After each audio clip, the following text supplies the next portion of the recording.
ਅੰਗ 6ਵਾਂ। ਬੈਠੇ ਬੰਦਿਆਂ ਤੋਂ ਤਾਂ ਵਿੱਕੀ ਨੂੰ ਕੁਝ ਕਹਿਣਾ ਠੀਕ ਨਹੀਂ ਲੱਗਾ ਸੀ, ਪਰ ਜਦ ਸੱਥਰ ਚੁੱਕਿਆ ਗਿਆ, ਦਲੀਪ ਸਿੰਘ ਹੋਣੀ ਤੁਰ ਗਏ ਤਾਂ ਨੂੰਹ ਸੱਸ ਵਿੱਕੀ ਦੁਆਲੇ ਹੋ ਗਈਆਂ। ਕਾਕਾ ਹੁਣ ਭੋਗ ਤੱਕ ਆਪਣੇ ਆਪ ਨੂੰ ਸੰਭਾਲ, ਕਿਉਂ ਬਾਪੂ ਜੀ ਦੀ ਸਾਰੀ ਉਮਰ ਦੀ ਰੱਖੀ ਰਖਾਈ ਘੱਟੇ 'ਚ ਪਾਉਣ 'ਤੇ ਤੁਲਿਆ। ਤੇਰੀਆਂ ਕਰਤੂਤਾਂ ਦੀ ਫਿਕਰ ਨਹੀਂ, ਉਹਦੀ ਜਾਨ ਲਈ ਆ। ਹੁਣ ਤੂੰ ਨਿਆਣਾ, ਦਾੜੀ ਤੇਰੇ ਮੂੰਹ 'ਤੇ ਆ। ਝੱਟ ਬੈਠੇ ਬੰਦਿਆਂ ਕੋਲ ਸੱਥਰ ਦੀ ਬੈਠ ਜਾਂਦਾ। ਨੋਨੇ ਕਾ ਛੋਰ ਹੁਣ ਤੱਕ ਰਿਹਾ, ਸਵੇਰ ਤੋਂ ਇੱਧਰ ਹੀ ਆ। ਉਹਨੇ ਪਾਣੀ ਤਾਂ ਨਹੀਂ ਫੜਾਇਆ ਤੇ ਤੂੰ ਆਉਂਦਾ ਹੀ ਅੰਦਰ ਵੜ ਗਿਆ ਜਨੇਪੇ ਵਾਲੀ ਵਾਂਗੂ। ਮੈਂ ਹੁਣ ਆਦਮੀਆਂ 'ਚ ਬੈਠਾਂ ਕਿ ਬੁੜੀਆਂ 'ਚ? ਤੇਰੀ ਮਾਂ ਨੇ ਘਰ ਦੇ ਕੰਮ ਧੰਦੇ ਵੀ ਵੇਖਣੇ ਹੁੰਦੇ ਆ। ਜਸਬੀਰ ਕੌਰ ਨੇ ਆਖਿਆ। ਮਨ 'ਚ ਗੁੱਸੇ ਦਾ ਗੁਬਾਰ ਜਿਹਾ ਵੀ ਉੱਠ ਰਿਹਾ ਸੀ। ਚਰਨ ਦੀ ਮੌਤ ਦਾ ਕਾਰਨ ਹੀ ਵਿੱਕੀ ਬਣਿਆ ਸੀ। ਜਸਬੀਰ ਨੂੰ ਇਸ ਵੇਲੇ ਇਹ ਦੇੜਨ ਦੀ ਕੋਈ ਲੱਭਤ ਨਹੀਂ ਦਿਸ ਰਹੀ ਸੀ। ਉਹ ਤਾਂ ਇਹੋ ਸੋਚ ਰਹੀ ਸੀ ਕਿ ਹੁਣ ਘਰ ਦੇ ਇਸ ਚਿਰਾਗ ਨੂੰ ਰੌਸ਼ਨ ਕਰਨ ਲਈ ਕੀ ਕੀਤਾ ਜਾਵੇ। ਜਦੋਂ ਆਸਿਓਂ ਪਾਸਿਓਂ ਨਸ਼ੇ ਦੀ ਮਾਰ 'ਚ ਆਏ ਨੌਜਵਾਨਾਂ ਬਾਰੇ ਪੜ੍ਹਦੀ ਸੁਣਦੀ ਸੀ ਤਾਂ ਆਪਣੇ ਘਰ ਦੇ ਦੀਵੇ ਨੂੰ ਫੂਕ ਵੱਜਦੀ ਸਾਫ਼ ਦਿਸਦੀ ਸੀ। ਉਹ ਕਈ ਵਾਰ ਚਰਨ ਨੂੰ ਵੀ ਆਖ ਚੁੱਕੀ ਸੀ ਕਿ ਵਿੱਕੀ ਨੂੰ ਆਪਾਂ ਕਿਸੇ ਨਸ਼ਾ ਛਡਾਊ ਕੇਂਦਰ 'ਚ ਮਹੀਨਾ 20 ਦਿਨ ਭਰਤੀ ਕਿਉਂ ਨਹੀਂ ਕਰਵਾ ਦਿੰਦੇ। ਆਪਣੇ ਪਿੰਡੋਂ ਹੀ 1-2 ਜਣੇ ਭੁੱਕੀ ਪੋਸਤ ਛੱਡ ਆਏ ਆ, ਪਰ ਜੋ ਉੱਤਰ ਚਰਨ ਕੋਲੋਂ ਮਿਲਿਆ ਸੀ ਉਹ ਸੁਣ ਕੇ ਤਾਂ ਊਂ ਝੰਜੋੜੀ ਗਈ ਸੀ। ਤੂੰ ਕਿਹੜੇ ਨਸ਼ਾ ਛਡਾਊ ਕੇਂਦਰਾਂ ਦੀ ਗੱਲ ਕਰ ਰਹੀ ਹੈ ਜਸਬੀਰ? ਨਸ਼ਾ ਛਡਾਊ ਕੇਂਦਰ ਵੀ ਤਾਂ ਇਸ ਆੜ 'ਚ ਨਸ਼ਾ ਵੇਚਣ ਦਾ ਹੀ ਧੰਦਾ ਕਰ ਰਹੇ ਆ। ਪੋਸਤ ਭੁੱਕੀ ਛੱਡਣ ਵਾਲੇ ਜਿਹਨਾਂ ਲੋਕਾਂ ਦੀ ਤੂੰ ਗੱਲ ਕੀਤੀ ਹੈ ਨਾ, ਉਹ ਬਹੁਤ ਹੀ ਤੇਜ਼ ਨਸ਼ੇ ਵਾਲੀਆਂ ਗੋਲੀਆਂ 'ਤੇ ਲਾਤੇ ਆ। ਇਹਨਾਂ ਕੇਂਦਰਾਂ ਨੇ ਖੂਹ 'ਚੋਂ ਕੱਢ ਖਾਤੇ ਵੱਲ ਧੱਕ ਦਿੱਤੇ ਆ ਨਸ਼ਈ ਲੋਕ। ਆਖਰ ਕੋਈ ਹੱਲ ਤਾਂ ਹੋਊ ਕਿ ਨਾ ਹੋਊ?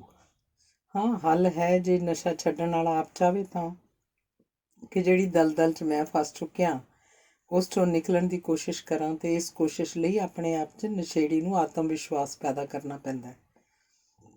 ਜੇ ਸਰਕਾਰਾਂ ਦੀ ਸਿੱਧੀ ਨੀਤ ਹੋਵੇ ਤਾਂ ਇਹ ਚਿੱਟਾ 2 ਦਿਨਾਂ 'ਚ ਹੀ ਬੰਦ ਹੋ ਜਾਏ, ਪਰ ਸਰਕਾਰਾਂ ਤਾਂ ਚੀਨ ਤੋਂ ਆਉਂਦੀ ਪਤੰਗ ਵਾਲੀ ਡੋਰ ਨਹੀਂ ਰੋਕ ਸਕਦੀਆਂ। ਹੈਰੋਇਨ ਕੋਕੀਨ ਤਾਂ ਦੂਰ ਦੀਆਂ ਗੱਲਾਂ। ਹਰ ਸਰਕਾਰ ਦੀ ਸਰਪ੍ਰਸਤੀ 'ਚ ਹੀ ਨਸ਼ੇ ਵਿਕਿਆ ਕਰਦੇ ਆ। ਫਿਰ ਹੁਣ ਆਪਣੇ ਛੋਰ ਦਾ ਕੀ ਬਣੂ? ਕਰਦੇ ਹਾਂ ਕਿਸੇ ਚੰਗੇ ਡਾਕਟਰ ਨਾਲ ਗੱਲ, ਚਰਨੇ ਨੇ ਆਖਿਆ ਸੀ, ਤੇ ਵਿੱਕੀ ਨੂੰ ਸ਼ਹਿਰ ਦੇ ਇੱਕ ਮੰਨੇ ਪਰਮੰਨੇ ਹਸਪਤਾਲ 'ਚ ਦਾਖਲ ਵੀ ਕਰਵਾਇਆ ਸੀ, ਜਿੱਥੋਂ ਵਿੱਕੀ ਤੀਜੇ ਦਿਨ ਹੀ ਭੱਜ ਨਿਕਲਿਆ ਸੀ, ਉਹ ਵੀ ਕਿਸੇ ਮਰੀਜ਼ ਦੇ ਵਾਰਸ ਦਾ ਮੋਬਾਈਲ ਫੋਨ ਲੈ ਕੇ। ਹੁਣ ਤੂੰ ਡੁੰਨ ਵੱਟਾ ਬਣਿਆ ਬੈਠਾ ਹੈ। ਅਸੀਂ ਕੀ ਆਖਿਆ ਤੈਨੂੰ? ਤੂੰ ਭੋਗ ਤੱਕ ਕਿਤੇ ਨਹੀਂ ਜਾਣਾ ਤੇ ਨਾ ਹੀ ਕੋਈ ਨਸ਼ਾ ਕਰਨਾ, ਗੇਜੋ ਨੇ ਆਖਿਆ ਸੀ, ਪਰ ਵਿੱਕੀ ਫਿਰ ਵੀ ਨਹੀਂ ਬੋਲਿਆ ਸੀ। ਨਾ ਹਾਂ ਨਾ ਹੂੰ, ਚੁੱਪ, ਨਿਰਾ ਮਿੱਟੀ ਦਾ ਮਾਧੋ, ਜਿਵੇਂ ਇੱਥੇ ਹੋਵੇ ਹੀ ਨਾ। ਪਰ ਜਦ ਬੋਲਿਆ ਸੀ ਤਾਂ ਉਹਨਾਂ ਦੇ ਦੰਦ ਹੀ ਜੋੜ ਦਿੱਤੇ ਸਨ। ਕਿਹੜਾ ਚੰਗਾ ਕੰਮ ਕੀਤਾ ਸੀ ਬਾਬੇ ਨੇ ਸਾਰੀ ਉਮਰ? ਇੱਕ ਵੀ ਗਿਣਾ ਦਿਓ। ਜਿਹੜੇ ਕੰਮਾਂ ਨੂੰ ਤੁਸੀਂ ਚੰਗੇ ਕੰਮ ਗਿਣਦੇ ਆ, ਬੜੀ ਸਿਆਣਪ ਸੀ ਉਹਦੇ 'ਚ। ਪਿਓ ਦੀ ਜਾਇਦਾਦ 'ਤੇ ਸਰਕਾਰ ਦਾ ਕਬਜ਼ਾ ਕਰਵਾਤਾ, ਆਖੇ ਹਮਕੋ ਨਹੀਂ ਚਾਹੀਦੀ। ਐਡਾ ਮੂਰਖ ਆਦਮੀ, ਜਿਹੜੇ ਬੰਦੇ ਦੀ ਪਿਓ ਨਾਲ ਨਾ ਬਣੀ, ਭਰਾ ਨਾਲ ਨਾ ਬਣੀ, ਭਰਾ ਦਾ ਕਤਲ ਤੱਕ ਕਰਤਾ, ਘਰ ਨੂੰ ਅੱਗ ਤੱਕ ਲਾਤੀ। ਬੜਾ ਚੰਗਾ ਬੰਦਾ ਸੀ ਉਹ, ਕਿਆ ਕਹਿਣੇ ਚੰਗਿਆਈ ਦੇ। ਕਾਕਾ ਬੈਠਾ ਰਹਿ ਰਮਾਨ ਨਾਲ, ਹੋਰ ਨਾ ਕੁਝ ਮੂੰਹ 'ਚੋਂ ਕੱਢ ਬੈਠੀ, ਤੇਰੀ ਬੁੱਧ ਭ੍ਰਿਸ਼ਟ ਹੋ ਗਈ ਆ। ਹੋਰ ਕੋਈ ਗੱਲ ਨਹੀਂ, ਜਸਬੀਰ ਨੇ ਆਖਿਆ। ਵਿੱਕੀ ਦੀਆਂ ਸੁਣ ਦਿਲ ਛਾਨਣੀ ਹੋ ਗਿਆ ਸੀ। ਨੂੰਹ ਸੱਸ ਵਿੱਕੀ ਨਾਲ ਮੱਥਾ ਮਾਰਨੋਂ ਹੱਟ ਭੋਗ 'ਤੇ ਕੀ ਕਰਨਾ ਪਊ ਜੋੜ ਜਮ੍ਹਾਂ ਲਾਉਂਦੀਆਂ ਰਹੀਆਂ। ਕਿਸੇ ਵੇਲੇ ਪਿੰਡ 'ਚ ਕੁਝ ਲੀਆਂ ਚਰਨ ਨੇ ਹੀ ਤੋੜੀਆਂ ਸਨ। ਜਦ ਬਜ਼ੁਰਗਾਂ ਦੇ ਭੋਗਾਂ 'ਤੇ ਲੋਕ ਅੰਨਾ ਖਰਚ ਕਰਨ ਲੱਗ ਪਏ ਸਨ ਤਾਂ ਚਰਨੀ ਅੱਗੇ ਆਇਆ ਸੀ। ਉਹਨੇ ਆਪਣੀ ਨੌਜਵਾਨ ਸਭਾ ਨੂੰ ਨਾਲ ਲੈ ਪੰਚਾਇਤ ਦਾ ਵਿਸ਼ਵਾਸ ਜਿੱਤ ਇਹ ਮਤਾ ਪਵਾਇਆ ਸੀ ਕਿ ਪਿੰਡ 'ਚ ਕਿਸੇ ਵੀ ਬਜ਼ੁਰਗ ਦੀ ਮੌਤ ਹੁੰਦੀ ਹੈ ਤਾਂ ਸਧਾਰਨ ਰੋਟੀ ਖਵਾਈ ਜਾਏਗੀ। ਮੋੜਵੀਆਂ ਮਕਾਨਾਂ ਤੇ ਭੋਗ ਤੋਂ ਪਹਿਲਾਂ ਆਉਣ ਵਾਲੀਆਂ ਮਕਾਨਾਂ ਵੀ ਉਹਨਾਂ ਦਿਨਾਂ 'ਚ ਹੀ ਬੰਦ ਕੀਤੀਆਂ ਸਨ। ਦਾਜ ਦੇ ਲੈਣ ਦੇਣ 'ਤੇ ਵੀ ਕੁਝ ਠੱਲ ਪਈ ਸੀ, ਪਰ ਕਈ ਸਾਲਾਂ ਬਾਅਦ ਸਰਦੇ ਘਰਾਂ ਨੇ ਫਿਰ ਮਰਨੇ ਪਰਨੇ 'ਤੇ ਖਰਚ ਕਰਨਾ ਸ਼ੁਰੂ ਕਰਤਾ ਸੀ। ਹੁਣ ਨੂੰਹ ਸੱਸ ਸ਼ਸ਼ੋ ਪੰਚ ਸਨ ਕਿ ਉਹਨਾਂ ਨੂੰ ਕੀ ਕਰਨਾ ਚਾਹੀਦਾ। ਬੇਬੇ ਜੀ, ਆਪਾਂ ਕਿਵੇਂ ਕਰੀਏ? ਸਾਰੇ ਲੋਕ ਹੀ ਹੁਣ ਜਲੇਬੀਆਂ ਤਾਂ ਪਕਾਉਂਦੇ ਆ, ਕਈ ਤਾਂ ਗੁਲਾਬ ਜਾਮਣ ਤੇ ਰਸਗੁੱਲੇ ਵੀ ਬਣਾਉਂਦੇ ਆ। ਜਿਉਂ ਕਈ ਸਾਲ ਪਹਿਲਾਂ ਗੇਬੂ ਮੈਂਬਰ ਕਿਆਂ ਨੇ ਲੀਹ ਤੋੜੀ ਸੀ, ਫਿਰ ਕੰਮ ਚੱਲ ਪਿਆ। ਕਮਲੀਏ ਧੀਏ, ਜਿਹੜੇ ਕੰਮਾਂ ਨੂੰ ਬੰਦ ਕਰਵਾਉਣ ਲਈ ਤੇਰੇ ਬਾਪੂ ਨੇ ਸਾਰੀ ਉਮਰ ਬਿੰਡੀ ਪਾਈ ਰੱਖੀ, ਮੈਨੂੰ ਵੀ ਆਪਣੇ ਨਾਲ ਹੀ ਰੱਖਿਆ ਤੇ ਮੈਂ ਵੀ ਉਹਦਾ ਮੋਢੇ ਨਾਲ ਮੋਢਾ ਜੋੜ ਸਾਥ ਦਿੱਤਾ। ਹੁਣ ਉਹ ਕੰਮ ਆਪਾਂ ਆਪਣੇ ਹੱਥੀਂ ਕਿਵੇਂ ਕਰਾਂਗੇ? ਸਾਰਾ ਪ੍ਰੋਗਰਾਮ ਹੀ ਸਾਦੇ ਢੰਗ ਨਾਲ ਹੋਊ, ਦਾਲ ਫੁਲਕਾ ਤੇ ਚਾਹ, ਹੋਰ ਕੁਛ ਨਹੀਂ। ਜਸਬੀਰ ਨੇ ਆਖਿਆ। ਦੋਵੇਂ ਵੱਡੀ ਰਾਤ ਤੱਕ ਬੈਠੀਆਂ ਰਹੀਆਂ। ਵਿੱਕੀ ਨੇ ਸਦਿਆਂ ਹੀ ਰੋਟੀ ਖਾ ਆਪਣੇ ਆਪ ਨੂੰ ਕਮਰੇ 'ਚ ਬੰਦ ਕਰ ਲਿਆ ਸੀ। ਆਖਰ ਜਸਬੀਰ ਤੇ ਗੇਜੋ ਵੀ ਆਪੋ ਆਪਣੇ ਕਮਰਿਆਂ 'ਚ ਵੜ ਗਈਆਂ। ਗੇਜੋ ਨੂੰ ਨੀਂਦ ਨਹੀਂ ਆ ਰਹੀ ਸੀ। ਉਹ ਕਿੰਨਾ ਚਿਰ ਪਾਸੇ ਪਲਟਦੀ ਰਹੀ ਤੇ ਫਿਰ ਧਿਆਨ ਕਾਰਸਨ ਤੇ ਪਈ ਆਪਣੀ ਤੇ ਰਾਣੇ ਦੀ ਤਸਵੀਰ ਵੱਲ ਗਿਆ। ਇਹ ਵਿਆਹ ਤੋਂ ਕੁਝ ਮਹੀਨੇ ਬਾਅਦ ਦੀ ਤਸਵੀਰ ਸੀ। ਕਿਹਾ ਚੰਦਰਾ ਦਿਨ ਸੀ ਉਹ ਜਿਸ ਰਾਤ ਚੰਗਿਆਂ ਭਲਿਆਂ ਤੇ ਕਾਲਾ ਕੂਕਿਆ ਸੀ। ਉਹ ਕਾਲੀ ਰਾਤ ਯਾਦ ਕਰਕੇ ਗੇਜੋ ਦੀਆਂ ਅੱਖਾਂ ਭਰਦੀਆਂ ਗਈਆਂ ਸਨ ਤੇ ਤਸਵੀਰ ਧੁੰਦਲੀ ਪੈਂਦੀ ਲੋਪ ਹੋ ਗਈ ਸੀ। ਉਹਦੇ ਜ਼ਿਹਨ 'ਚ ਹੂ ਬਹੂ ਹੋਈਆਂ ਘਟਨਾਵਾਂ ਫਿਲਮ ਦੀ ਰੀਲ ਵਾਂਗ ਚੱਲਣ ਲੱਗ ਪਈਆਂ। ਠੱਕ ਠੱਕ ਠੱਕ ਬਾਹਰਲਾ ਗੇਟ ਖੜਕਣ ਦੀ ਆਵਾਜ਼ ਸੁਣੀ ਤਾਂ ਗੇਜੋ ਦੀ ਅੱਖ ਉਗੜੀ ਸੀ। ਰਾਣਾ ਸੁੱਤਾ ਪਿਆ ਸੀ। ਰਾਤ ਕਾਫੀ ਵੱਡੀ ਗਈ ਸੀ। ਗੇਟ ਦੁਬਾਰਾ ਫੇਰ ਖੜਕਿਆ। ਗੇਜੋ ਨੇ ਰਾਣੇ ਨੂੰ ਹਿਲਾਉਣ ਦੇ ਆਖਿਆ ਸੀ। ਬੋਲਦੇ ਨਹੀਂ ਬਾਹਰ ਖੜਕਿਆ ਗਲੀ ਵਾਲਾ। ਆਖ ਵਿੱਕੀ ਦੇ ਮੂੰਹ 'ਚ ਦੁੱਧ ਪਾਇਆ ਸੀ। ਵਿੱਕੀ ਚੂੰ ਚੂੰ ਜਿਹੀ ਕਰ ਫੇਰ ਟਿਕ ਗਿਆ ਸੀ। ਕੌਣ ਹੋਇਆ ਇਸ ਵੇਲੇ? ਰਾਣੇ ਨੇ ਲੰਬੀ ਸਾਰੀ ਉਬਾਸੀ ਲੈ ਪੈਰਾਂ 'ਚ ਚੱਪਲਾਂ ਪਾਈਆਂ ਸਨ। ਗੇਟ ਅਜੇ ਵੀ ਖੜਕ ਰਿਹਾ ਸੀ। ਤੁਸੀਂ ਰਹਿਣ ਹੀ ਦਿਓ ਜੀ, ਪੈ ਜਾਓ। ਕਿਸੇ ਨੂੰ ਕੋਈ ਕੰਮ ਹੋਊ ਤਾਂ ਆਪੇ ਸਵੇਰੇ ਆ ਜਾਓ। ਅੱਧੀ ਰਾਤ ਗਈ ਆ, ਖਬਰੇ ਕੌਣ? ਗੇਜੋ ਕੰਧ ਤੇ ਲਟਕ ਰਹੇ ਕਲੌਕ ਵੱਲ ਝਾਕੀ ਸੀ। ਪੂਰੇ 11 ਦਾ ਟਾਈਮ ਸੀ। ਹੁਣ ਵੇਖਣਾ ਤਾਂ ਪਊ, ਖਬਰੇ ਕੋਈ ਇਸ ਵੇਲੇ ਕਿੰਨੀ ਮੁਸੀਬਤ 'ਚ ਹੋਊ। ਨਹੀਂ, ਕਿਹਦਾ ਜੀਅ ਕਰਦਾ ਅੱਧੀ ਰਾਤ ਕਿਸੇ ਦੇ ਤਖਤੇ ਭੰਨਣ ਨੂੰ। ਆਖ ਰਾਣਾ ਬੈਠਕ ਦਾ ਬਾਰ ਖੋਲ ਵਿਹੜੇ 'ਚ ਆ ਗਿਆ। ਵਿਹੜੇ ਵਾਲੀ ਲਾਈਟ ਉਹਨੇ ਜਗਾਈ ਦਿੱਤੀ ਸੀ। ਧੁੰਦ ਵੀ ਇੰਨੀ ਸੀ ਕਿ ਹੱਥ ਨੂੰ ਹੱਥ ਮਾਰਿਆ ਨਹੀਂ ਦਿਸ ਰਿਹਾ ਸੀ। ਅਰਲ ਨੇ ਚੀਕੂ ਚੀਕੂ ਕੀਤੀ। ਗੇਟ ਖੋਲ, ਰਾਣੇ ਨੇ। ਕੌਣ ਆ ਬਈ? ਆਖਿਆ। ਪਰ ਨਾਲ ਹੀ 2 ਜਣੇ ਨਜ਼ਰ ਪਏ ਜਿਨ੍ਹਾਂ ਦੇ ਹੱਥਾਂ 'ਚ ਹਥਿਆਰ ਸਨ। ਲੋਈਆਂ ਦੀਆਂ ਬੁੱਕਲਾਂ ਮਾਰੀਆਂ ਸਨ। ਉਹਨਾਂ ਨੂੰ ਵੇਖ ਰਾਣੇ ਦੀਆਂ ਖਾਨਿਓਂ ਹੀ ਗਈਆਂ ਸਨ। ਆਪਣੇ ਆਪ ਨੂੰ ਕੋਸਿਆ ਵੀ ਸੀ ਵੀ ਜਿਹਨੇ ਬਗੈਰ ਕੁਝ ਸੋਚਿਆ ਬਾਰ ਆ ਖੋਲ੍ਹ ਲਿਆ ਸੀ। ਸਾਡੇ ਨਾਲ ਤੈਨੂੰ ਥੋੜ੍ਹੀ ਜਿਹੀ ਵਾਟ ਜਾਣਾ ਪਊ, ਚੱਲ ਤੁਰ। ਉਹਨਾਂ 'ਚੋਂ ਜਿਹੜਾ ਮਧਰੇ ਜੇ ਕੱਦ ਦਾ ਸੀ ਉਹਨੇ ਆਖਿਆ। ਰਾਣੇ ਨੂੰ ਇੱਕ ਜਣਾ ਹੋਰ ਕੰਧ ਦੇ ਨਾਲ ਖੜਾ ਦਿਸਿਆ। ਸ਼ਾਇਦ ਉਹ ਬਾਹਰਲੀ ਬਿੜਕ ਵਾਸਤੇ ਸੀ। ਮੈਨੂੰ ਤੁਹਾਡੇ ਨਾਲ ਜਾਣਾ ਪਊ? ਪਰ ਕਿਉਂ? ਰਾਣਾ ਅੰਦਰੋਂ ਡਰ ਗਿਆ ਸੀ ਪਰ ਬਾਹਰੋਂ ਦਲੇਰੀ ਜਿਹੀ ਨਾਲ ਬੋਲਿਆ ਸੀ। ਕਿਉਂ? ਗੋਲੀ ਠੰਡੀ ਕਰਵਾਉਣਾ ਹੈ ਆਪਦੇ ਤੇ ਵੀ ਤੇ ਆਪਣੇ ਘਰਦਿਆਂ ਤੇ ਵੀ। ਸਾਰਿਆਂ ਨੂੰ ਸੁਸਰੀ ਵਾਂਗ ਸੁਆ ਦਿਆਂਗੇ, ਚੱਲ ਤੁਰ। ਮਧਰੇ ਜੇ ਕੱਦ ਵਾਲੇ ਨੇ ਰਾਈਫਲ ਦੀ ਨਾਲ ਉਹਦੀ ਵੱਖੀ ਨਾਲ ਲਾ ਕੇ ਦਬਾ ਜਿਹਾ ਪਾਇਆ ਸੀ ਤਾਂ ਰਾਣਾ ਤੁਰ ਪਿਆ ਸੀ। ਹੋਰ ਕੋਈ ਚਾਰਾ ਵੀ ਨਹੀਂ ਸੀ ਰਹਿ ਗਿਆ ਤੇ ਆਪਣੇ ਘਰ ਤੋਂ ਇਹ ਬਲਾਮਤ ਦੂਰ ਵੀ ਲੈ ਜਾਣੀ ਚਾਹੁੰਦਾ ਸੀ। ਸੋਚਿਆ ਸੀ ਜੇ ਗੇਜੋ ਬਾਹਰ ਨਿਕਲ ਆਈ ਤੇ ਉਹਨੇ ਰੌਲਾ ਰੱਪਾ ਪਾਤਾ ਤਾਂ ਕੰਮ ਜਮਾਂ ਹੀ ਖਰਾਬ ਹੋ ਜਾਊ। ਜੇ ਅਗਲੇ ਅੰਦਰ ਉਹਦੇ ਬਾਪੂ ਚਰਨ ਨੂੰ ਜਾਗ ਆ ਜਾਣੀ ਸੀ ਤਾਂ ਕਹਾਣੀ ਹੋਰ ਵੀ ਖਰਾਬ ਹੋ ਜਾਣ ਦਾ ਖਤਰਾ ਸੀ। ਬਾਪੂ ਚਰਨ ਨੂੰ ਪਤਾ ਵੀ ਨਹੀਂ ਲੱਗਣਾ ਸੀ ਕਿ ਬਾਹਰ ਹੋ ਕੀ ਰਿਹਾ। ਜੇ ਉਹ ਫਾਇਰ ਕਰ ਦਿੰਦਾ ਸੀ ਤਾਂ ਉਹਦੀ ਜਾਨ ਉਸੇ ਵੇਲੇ ਜਾ ਸਕਦੀ ਸੀ। ਸਾਰਾ ਕੁਝ ਸੋਚ ਹੀ ਰਾਣੇ ਨੇ ਉਹਨਾਂ ਨਾਲ ਜਾਣ 'ਚ ਭਲਾਈ ਸਮਝੀ ਸੀ। ਸੂਏ ਵਾਲੇ ਪਾਸੇ ਚੁੱਪਚਾਪ ਤੁਰਿਆ ਚੱਲ ਆਖਦਿਆਂ ਉਹਦੇ ਮੋਢੇ ਤੇ ਇੱਕ ਨੇ ਬੱਟ ਮਾਰਿਆ। ਰਾਣੇ ਨੂੰ ਆਪਣੇ ਸਿਰ ਤੇ ਮੰਡਰਾਉਂਦਾ ਖਤਰਾ ਸਾਫ਼ ਦਿਸ ਰਿਹਾ ਸੀ। ਤੁਸੀਂ ਚਾਹੁੰਦੇ ਕੀ ਹੋ ਮੈਥੋਂ? ਆਖ ਰਾਣੇ ਨੇ ਆਪਣਾ ਮੋਢਾ ਪਲੋਸਿਆ। ਰਾਣੇ ਦਾ ਪਰਿਵਾਰ ਦੇ ਨੁਕਸਾਨ ਵਾਲਾ ਡਰ ਚੱਕਿਆ ਗਿਆ ਸੀ। ਉਹ ਪਿੰਡੋਂ 3-4 ਕਿੱਲੇ ਸੂਏ ਵੱਲ ਆ ਗਏ ਸਨ। ਤੇਰਾ ਪਿਓ ਸਾਡੇ ਖਿਲਾਫ ਵੱਧ ਚੜ੍ਹ ਕੇ ਲੈਕਚਰ ਝਾੜਦਾ। ਗੱਲ ਵਿੱਚੋਂ ਆਈ, ਇੱਕ ਜਣਾ ਬੋਲਿਆ। ਹਨੇਰੇ 'ਚ ਵੀ ਉਹਦੀ ਲੱਤ ਦਾ ਮਾਮੂਲੀ ਜਿਹਾ ਲੰਗ ਦਿਸ ਰਿਹਾ ਸੀ। ਉਹ ਤੁਹਾਡੇ ਬਰਖਲਾਫ ਨਹੀਂ ਵੀਰਿਓ, ਤੁਹਾਡੇ ਕੀਤੇ ਕੁਝ ਕੰਮ ਦੇ ਬਰਖਲਾਫ ਆ। ਮੈਂ ਆਪਣੇ ਪਿਓ ਨੂੰ ਚੰਗੀ ਤਰ੍ਹਾਂ ਜਾਣਦਾ। ਉਹ ਤੁਹਾਡਾ ਦੋਖੀ ਨਹੀਂ। ਗੱਲ ਸਿਰਫ ਇੰਨੀ ਆ ਕਿ ਤੁਹਾਡੇ ਵਿਚਾਰ ਨਹੀਂ ਮਿਲ ਰਹੇ। ਰਾਣੇ ਨੇ ਬਗੈਰ ਕਿਸੇ ਭੈ ਦੇ ਆਖਿਆ ਸੀ ਤਾਂ ਸਮੱਧਰ ਜਿਹੇ ਕੱਦ ਵਾਲੇ ਨੇ ਵੀ ਵੱਖੀ 'ਚ ਹੁੱਜ ਮਾਰ ਆਖਿਆ ਸੀ। ਪੰਥ ਦੋਖੀਆਂ ਨਾਲ ਹੁਣ ਅਸੀਂ ਵਿਚਾਰਾਂ ਸਾਂਝੀਆਂ ਕਰਾਂਗੇ। ਸਾਡੀਆਂ ਜੜ੍ਹਾਂ 'ਚ ਤੇਲ ਦੇਣ ਵਾਲੀ ਬਸ ਇਹੋ ਲਹਿਰ ਆ।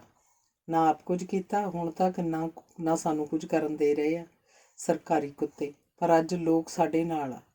ਪਤਲੀ ਜੀ ਦਾੜੀ ਵਾਲਾ ਬੋਲਿਆ। ਹਨੇਰਾ ਇੰਨਾ ਸੀ ਕਿ ਉਹਨਾਂ ਦੇ ਚਿਹਰੇ ਵੀ ਸਪਸ਼ਟ ਨਹੀਂ ਦਿਸ ਰਹੇ ਸਨ। ਧੁੰਦ ਦੀਆਂ ਜਿਵੇਂ ਪੰਡਾਂ ਹੀ ਖੁੱਲ੍ਹ ਰਹੀਆਂ ਸਨ। ਇਹੋ ਵਹਿਮ ਆ ਤੁਹਾਡਾ। ਲੋਕ ਤੁਸਾਂ ਦੇ ਨਾਲ ਨਹੀਂ। ਜੋ ਤੁਸੀਂ ਲੋਕ ਮਨਾਂ 'ਚ ਡਰ ਪੈਦਾ ਕਰ ਚੁੱਕੇ ਹੋ ਉਸ ਡਰ ਦੇ ਨਾਲ ਆ। ਬੇਵਜ੍ਹਾ ਵਿਦੋਸ਼ੇ ਲੋਕਾਂ ਨੂੰ ਮਾਰ ਇਨਕਲਾਬ ਨਹੀਂ ਆਉਂਦੇ। ਇਨਕਲਾਬ ਲਿਆਉਣ ਵਾਸਤੇ ਇੱਕ ਸੋਚ ਚਾਹੀਦੀ ਆ ਤੇ ਤੁਸੀਂ ਤਾਂ ਆਪਣੀ ਸੋਚ ਹੀ ਖੁੰਡੀ ਕਰ ਚੁੱਕੇ ਹੋ। ਬਗੈਰ ਕਿਸੇ ਸਿਧਾਂਤ ਦੇ ਲੜਾਈਆਂ ਨਹੀਂ ਲੜੀਆਂ ਜਾਂਦੀਆਂ। ਚੁੱਪ। ਜੇ ਅੱਗੇ ਇੱਕ ਸ਼ਬਦ ਵੀ ਬੋਲਿਆ ਤਾਂ ਸਾਰਾ ਸਰੀਰ ਛਾਨਣੀ ਕਰ ਦੂੰ। ਇੱਕ ਜਾਣੇ ਨੇ ਉਸ ਵੱਲ ਗੰਨ ਸੇਧ ਲਈ। ਇਹ ਤਾਂ ਮੈਨੂੰ ਵੀ ਪਤਾ ਹੈ, ਪਰ ਇਹ ਨਾ ਭੁੱਲਿਓ ਤੁਹਾਡੇ ਲਈ ਵੀ ਇਹੋ ਰਾਹ ਏ, ਅੱਜ ਨਹੀਂ ਤਾਂ ਕੱਲ। ਠਾ ਠਾ ਠਾ, ਅਗਲੇ ਪਲ ਹੀ ਰਾਣਾ ਧਰਤੀ ਤੇ ਚੁਫਾਲ ਪਿਆ ਸੀ। ਸੂਏ ਦੇ ਪੁਲ ਵਾਲੇ ਦਰਖਤਾਂ ਦੇ ਝੁੰਡ ਤੋਂ ਕਈ ਜਾਨਵਰ ਆਪਣੇ ਖੰਭ ਫੜਫੜਾ ਉੱਡੇ ਸਨ। ਜੇ ਹੀ ਕੰਮ ਕਰਨਾ ਸੀ ਤਾਂ ਇਹਦੇ ਘਰੇ ਘਰ ਆਉਂਦੇ। ਮਧਰੇ ਜੇ ਕੱਦ ਵਾਲਾ ਬੋਲਿਆ ਸੀ। ਉਹਨੂੰ ਲੱਗਾ ਸੀ ਜਿਵੇਂ ਹੁਣ ਤੱਕ ਐਵੇਂ ਟਾਈਮ ਵੇਸਟ ਕਰਦੇ ਰਹੇ। ਨਹੀਂ, ਘਰੇ ਚਰਨ ਨੂੰ ਜਾਗ ਆ ਜਾਂਦੀ ਤਾਂ ਉੱਥੇ ਹੀ ਆਪਾਂ ਨੂੰ ਘੇਰਾ ਪੈ ਸਕਦਾ ਸੀ। ਉਹਦੇ ਕੋਲ ਵੀ ਰਫਲਾ, ਉਹਨੇ ਡਰਨਾ ਨਹੀਂ ਸੀ। ਪਿੰਡ ਵਾਲੇ ਜ਼ਿਆਦਾ ਲੋਕ ਉਹਦੇ ਨਾਲ ਆ, ਪਤਲੀ ਜੀ ਦਾੜੀ ਵਾਲਾ ਬੋਲਿਆ ਸੀ। ਫਿਰ ਉਹ ਹਨੇਰੇ 'ਚ ਲੋਪ ਹੁੰਦੇ ਗਏ ਸਨ। ਜਦ ਰਾਣਾ 8-10 ਮਿੰਟ ਨਾ ਮੁੜਿਆ ਤਾਂ ਗੇਜੋ ਦੇ ਦਿਲ ਦੀ ਧੜਕਣ ਵਧਣ ਲੱਗ ਪਈ। ਇੱਕ ਡਰ ਜਿਹਾ ਅੰਦਰੇ ਅੰਦਰ ਕਚੋਟਣ ਲੱਗ ਪਿਆ। ਵਿੱਕੀ ਨੂੰ ਆਪਣੇ ਤੋਂ ਅਲੱਗ ਕਰ ਉਹਨੇ ਥਾਪੜਾ ਜਿਹਾ ਦਿੱਤਾ ਤੇ ਮੰਜੇ ਤੋਂ ਉੱਠ ਅੰਦਰੋਂ ਬਾਹਰ ਆ ਗਈ।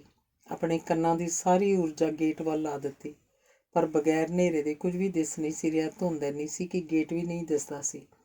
ਮਨਾ ਜੇ ਕਿਸੇ ਨਾਲ ਜਾਂਦਾ ਤਾਂ ਉਹਨੇ ਦੱਸ ਕੇ ਜ਼ਰੂਰ ਜਾਣਾ ਸੀ। ਨਾਲੇ ਬੂਟ ਪਾਉਂਦਾ, ਪੈਰਾਂ 'ਚ ਚੱਪਲਾਂ 'ਚ ਜ਼ਰੂਰ ਜਾਣਾ ਸੀ ਠੰਡ 'ਚ। ਕੌਣ ਲੈ ਕੇ ਗਿਆ ਹੋਇਆ? ਚੰਗਾ ਭਲਾ ਸੁੱਤਾ ਪਿਆ ਸੀ, ਮੈਨੂੰ ਕੀ ਲੋੜ ਸੀ ਜਗਾਉਣ ਦੀ? ਆਪੇ ਬਾਹਰ ਖੜਕਾ ਮੁੜ ਜਾਂਦਾ ਕੋਈ ਵੀ ਬੰਦਾ। ਉਹ ਆਪਣੇ ਆਪ ਨਾਲ ਬਤਿਆਉਂਦੀ ਇਸ ਬਾਤ ਵੱਲ ਭੌਂ ਪਈ। ਵਰਾਂਡੇ ਸਨ ਤੇ ਵਰਾਂਡਿਆਂ ਤੋਂ ਅੱਗੇ ਇੱਕ ਹੋਰ ਡੂੰਘਾ ਜਿਹਾ ਅੰਦਰ ਸੀ ਜਿੱਥੇ ਚਰਨ ਤੇ ਜਸਵੀਰ ਦੇ ਮੰਜੇ ਪੈਂਦੇ ਸਨ। ਸਾਹਮਣੇ ਸਬਾਤ 'ਚ ਨਰਮਾ ਪਿਆ ਹੋਣ ਕਰਕੇ ਉਹਨਾਂ ਨੂੰ ਇੱਥੇ ਪੈਣਾ ਪੈਂਦਾ ਸੀ। ਬਾਪੂ ਜੀ, ਬਾਪੂ ਜੀ, ਗੇਜੋ ਨੇ ਤਖਤੇ ਠੋਕਰ ਤਾਂ ਚਰਨ ਦੀ ਖੰਘੂਰਾ ਜਿਹਾ ਮਾਰਨ ਦੀ ਆਵਾਜ਼ ਕਰਨੀ ਪਈ ਤੇ ਫਿਰ ਪਟਕ ਦੇਣੀ ਹੋਈ ਜਿਵੇਂ ਲਾਈਟ ਵਾਲੀ ਸਵਿੱਚ ਛੱਡੀ ਹੋਵੇ। ਫਿਰ ਬਾਹਰ ਖੁੱਲ੍ਹਿਆ। ਕੀ ਗੱਲ ਆ ਬੇਟੇ? ਚਰਨ ਨੇ ਪੁੱਛਿਆ ਤਾਂ ਗੇਜੋ ਨੇ ਬਾਹਰਲੇ ਗੇਟ ਖੜਕਣਾ, ਰਾਣੇ ਦਾ ਜਾਣਾ ਦੱਸਿਆ। ਜਸਵੀਰ ਵੀ ਉੱਠ ਖੜੀ ਸੀ। ਕਿੰਨੀ ਵਾਰ ਆਖਿਆ ਉਸ ਬੇਵਕੂਫ ਨੂੰ, ਆਵਾਜ਼ ਸਿਆਣੇ ਬਿਨ ਬਾਹਰ ਨਹੀਂ ਖੋਲ੍ਹਣਾ। ਆਖ ਚਰਨ ਫਿਰ ਕਮਰੇ 'ਚ ਲੋਪ ਹੋ ਗਿਆ। ਸਿਰ ਤੇ ਪੱਗ ਲਪੇਟ, ਖੇਸ ਦੀ ਬੁੱਕਲ ਮਾਰ, ਬੈਟਰੀ ਤੇ ਰਾਈਫਲ ਲੈ ਬਾਹਰ ਨਿਕਲਿਆ। ਬਾਹਰਲੇ ਦੋਵੇਂ ਬੱਲਬ ਜਗਣ ਦੇ ਬਾਵਜੂਦ ਵੀ ਧੁੰਦ ਕੁਝ ਦਿਸਣ ਨਹੀਂ ਦੇ ਰਹੀ ਸੀ। ਤੁਸੀਂ ਪਾਓ ਬੇਟਾ, ਮੈਂ ਕਰਦਾ ਪਤਾ। ਵਿੱਕੀ ਨੂੰ ਵੀ ਆਪਦੀ ਮਾਂ ਕੋਲ ਲੈ ਜਾ। ਪਰ ਪਤਾ ਵੀ ਕਿੱਥੇ ਕਰਾਂ? ਅੰਨੇ ਥੂ, ਸਾਰਾ ਜਹਾਨ ਰਜਾਈਆਂ 'ਚ ਮੂੰਹ ਦੇਈ ਪਿਆ। ਚਲੋ ਵੇਹਨੇ ਆ ਨਾ। ਆਖੋ ਘਰੋਂ ਬਾਹਰ ਨਿਕਲਿਆ। ਆਸੇ ਪਾਸੇ ਦੀ ਵਿੜਕ ਲਈ ਕਿਸੇ ਪਾਸੇ ਪੈਰ ਪੁੱਟਦਾ ਉਦੋਂ ਠਾ ਠਾ ਠਾ ਹੋਈ ਗੋਲੀ ਚੱਲਣ ਦੀ ਆਵਾਜ਼ ਸੁਣ ਚਰਨ ਦੀ ਖਾਨੇ ਹੋ ਗਈਆਂ। ਲਲਕਾਰਾ ਵੀ ਵੱਜਿਆ। ਆਵਾਜ਼ ਸੂਏ ਵੱਲੋਂ ਆਈ ਸੀ। ਚਰਨਾ ਚੱਕਵੇਂ ਪੈਰੀ ਤੁਰ ਪਿਆ। ਰੁੱਖ ਸੂਏ ਵਾਲੇ ਰਾਹ ਵੱਲ ਹੀ ਸੀ। ਚਰਨ ਦਲੇਰ ਸੀ। ਜ਼ਿੰਦਗੀ 'ਚ ਬਹੁਤ ਉਤਰਾਅ ਚੜ੍ਹਾਅ ਵੇਖੇ ਸਨ, ਪਰ ਅੱਜ ਉਹਦਾ ਅੰਦਰ ਹਿੱਲ ਗਿਆ ਸੀ। ਧੁੰਦ 'ਚ ਹੱਥ ਨੂੰ ਹੱਥ ਮਾਰਿਆ ਨਹੀਂ ਦਿਸ ਰਿਹਾ ਸੀ। ਸੂਏ ਨੂੰ ਜਾਂਦਾ ਰਾਹ ਕਾਫੀ ਚੌੜਾ ਸੀ ਤੇ ਸੀ ਕੱਚਾ। ਇਹ ਰਾਹ ਅਗਲਿਆਂ ਪਿੰਡਾਂ ਨੂੰ ਵੀ ਨਿਕਲ ਜਾਂਦਾ ਸੀ ਤੇ ਸ਼ਹਿਰ ਨੂੰ ਜਾਂਦੀ ਸੜਕ ਨੂੰ ਵੀ ਮਿਲ ਜਾਂਦਾ ਸੀ।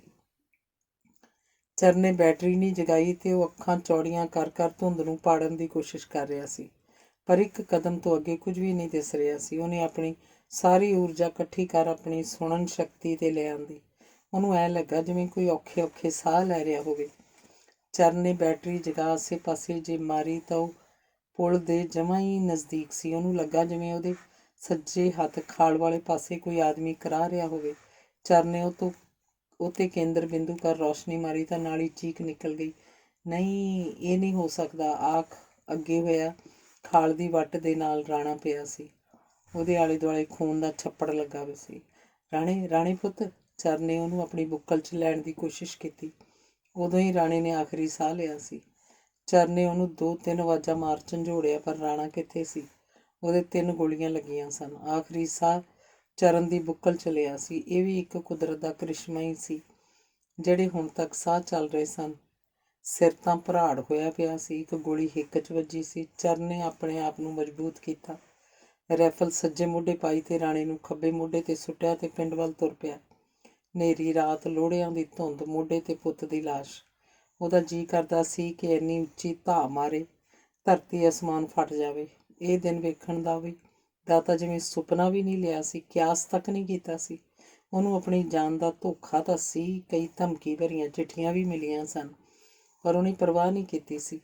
ਰਾਣੇ ਨੂੰ ਉਹ ਕੁਝ ਦਿਨ ਪਹਿਲਾਂ ਹੀ ਆਖ ਕੇ ਹਟਿਆ ਸੀ, ਰਾਣੇ ਬੇਟੇ, ਜਿੰਨਾ ਚਿਰ ਨਰਮਾ ਨਹੀਂ ਵੇਚਦੇ ਤੁਸੀਂ ਅਗਲੇ ਅੰਦਰ ਪੈ ਜਾਇਆ ਕਰੋ। ਬੈਠਕ 'ਚ ਮੈਂ ਪੈ ਜਾਇਆ ਕਰੂੰ। ਹਾਲਾਤ ਠੀਕ ਨਹੀਂ। ਸਿਰ ਫਿਰੇ ਬੰਦਿਆਂ ਦਾ ਕੋਈ ਭਰੋਸਾ ਨਹੀਂ ਹੁੰਦਾ। ਮੈਨੂੰ ਕਈ ਧਮਕੀਆਂ ਮਿਲ ਚੁੱਕੀਆਂ। ਮੇਰਾ ਕਿਸੇ ਨਾਲ ਕੀ ਵਿਰੋਧ ਆ ਬਾਪੂ? ਤੁਹਾਡਾ ਵੀ ਤਾਂ ਸਿਧਾਂਤਕ ਹੀ ਤਾਂ ਹੈ, ਕੋਈ ਜਾਤੀ ਦੁਸ਼ਮਣੀ ਥੋੜ੍ਹੇ ਆ। ਨਾਲੇ ਮੈਂ ਤੁਹਾਨੂੰ ਦੱਸਾਂ, ਮੈਥੋਂ ਅਗਲੇ ਅੰਦਰ ਪੈ ਹੀ ਨਹੀਂ ਹੁੰਦਾ। ਸਾਹ ਬੰਦ ਹੁੰਦਾ ਮੇਰਾ ਤਾਂ। 4 ਦਿਨ ਸਬਾਤ ਵਿਹਲੀ ਹੋ ਜਾਊ, ਨਰਮਾ ਵੇਚ ਆਵਾਂਗੇ। ਅੱਜ ਤਾਂ ਸ਼ੇਰਾ ਸਾਰੇ ਸਾਹ ਬੰਦ ਹੋ ਗਏ। ਇਹ ਸਾਰੇ ਸਾਹ ਚਰਨ ਆਪਣੇ ਆਪ ਨਾਲ ਬਰੜਾਇਆ। ਸਿਵਿਆਂ ਵਾਲੇ ਪਾਸੇ ਕੁੱਤੇ ਰੋਣ ਦੀ ਆਵਾਜ਼ ਆਈ। ਕਿਸੇ ਦਰਖਤ ਤੋਂ ਕੋਚਰੀ ਬੋਲੀ। ਗਿੱਦੜ ਹੁਆਂਕਿਆ। ਚਰਨ ਨੇ ਸੱਜੇ ਪੈਰ ਨਾਲ ਗੇਟ ਨੂੰ ਧੱਕਾ ਮਾਰਿਆ ਸੀ। ਗੇਟ ਖੁੱਲ੍ਹਦਾ ਗਿਆ ਸੀ। ਗੇਟ ਖੜਕਣ ਦੀ ਆਵਾਜ਼ ਸੁਣ ਜਸਬੀਰ ਤੇ ਗੇਜੋ ਅੰਦਰੋਂ ਬਾਹਰ ਨਿਕਲ ਆਈਆਂ। ਵਰਾਂਡਿਆਂ 'ਚ ਪਏ ਮੰਜੇ ਤੇ ਚਰਨ ਨੇ ਰਾਣੇ ਦਾ ਮੁਰਦਾ ਜਿਸਮ ਰੱਖਿਆ। ਦੋਹਾਂ ਪਿਓ ਪੁੱਤਾਂ ਨੂੰ ਖੂਨ ਨਾਲ ਗੱਚ ਵੇਖ ਨੂੰਹ ਸੱਸ ਦੀ ਲੇਰ ਨਿਕਲ ਗਈ। ਵੇ ਕੀ ਚੰਦਰਿਆ, ਤੂੰ ਬੋਲਦਾ ਕਿਉਂ ਨਹੀਂ? ਕੀ ਹੋ ਗਿਆ ਰਾਣੇ ਨੂੰ? ਜਸਬੀਰ ਨੇ ਆਖਿਆ। ਗੇਜੋ ਦੇ ਤਾਂ ਊਂ ਆਸਾਨ ਮਾਰੇ ਜਾ ਚੁੱਕੇ ਸਨ। ਰਾਣਾ ਕਿੱਥੇ ਆ ਜਸਬੀਰ? ਰਾਣਾ ਕਿੱਥੇ ਆ? ਮੇਰੀ ਆਈ ਮੇਰੇ ਸ਼ੇਰ ਦੇ ਸਿਰ ਪੈ ਗਈ ਓਏ ਲੋਕੋ। ਚਰਨ ਨੇ ਧਾਹ ਮਾਰੀ। ਜੀ ਕਰਦਾ ਸੀ ਬੁਰਜੀ ਨਾਲ ਸਿਰ ਮਾਰ ਆਪਣਾ ਖੋਪਰ ਭੰਨ ਲਵੇ, ਪਰ ਹੁਣ ਰੋਇਆਂ ਕੁਰਲਾਇਆਂ ਵੀ ਕੁਝ ਨਹੀਂ ਬਣਨਾ ਸੀ। ਨਾ ਹੀ ਕਾਤਲਾਂ ਨੂੰ ਕੋਸਿਆ। ਭਾਣਾ ਬੀਤ ਚੁੱਕਿਆ ਸੀ। ਚਰਨ ਨੇ ਅੰਦਰੋਂ ਕੰਬਲ ਲਿਆ ਕੇ ਪੁੱਤ ਦੀ ਲਾਸ਼ ਨੂੰ ਢਕਿਆ। ਜਸਬੀਰ ਤੇ ਗੇਜੋ ਦੀਆਂ ਧਾਹਾਂ ਹੁਬਕੀਆਂ 'ਚ ਬਦਲ ਚੁੱਕੀਆਂ ਸਨ। ਸਾਰਾ ਪਿੰਡ ਘੂਕ ਸੁੱਤਾ ਪਿਆ ਸੀ। ਜੇ ਕਿਸੇ ਦੇ ਕੰਨ ਬੁਲੇਲ ਪਈ ਵੀ ਸੀ ਤਾਂ ਜਾਗਦਾ ਹੀ ਸੌਂ ਗਿਆ ਸੀ। ਦਿਨ ਚੜ੍ਹੇ ਜਦ ਪਿੰਡ 'ਚ ਰਾਣੇ ਦੇ ਹੋਏ ਕਤਲ ਦਾ ਪਤਾ ਲੱਗਾ ਸੀ ਤਾਂ ਪਿੰਡ 'ਚ ਥੱਲ ਪੈ ਗਿਆ ਸੀ। ਲੋਕ ਤਰਾਸ ਕਰਨ ਲੱਗ ਪਏ ਸਨ। ਥਾਣੇ ਇਤਲਾਹ ਦਿੱਤੀ ਗਈ ਸੀ ਤਾਂ ਪੁਲਿਸ ਦੀਆਂ 4 ਗੱਡੀਆਂ ਭਰੀਆਂ ਆਈਆਂ ਸਨ। ਚਰਨ ਨੇ ਹੋਈ ਘਟਨਾ ਬਿਆਨ ਕਰ ਦਿੱਤੀ ਸੀ ਤਾਂ ਪੁਲਿਸ ਪਿੰਡ ਦੀ ਪੰਚਾਇਤ ਨੂੰ ਨਾਲ ਲਿਜਾ ਮੌਕਾ ਵਾਰਦਾਤ ਵੇਖ ਕੇ ਆਈ ਸੀ। ਬਕੂਏ ਵਾਲੀ ਥਾਂ ਤੇ ਖੂਨ ਭਰੀ ਮਿੱਟੀ ਚੱਕੀ ਗਈ ਸੀ ਤੇ ਆਸੇ-ਪਾਸੇ ਦੀਆਂ ਤਸਵੀਰਾਂ ਖਿੱਚੀਆਂ ਗਈਆਂ ਸਨ। ਲਾਸ਼ ਪੋਸਟਮਾਰਟਮ ਲਈ ਭੇਜੀ ਗਈ ਸੀ।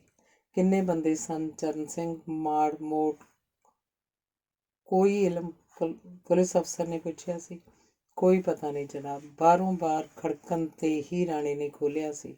ਜਦ 5-4 ਮਿੰਟ ਉਹ ਮੁੜਿਆ ਨਹੀਂ ਸੀ ਤਾਂ ਮੇਰੀ ਨੂੰਹ ਨੇ ਮੈਨੂੰ ਜਗਾਇਆ।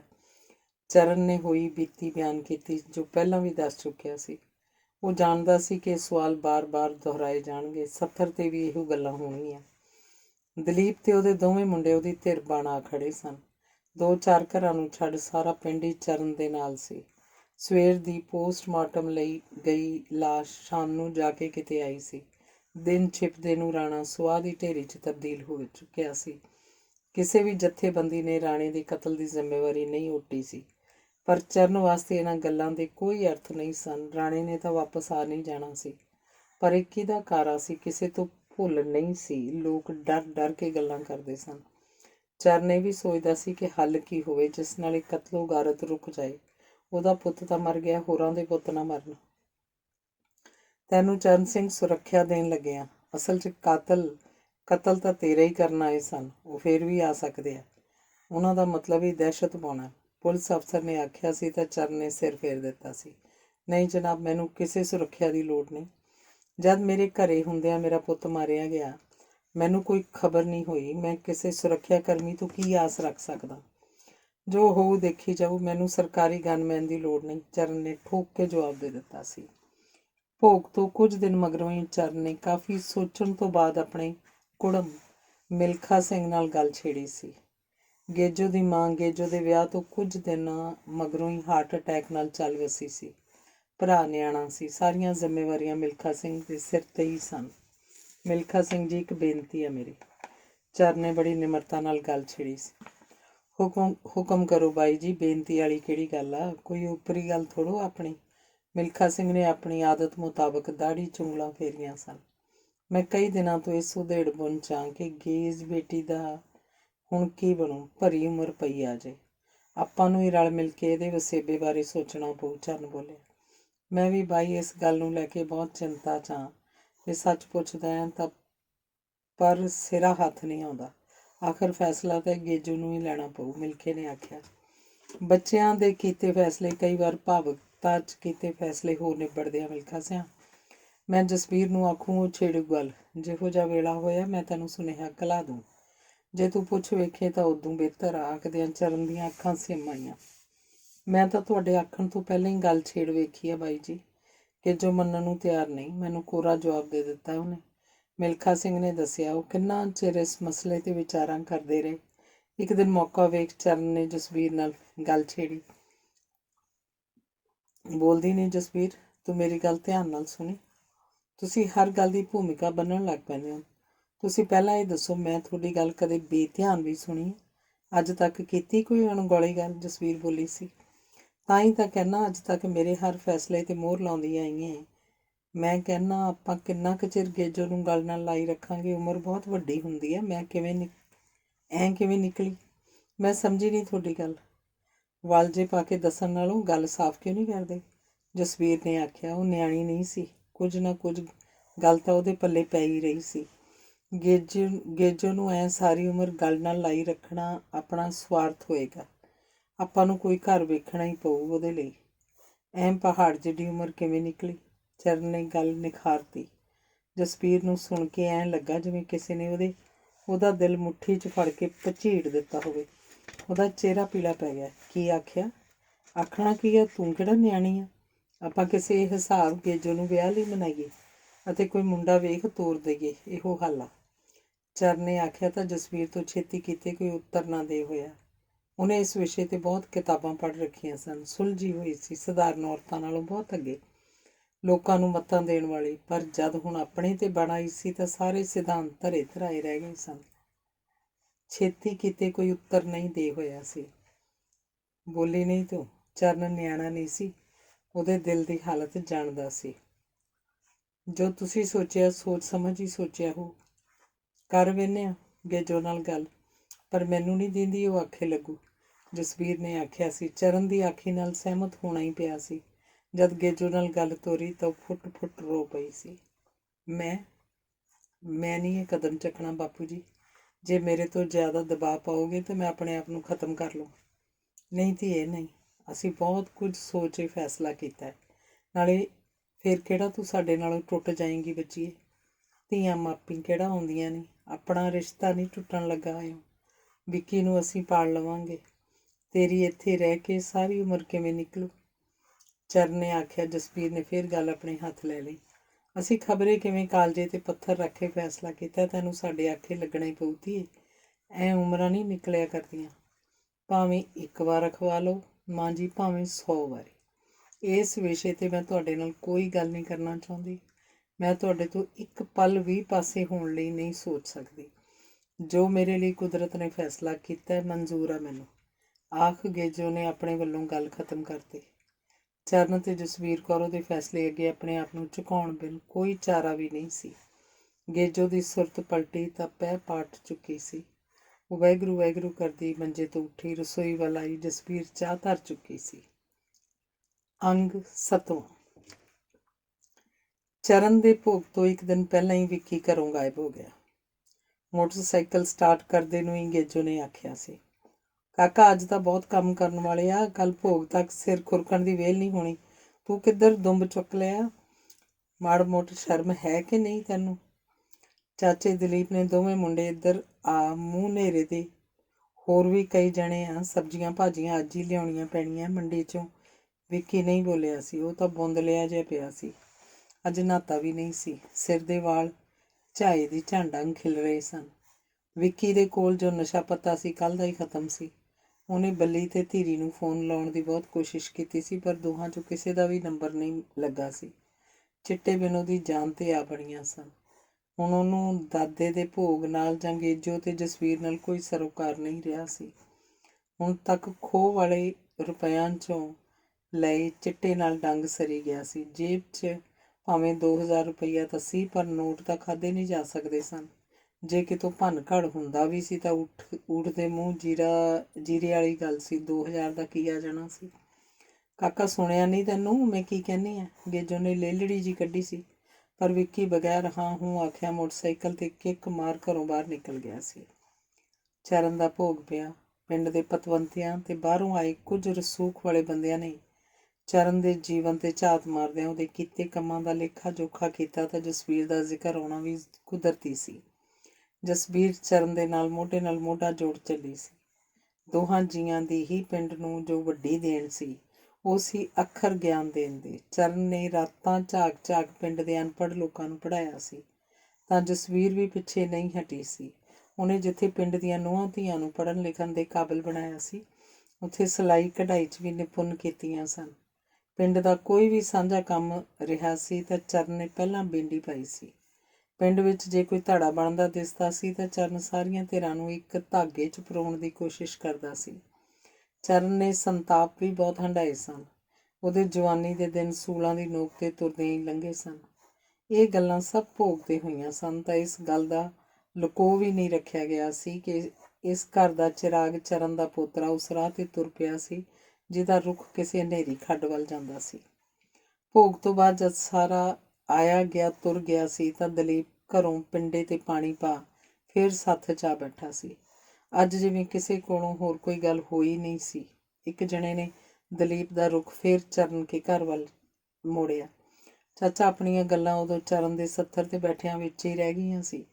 ਲਾਲ ਜਦੋਂ ਜੇਲ੍ਹ 'ਚੋਂ ਆ ਗਿਆ ਸੀ ਫਿਰ ਅੱਗੇ ਕੀ ਹੋਇਆ ਸੀ? ਹੋਣਾ ਕੀ ਸ਼ੇਰਾ, ਮਾੜੇ ਕੰਮਾਂ ਦੇ ਮਾੜੇ ਨਤੀਜੇ ਹੁੰਦੇ ਆ। ਉਹ ਕੁਝ ਲਾਲ ਨਾਲ ਹੋਇਆ ਜੋ ਉਹਨੇ ਇਹਨਾਂ ਕੰਮਾਂ 'ਚ ਹੁੰਦਾ, ਹੋਰ ਕੀ ਹੋਣਾ ਸੀ? ਦਲੀਪ ਨੇ ਹੌਕਾ ਲਿਆ। ਤਾਂ ਵੀ ਸਾਨੂੰ ਵੀ ਤਾਂ ਪਤਾ ਲੱਗੇ, ਅਸੀਂ ਤਾਂ ਜਮੇ ਹੀ ਮਗਰੋਂ ਆ। ਇੱਕ ਹੋਰ ਆਵਾਜ਼ ਆਈ। ਸਾਰੇ ਜਣੇ ਦਲੀਪ ਵੱਲ ਝਾਕੇ ਤਾਂ ਦਲੀਪ ਨੇ ਖੰਘੂਰ ਜੀ ਮਾਰ ਗਲ ਸਾਫ਼ ਕੀਤਾ ਤੇ ਬਹੁਤ ਪਿੱਛੇ ਗੋਤਾ ਖਾ ਗਿਆ। ਲਾਲ ਨੇ ਮਚਕੀਆਂ ਵਾਲੇ ਘਰ 'ਚ ਆਪਣਾ ਅੱਡਾ ਜਮਾ ਲਿਆ ਸੀ। ਜਿੰਨਾ ਚਿਰ ਅਫੀਮ ਦੇ ਠੇਕੇ ਰਹੇ ਸਨ, ਲਾਲ ਠੇਕੇ ਤੋਂ ਅਫੀਮ ਲਿਆ ਕੇ ਵੇਚਦਾ ਰਿਹਾ ਸੀ। ਜਦ ਪੰਜਾਬ ਸਰਕਾਰ ਨੇ ਠੇਕੇ ਤੋੜ ਅਫੀਮ 'ਤੇ ਪਾਬੰਦੀ ਲਾ ਦਿੱਤੀ ਸੀ ਤਾਂ ਉਸ ਵੇਲੇ ਹੀ ਇਸ ਇੰਤਜ਼ਾਰ 'ਚ ਬੈਠੇ ਸਰਕਾਰ ਦੇ ਨੇੜਲਿਆਂ ਨੇ ਅਫੀਮ ਦਾ ਕਾਰੋਬਾਰ ਆਪਣੇ ਹੱਥਾਂ 'ਚ ਲੈ ਲਿਆ ਤੇ ਉਹਨਾਂ ਕਾਰੋਬਾਰੀਆਂ ਨੇ ਲਾਲ ਵਰਗਿਆਂ ਨੂੰ ਆਪਣੇ ਮੂਹਰੇ ਬਣਾ ਆਪਣੇ ਕਾਰੋਬਾਰ ਰੇੜ ਲਏ। ਲਾਲ ਅਫੀਮ ਤੇ ਘਰ ਦੀ ਸ਼ਰਾਬ ਧੜੱਲੇ ਨਾਲ ਵੇਚਣ ਲੱਗ ਪਿਆ। ਖੰਮਣ ਤੇ ਮਾਨੇ ਨੂੰ ਅਫੀਮ ਤੇ ਸ਼ਰਾਬ ਆਮ ਮਿਲਣ ਲੱਗ ਪਈ ਤਾਂ ਉਹ ਲਾਲ ਦੇ ਕਾਰੋਬਾਰ 'ਚ ਉਹਦੇ ਕਰਿੰਦੇ ਬਣ ਕੇ ਰਹਿ ਗਏ। ਮਾਨਾ ਲਾਲ ਦਾ ਜੇਲ੍ਹ 'ਚੋਂ ਮੋੜਾ ਸੁਣ ਦੂਜੇ ਚੌਥੇ ਦਿਨ ਹੀ ਆ ਗਿਆ। ਜਿਹੜੇ ਸਰਦਾਰਾਂ ਕੋਲੋਂ ਰਹਿੰਦਾ ਸੀ, ਨਸ਼ੇ ਪੱਥੇ ਦੀ ਤੋੜ ਤਾਂ ਉੱਥੇ ਵੀ ਨਹੀਂ ਸੀ, ਪਰ ਆਪਣਾ ਪਿੰਡ ਪਿੰਡ ਹੀ ਹੁੰਦਾ। ਆਖਰ ਉਹਨੇ ਪਿੰਡ ਦਾ ਰੁੱਖ ਹੀ ਕੀਤਾ। ਉਹ ਤੇ ਥੰਮਣ ਦੰਦੀਆਂ ਵੱਢ ਵੱਢ ਅਫੀਮ ਖਾਂਦੇ, ਚਿੱਗੀਆਂ ਲਾਲਾ ਸ਼ਰਾਬ ਪੀਂਦੇ ਘੋਰੀ ਹੋ ਗਏ ਸਨ। ਉਹਨਾਂ ਦੀ ਹੁਣ ਜਾਨ ਬਾਤ ਵਾਲੇ ਦਿਓ ਦੀ ਤੋਤੇ 'ਚ ਹੋਣ ਵਾਂਗ ਲਾਲ ਦੀ ਮੁੱਠੀ 'ਚ ਸੀ। ਦਿਨ ਬੀਤਦੇ ਗਏ, ਹਫ਼ਤੇ ਮਹੀਨੇ ਸਾਲਾਂ ਦਾ ਰੂਪ ਧਾਰ ਗਏ। ਇਹਨਾਂ ਸਾਲਾਂ 'ਚ ਦੇਸ਼ 'ਚ ਵੀ ਕਾਫੀ ਉਥਲ ਪੁਥਲ ਹੋਈ। 1962 'ਚ ਚੀਨ ਨਾਲ ਜੰਗ ਲੱਗੀ। 1965 'ਚ ਪਾਕਿਸਤਾਨ ਨੇ ਪੰਗਾ ਲੈ ਲਿਆ। ਜੰਗੀ ਜਹਾਜ਼ ਗੜੂੰਜਾਂ ਪਾਉਂਦੇ ਆਉਂਦੇ। ਸ਼ਾਮ ਵੇਲੇ ਲੋਕ ਕੰਮਾਂ ਕਾਰਾਂ ਤੋਂ ਵਿਹਲੇ ਹੋ ਸੱਥ 'ਚ ਆ ਜੁੜਦੇ। ਪਿੰਡ ਦੀ ਪੰਚਾਇਤ ਨੂੰ ਮਿਲਿਆ ਰੇਡੀਓ ਚਾਲੂ ਕਰ ਦਿੱਤਾ ਜਾਂਦਾ। ਵਿਰਲੇ ਵੇਲੇ ਘਰੀਂ ਭਾਵੇਂ ਰੇਡੀਓ ਸਨ, ਪਰ ਹਰ ਘਰੇ ਨਹੀਂ ਸੀ। ਲੋਕ ਖਬਰਾਂ ਸੁਣਨ ਸੱਥ 'ਚ ਹੀ ਆਉਂਦੇ ਸਨ। ਸੁਰਿੰਦਰ ਬੱਤਰਾ ਦਿੱਲੀ ਤੋਂ ਖਬਰਾਂ ਪੜ੍ਹਦੀ ਤਾਂ ਲੋਕ ਸਾਹ ਰੋਕ ਲੈਂਦੇ। ਲਾਹੌਰ ਰੇਡੀਓ ਸਟੇਸ਼ਨ ਝੂਠਾਂ ਦੇ ਪਲੰਦੇ ਬੰਨ ਸੁੱਟਦਾ, ਕਿਸੇ ਵੀ ਖਬਰ 'ਚ ਸੱਚਾਈ ਨਾ ਹੁੰਦੀ। ਨਿਊਜ਼ ਰੀਡਰ ਬਠਿੰਡਾ ਕਬਜ਼ੇ 'ਚ ਕਰ ਲਿਆ। ਫੌਜਾਂ ਫਰੀਦਕੋਟ ਲੰਘ ਚੁੱਕੀਆਂ ਹਨ ਦੀ ਬੱਕੜਵਾ ਮਾਰਦਾ ਤਾਂ ਲੋਕ ਇੱਕ ਦੂਜੇ ਦੇ ਮੂੰਹ ਵੱਲ ਝਾਕਦੇ। ਉਹਨਾਂ ਦੀਆਂ ਖਬਰਾਂ ਸੱਚ ਦੇ ਨੇੜ ਤੇੜ ਵੀ ਨਾ ਹੁੰਦੀਆਂ। ਲੋਕ ਦਿੱਲੀ ਤੋਂ ਆ ਰਹੀਆਂ ਖਬਰਾਂ ਦਾ ਹੀ ਯਕੀਨ ਕਰਦੇ। ਸਿਆਣੇ ਬੰਦੇ ਲਾਹੌਰ ਨਾਲ ਆਇਆ ਕਰੋ ਓਏ ਆਖਦੇ। ਲੋਕ ਪੈਰਾਸ਼ੂਟ ਰਾਹੀਂ ਜਸੂਸ ਉਤਰਦਿਆਂ ਦੀਆਂ ਗੱਲਾਂ ਕਰਦੇ। ਡਾਂਗਾ ਸੋਟੇ ਚੱਕ ਮੰਢੀਰ ਕਮਾਦ ਚਰੀਆਂ ਫਰੋਲਦੀ ਰਹਿੰਦੀ। ਜੇ ਕੋਈ ਰਾਹੀ ਪਾਂਧੀ ਅੜਿੱਕ ਕੇ ਆ ਜਾਂਦਾ ਤਾਂ ਕੁੱਟਿਆ ਵੀ ਜਾਂਦਾ। ਹਰ ਪਾਸੇ ਜੰਗ ਦੀਆਂ ਹੀ ਗੱਲਾਂ ਹੁੰਦੀਆਂ। ਜਿਨ੍ਹਾਂ ਦੇ ਪੁੱਤ ਪਤੀ ਭਰਾ ਫੌਜੀ ਸਨ, ਕਾਲਜਾ ਫੜ ਬੈਠ ਜਾਂਦੇ। ਖਬਰਾਂ ਉਹਨਾਂ ਦੇ ਕਾਲਜੇ ਨੂੰ ਚੀਰ ਪਾਉਂਦੀਆਂ। ਜੰਗ ਬੰਦੀ ਲਈ ਅਰਦਾਸਾਂ ਕਰਦੇ। ਚਿੱਠੀ ਚੀਰਾ ਉਡੀਕਦਿਆਂ ਦੀਆਂ ਅੱਖਾਂ ਪੱਕ ਜਾਂਦੀਆਂ। ਫੌਜ ਦੀ ਡਾਕ ਬੰਦ ਹੋਣ ਕਰਕੇ ਚਿੱਠੀਆਂ ਨਾ ਆਉਂਦੀਆਂ। ਇਹਨਾਂ ਦਿਨਾਂ 'ਚ ਸਮਗਲਰਾਂ ਦੀ ਚਾਂਦੀ ਸੀ। ਹੁਣ ਲਾਲ ਇਕੱਲਾ ਨਹੀਂ ਸੀ। ਉਹਨੇ ਆਪਣੇ ਪੁੱਤ ਸੋਹਣ ਨੂੰ ਵੀ ਨਾਲ ਲਾ ਲਿਆ ਸੀ। ਸ਼ਾਮੋਂ ਦੀ ਇੱਕ ਨਹੀਂ ਚੱਲੀ ਸੀ। ਲਾਲ ਭਾਣੇ ਇਸੇ ਖੁੱਡ 'ਚ ਸਹਾ ਸੀ। ਸੋਹਣ ਨਿੱਕਾ ਹੁੰਦਾ ਹੀ ਆਕੀ ਸੀ। ਘਰੇ ਕਰਮੋਂ ਦੀ ਸੰਗਤ ਤੇ ਅੱਡੇ ਤੇ ਲਾਲ ਦੀ ਗਲਾਸ 'ਚ ਤੁਪਕਾ ਪਾ ਕੇ ਦਾਰੂ ਦੇਣ ਤੋਂ ਹੋਇਆ ਕੰਮ ਸ਼ੁਰੂ ਬਹੁਤ ਅੱਗੇ ਨਿਕਲ ਗਿਆ ਸੀ। ਸ਼ਾਮੋਂ ਬਥੇਰਾ ਕਲਪਦੀ ਰਹੀ ਸੀ, ਪਰ ਸੋਹਣ ਉਹਦੇ ਹੱਥੋਂ ਨਿਕਲਦਾ ਗਿਆ ਸੀ। ਸ਼ਾਮੋਂ ਨੇ ਚਰਨ ਨੂੰ ਲਾਲ ਦਾ ਪਾਹ ਨਹੀਂ ਲੱਗਣ ਦਿੱਤਾ ਸੀ। ਉਹਨੇ ਸ਼ਾਮੋਂ ਲਾਲ ਦੇ ਪੈੜੇ ਤੋਂ ਬਚਾਈ ਆਈ ਸੀ। ਚਰਨ, ਲਾਲ, ਕਰਮੋਂ ਤੇ ਸੋਹਣ ਦੀਆਂ ਜ਼ਿਆਦਤੀਆਂ ਸਹਿੰਦਾ ਵੀ 10 ਜਮਾਤਾਂ ਪਾਸ ਕਰ ਗਿਆ ਸੀ, ਜਦੋਂ ਕਿ ਸੋਹਣ ਚੌਥੀ ਨਹੀਂ ਟੱਪ ਸਕਿਆ ਸੀ। ਸ਼ਾਮੋਂ ਨੇ ਵੀ ਸੋਚ ਲਿਆ ਸੀ ਕਿ ਉਹ ਚਰਨ ਨੂੰ ਜ਼ਰੂਰ ਪੜ੍ਹਾਊ, ਭਾਵੇਂ ਕੁਝ ਵੀ ਹੋ ਜਾਏ। ਇਸ ਲਈ ਸ਼ਾਮੋਂ ਨੂੰ ਲਾਲ ਦੇ ਕ੍ਰੋਧ ਦਾ ਸਾਹਮਣਾ ਕਰਨਾ ਹੀ ਪੈਂਦਾ ਸੀ। ਵੇਖ ਰੱਬ ਦਿਆਂ ਬੰਦਿਆਂ, ਮੇਰੀ ਮਿੰਨਤ ਆ, ਚਰਨ ਨਾਲ ਇੰਨਾ ਸ਼ਰੀਕਾ ਨਾ ਬਣ। ਸੋਹਣ ਨੂੰ ਤਾਂ ਤੂੰ ਆਪਣੇ ਨਾਲ ਪੁੱਠਿਆਂ ਲੱਛਣਾਂ 'ਤੇ ਤੋਰ ਹੀ ਲਿਆ। ਚਰਨ ਨੂੰ ਮੈਂ ਇਸ ਰਾਹ ਨਹੀਂ ਪੈਣ ਦੇਣਾ, ਜਿੰਨਾ ਹੋ ਸਕਿਆ ਪੜ੍ਹਾਵਾਂਗੇ। ਮੇਰੀ ਭਾਵੇਂ ਤੂੰ ਬੋਟੀ ਕਰ ਦੇਵੇਂ, ਕੋਈ ਪਰਵਾਹ ਨਹੀਂ, ਪਰ ਉਹਨੂੰ ਮੈਂ ਸਕੂਲੋਂ ਨਹੀਂ ਹਟਾਉਣਾ। ਮੈਂ ਤਾਂ ਕਹਿੰਦੀ ਹਾਂ ਸੋਹਣ ਨੂੰ ਅਜੇ ਵੀ ਪੜ੍ਹਨ ਪਾ ਦੇ, ਫਿਰ ਲੰਘੇ ਵੇਲੇ ਹੱਥ ਨਹੀਂ ਆਉਂਦੇ ਹੁੰਦੇ। ਅਜੇ ਵੀ ਕੁਝ ਨਹੀਂ ਵਿਗੜਿਆ। ਕਿਤੇ ਕਿਤੇ ਮੇਰਾ ਜੀਅ ਕਰਦਾ ਹੈ ਤੇਰਾ ਵੀ ਕੀਰਤਨ ਸੋਹਲਾ ਪੜ੍ਹ ਹੀ ਦੇਵਾਂ। ਇੱਕ ਮੁੱਕੀ ਦੀ ਮਾਰਾ ਸੜੀ ਕੁੱਤੀ, ਗੱਲਾਂ ਵੱਡੀਆਂ ਵੱਡੀਆਂ ਕਰਦੀ ਹੈ। ਲਾਲ ਸ਼ਾਮੋਂ ਨੂੰ ਕੁੱਦ ਕੇ ਬਹਿ ਜਾਂਦਾ। ਲਾਲ ਦੇ ਦਿਮਾਗ 'ਚ ਇਹ ਗੱਲ ਘਰ ਕਰ ਚੁੱਕੀ ਸੀ ਕਿ ਚਰਨ ਉਹਦੀ ਔਲਾਦ ਨਹੀਂ। ਚਰਨ ਨੂੰ ਤਾਂ ਉਹ ਹਰਾਮੀ ਸਮਝਦਾ ਸੀ। ਕਰਮੋਂ ਉਹਨੂੰ ਦਿਮਾਗ 'ਚੋਂ ਇਹ ਗੱਲ ਨਿਕਲਣ ਵੀ ਨਹੀਂ ਦਿੰਦੀ ਸੀ। ਲਾਲ ਨੂੰ ਟਾਂਟ ਦੇਈ ਰੱਖਦੀ, ਕਹਾਣੀ ਮੁੱਢੋਂ ਸੁੱਢੋਂ ਫੇਰ ਸ਼ੁਰੂ ਕਰ ਦਿੰਦੀ। ਚਰਨ ਹੁਣ ਨਿਆਣਾ ਨਹੀਂ ਸੀ, ਸਾਰੀ ਗੱਲ ਸਮਝਦਾ ਸੀ। ਉਹਦੀ ਵਜ੍ਹਾ ਨਾਲ ਹੀ ਉਹਦੀ ਮਾਂ ਸ਼ਾਮੋਂ ਨੂੰ ਬਹੁਤ ਕੁਝ ਸਹਿਣਾ ਪੈਂਦਾ ਸੀ। ਉਹਨੂੰ ਆਪਣੀ ਮਾਂ ਸ਼ਾਮੋਂ ਦੀ ਨਿੱਤ ਨਵੇਂ ਔਗਣ ਹੁੰਦੀ ਬੇਇੱਜ਼ਤੀ ਸਹਾਰਨੀ ਔਖੀ ਹੋ ਜਾਂਦੀ ਸੀ। ਚਰਨ ਨੇ ਇੱਕ ਦਿਨ ਆਪਣੇ ਆਪ ਨਾਲ ਕੀਤਾ ਫੈਸਲਾ ਸ਼ਾਮੋਂ ਨੂੰ ਆਖ ਸੁਣਾਇਆ, ਮੈਂ ਖੇਤੀ ਕਰੂ ਮਾਂ ਮੇਰੀ। ਬਾਪੂ ਨੂੰ ਆਖ ਵੇਖ ਬਲਦਾਂ ਦੀ ਜੋਗ ਲੈ ਦਿਓ। ਨਹੀਂ ਪੁੱਤ ਪੜ੍ਹ ਤੂੰ। ਸੁਣ ਕੇ ਸ਼ਾਮੋਂ ਨੂੰ ਧੱਕਾ ਜਿਹਾ ਲੱਗਿਆ। ਉਹ ਤਾਂ ਸੋਚੀ ਬੈਠੀ ਸੀ ਕਿ ਚਰਨ ਨੂੰ ਅੱਗੇ ਹੋਰ ਪੜ੍ਹਾ ਕੇ ਕਿਸੇ ਨੌਕਰੀ ਦੇ ਕਾਬਲ ਬਣਾਊ। ਸ਼ਾਮੋਂ ਨੂੰ ਉਮੀਦ ਨਹੀਂ ਸੀ ਕਿ ਲਾਲ ਉਹਨੂੰ ਉਹਦਾ ਬਣਦਾ ਹੱਕ ਜ਼ਮੀਨ 'ਚੋਂ ਦਿਓ। ਸ਼ਾਮੋਂ ਦੇ ਦਿਮਾਗ 'ਚ ਇਹ ਗੱਲ ਘਰ ਕਰ ਚੁੱਕੀ ਸੀ ਕਿ ਲਾਲ ਨੇ ਜਦੋਂ ਵੀ ਕਰਾਈ ਜ਼ਮੀਨ ਸੋਹਣ ਦੇ ਨਾਂ ਹੀ ਕਰਾਊ। ਜਿਹੜਾ ਚਰਨ ਦੇ ਇੰਨਾ ਖੱਤ ਪਿਆ ਹੈ, ਜ਼ਮੀਨ ਕਦ ਦੇਣ ਲੱਗਾ। ਜੇ ਪੜ੍ਹ ਲਿਖ ਜਾਵੇ ਤਾਂ ਰੋਟੀ ਦੇ ਸਿਰੇ ਤਾਂ ਹੋਵੇ। ਉਹ ਤਾਂ ਹੀ ਪੜ੍ਹਨ 'ਤੇ ਜ਼ੋਰ ਪਾਈ ਆਉਂਦੀ ਸੀ। ਉਹਦੀ ਪੜ੍ਹਾਈ 'ਤੇ ਕੁਝ ਆਪ ਫੂਈ ਜੋੜ ਅਤੇ ਕੁਝ ਕਰਤਾਰੇ ਤੋਂ ਲੈ ਖਰਚਾ ਕਰਦੀ ਆਈ ਸੀ। ਐਂ ਚਰਨ ਨੇ 10 ਜਮਾਤਾਂ ਪਾਸ ਕੀਤੀਆਂ ਸਨ, ਪਰ ਹੁਣ ਚਰਨ ਅੱਗੇ ਪੜ੍ਹਨ ਤੋਂ ਸਿਰ ਮਾਰ ਗਿਆ ਸੀ। ਬਸ ਮਾਂ, ਹੁਣ ਤੂੰ ਨੰਨਾ ਨਾ ਪਾਈ। ਬਾਪੂ ਨੂੰ ਆਖ ਬਲਦ ਲੈ ਦੇਵੇ। ਜੇ ਪਹਿਲਾਂ ਹੀ ਖੇਤੀ ਕਰਦੇ ਹੁੰਦੇ ਖਬਰੇ ਬਾਈ ਸੋਹਣ ਨਾ ਹੀ ਗਲਤ ਰਾਹ ਪੈਂਦਾ। ਬਾਪੂ ਦੀ ਸੰਗਤ ਤੋਂ ਦੂਰ ਹੀ ਰਹਿੰਦਾ। ਚਰਨ ਨੇ ਆਖਿਆ। ਉਹ ਹੁਣ ਆਪਣੀ ਪੜ੍ਹਾਈ ਪਿੱਛੇ ਸ਼ਾਮੋਂ ਦੀ ਹੁੰਦੀ ਦੁਰਦਸ਼ਾ ਨਹੀਂ ਵੇਖ ਸਕਦਾ ਸੀ। ਉਹਨੂੰ ਭੁੱਲ ਨਹੀਂ ਸੀ ਜੋ ਆਥਣ ਔਗਣ ਸ਼ਾਮੋਂ ਦੀ ਦੁਰਦਸ਼ਾ ਹੁੰਦੀ ਸੀ। ਜੇ ਤੇਰਾ ਬਾਪੂ ਤੇਰੇ ਤਾਈ ਕਰਤਾਰੇ ਨੂੰ ਵੀ ਅੱਧ ਤੇ ਬਜਾ ਦਿਆ ਕਰਦਾ ਠੀਕ ਸੀ। ਕਰਦਾ ਤਾਂ ਸੀ। ਇਹਨੇ ਨਾ ਆਪ ਵਾਹੀ ਬੀਜੀ, ਨਾ ਭਾਈ ਜੀ ਨੂੰ ਹੀ ਬੀਜਣ ਦਿੱਤੀ। ਠੇਕੇ 'ਤੇ ਦਿੰਦਾ ਰਿਹਾ, ਉਹ ਵੀ ਪਾਸੇ। ਘਰ ਆਏ ਪੈਸੇ ਇਹਨਾਂ ਕੁੱਤੇ ਕੰਮਾਂ 'ਚ ਵਾੜਦਾ ਰਿਹਾ। ਮੈਂ ਹੀ ਜਾਣਦੀ ਹਾਂ ਪੁੱਤ ਇਸ ਬੰਦੇ ਨਾਲ ਕਿਵੇਂ ਕੱਟਦੀ ਆਈ ਹਾਂ।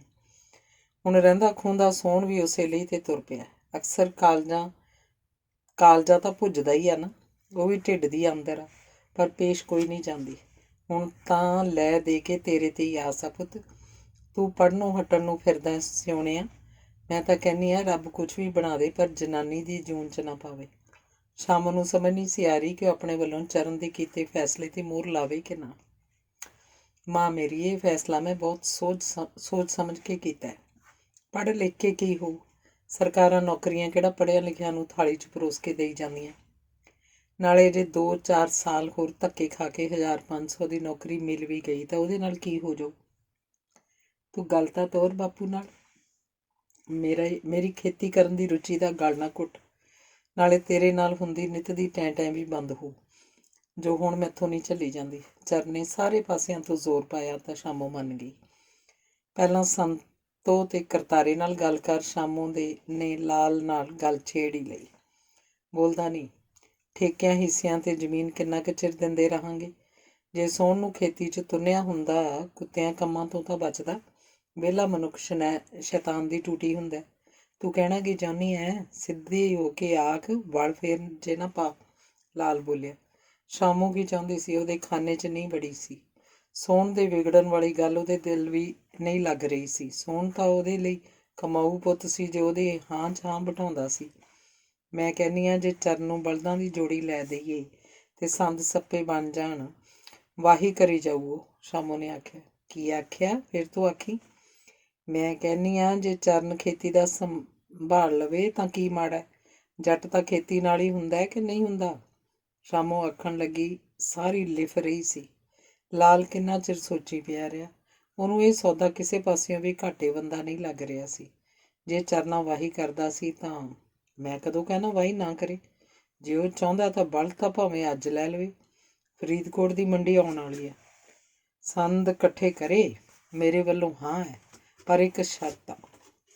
ਲਾਲ ਹਰੀ ਝੰਡੀ ਦੇ ਸ਼ਰਤ ਵੀ ਰੱਖ ਗਿਆ। ਸ਼ਰਤ? ਸ਼ਾਮੋ ਲਾਲ ਦੇ ਮੂੰਹ ਵੱਲ ਝਾਕੀ ਕਿ ਪਤਾ ਨਹੀਂ ਕਿਹੜੀ ਸ਼ਰਤ ਮੂੰਹ ਚੋਂ ਕੱਢੂ। ਮੈਂ ਕਰਤਾਰੇ ਨਾਲ ਵੀੜੀ ਨਹੀਂ ਰੱਖਣ ਦੇਣੀ, ਜੇ ਉਹ ਉਹਨਾਂ ਨਾਲ ਵਾਹੀ ਸਾਂਝੀ ਕਰਨ ਦੀ ਸੋਚੀ ਬੈਠਾ ਹੋਵੇ ਭਲਾ। ਲਾਲ ਨੇ ਸ਼ਰਤ ਦੱਸੀ। ਉਹ ਤਾਂ ਮੈਂ ਉਹਨੂੰ ਸਮਝਾ ਦਿਆਂਗੀ, ਪਰ ਜੇ ਇਕੱਠੇ ਕੰਮ ਧੰਦਾ ਕਰਦੇ ਵੀ ਰਹਿਣਗੇ ਤਾਂ ਹਰਜ ਵੀ ਕੀ ਹੋਊ। ਭਾਈ ਜੀ ਸਿਆਣਾ ਹੈ, ਸਿਆਣੇ ਬੰਦੇ ਦੀ ਸਿਆਣੀ ਮੱਤ। ਕਿਉਂ ਮੈਂ ਕਮਲਾ ਤੁਰਿਆ ਫਿਰਦਾ? ਆਖੇ ਭਾਈ ਜੀ ਸਿਆਣਾ, ਸਾਲੀ ਕੁੱਤੀ ਤੀਵੀਂ। ਹਲ ਇਕੱਠੇ ਨਹੀਂ ਜੁੜਨੇ। ਕਰਤਾਰੇ ਨਾਲ ਮੈਂ ਸਾਂਝਗਿਰੀ ਨਾਲ ਨਹੀਂ ਰੱਖਣ ਦੇਣੀ, ਪਹਿਲਾਂ ਦੱਸਤਾ। ਹਾਂ, ਸੀਰੀ ਰੱਖਣਾ ਹੋਇਆ ਰੱਖ ਲਵੇ, ਲਾਲ ਨੇ ਆਖਿਆ। ਜਿਵੇਂ ਤੂੰ ਆਖੇ, ਆਖ ਸ਼ਾਮੋ ਨੇ ਗੱਲ ਮੁਕਾਤੀ। ਲਾਲ ਅੰਦਰੇ ਅੰਦਰ ਪੂਰਾ ਖੁਸ਼ ਸੀ। ਚਰਨ ਖੇਤੀ ਕਰਦਾ ਸੀ ਤਾਂ ਉਹਦਾ ਭੋਰਾ ਭਰ ਨੁਕਸਾਨ ਨਹੀਂ ਸੀ। ਆਮਦਨ ਚੋਖੀ ਹੋ ਜਾਇਆ ਕਰਨੀ ਸੀ। ਲੋਕ ਖੇਤੀ 'ਚੋਂ ਹੱਥ ਰੰਗ ਰਹੇ ਸਨ। ਨਵੇਂ ਆਏ ਬੀਜਾਂ ਨੇ ਪੰਜਾਬ ਨੂੰ ਤਰੱਕੀ ਦੇ ਰਾਹ 'ਤੇ ਤੋਰਤਾ ਸੀ, ਅਤੇ ਇੱਕ ਉਹ ਸੀ ਜਿਹੜਾ ਹੱਥੋਂ ਘਰਾਵਾਂ ਠੇਕਾ ਲੈ ਸਬਰ ਕਰ ਲਿਆ ਕਰਦਾ ਸੀ। ਚਰਨ ਨੇ ਕਰਤਾਰੇ ਨੂੰ ਪੜਦੇ ਨਾਲ ਆਖ ਸਰਬਣ ਰੋਲੂ ਨੂੰ ਸੀਟ 'ਤੇ ਪੱਕਾ ਕਰ ਲਿਆ। ਰੋਲੂ ਕਿਸਾਨ ਬੰਦਾ ਸੀ, ਅਫੀਮ ਤਾਂ ਮਾੜ ਮੋਟ ਖਾਂਦਾ ਸੀ, ਪਰ ਕਾਮਾ ਸਿਰੇ ਦਾ ਸੀ। ਖੇਤੋਂ ਇੱਕ ਕਿੱਕਰ ਤੇ ਡੇਕ ਪੱਟ ਕਾਕੇ ਮਿਸਤਰੀ ਤੋਂ 2 ਹਲ ਤੇ ਪੰਜਾਲੀ ਵਗੈਰਾ ਤਿਆਰ ਕਰ ਲਏ। ਜੋ ਸੰਦ ਬਾਜ਼ਾਰ 'ਚੋਂ ਲੈਣ ਵਾਲੇ ਸਨ ਖਰੀਦ ਲਏ। ਮੰਡੀ ਆਈ ਤਾਂ ਬਲਦਾਂ ਦੀ ਜੋੜੀ ਵੀ ਲੈ ਆਂਦੀ।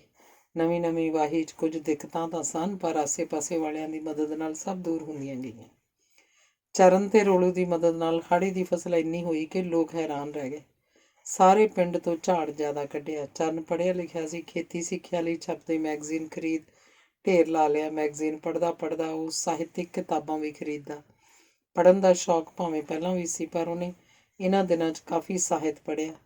ਪੈਸੇ ਧੇਲੇ ਵੱਲੋਂ ਉਹਨੂੰ ਕਰਤਾਰੇ ਤੇ ਸੰਤੋ ਨੇ ਥੋੜ੍ਹਨ ਨਾ ਦਿੱਤਾ। ਜਿੱਥੇ ਚਰਨ ਮਾਹਰ ਕਿਸਾਨ ਤੇ ਲੋਕ ਸੇਵਾ ਲਈ ਆਪਣੀ ਪਹਿਚਾਣ ਬਣਾ ਰਿਹਾ ਸੀ, ਉੱਥੇ ਸੋਹਣ ਨਸ਼ਿਆਂ 'ਚ ਇੰਨਾ ਗਰਕਦਾ ਗਿਆ ਕਿ ਉਹ ਭਲੇ ਮਾਨਸ ਲੋਕਾਂ ਦੀਆਂ ਅੱਖਾਂ 'ਚ ਰੜਕਣ ਲੱਗ ਪਿਆ। ਪਿੰਡ ਤੇ ਆਸੇ ਪਾਸੇ ਲੋਕਾਂ ਦੀਆਂ ਘੋੜੀਆਂ ਤੇ ਬਲਦ ਚੋਰੀ ਹੋ ਜਾਂਦੇ, ਜਿਨ੍ਹਾਂ ਦਾ ਕਰਤਾ ਧਰਤਾ ਸਹੁੰ ਨਹੀਂ ਹੁੰਦਾ। ਦਰਿਆ ਪਾਰ ਕਰਵਾ ਪਾਕਿਸਤਾਨ 'ਚ ਪਸ਼ੂ ਵਾੜਨੇ ਉਸ ਲਈ ਔਖੇ ਨਹੀਂ ਸਨ।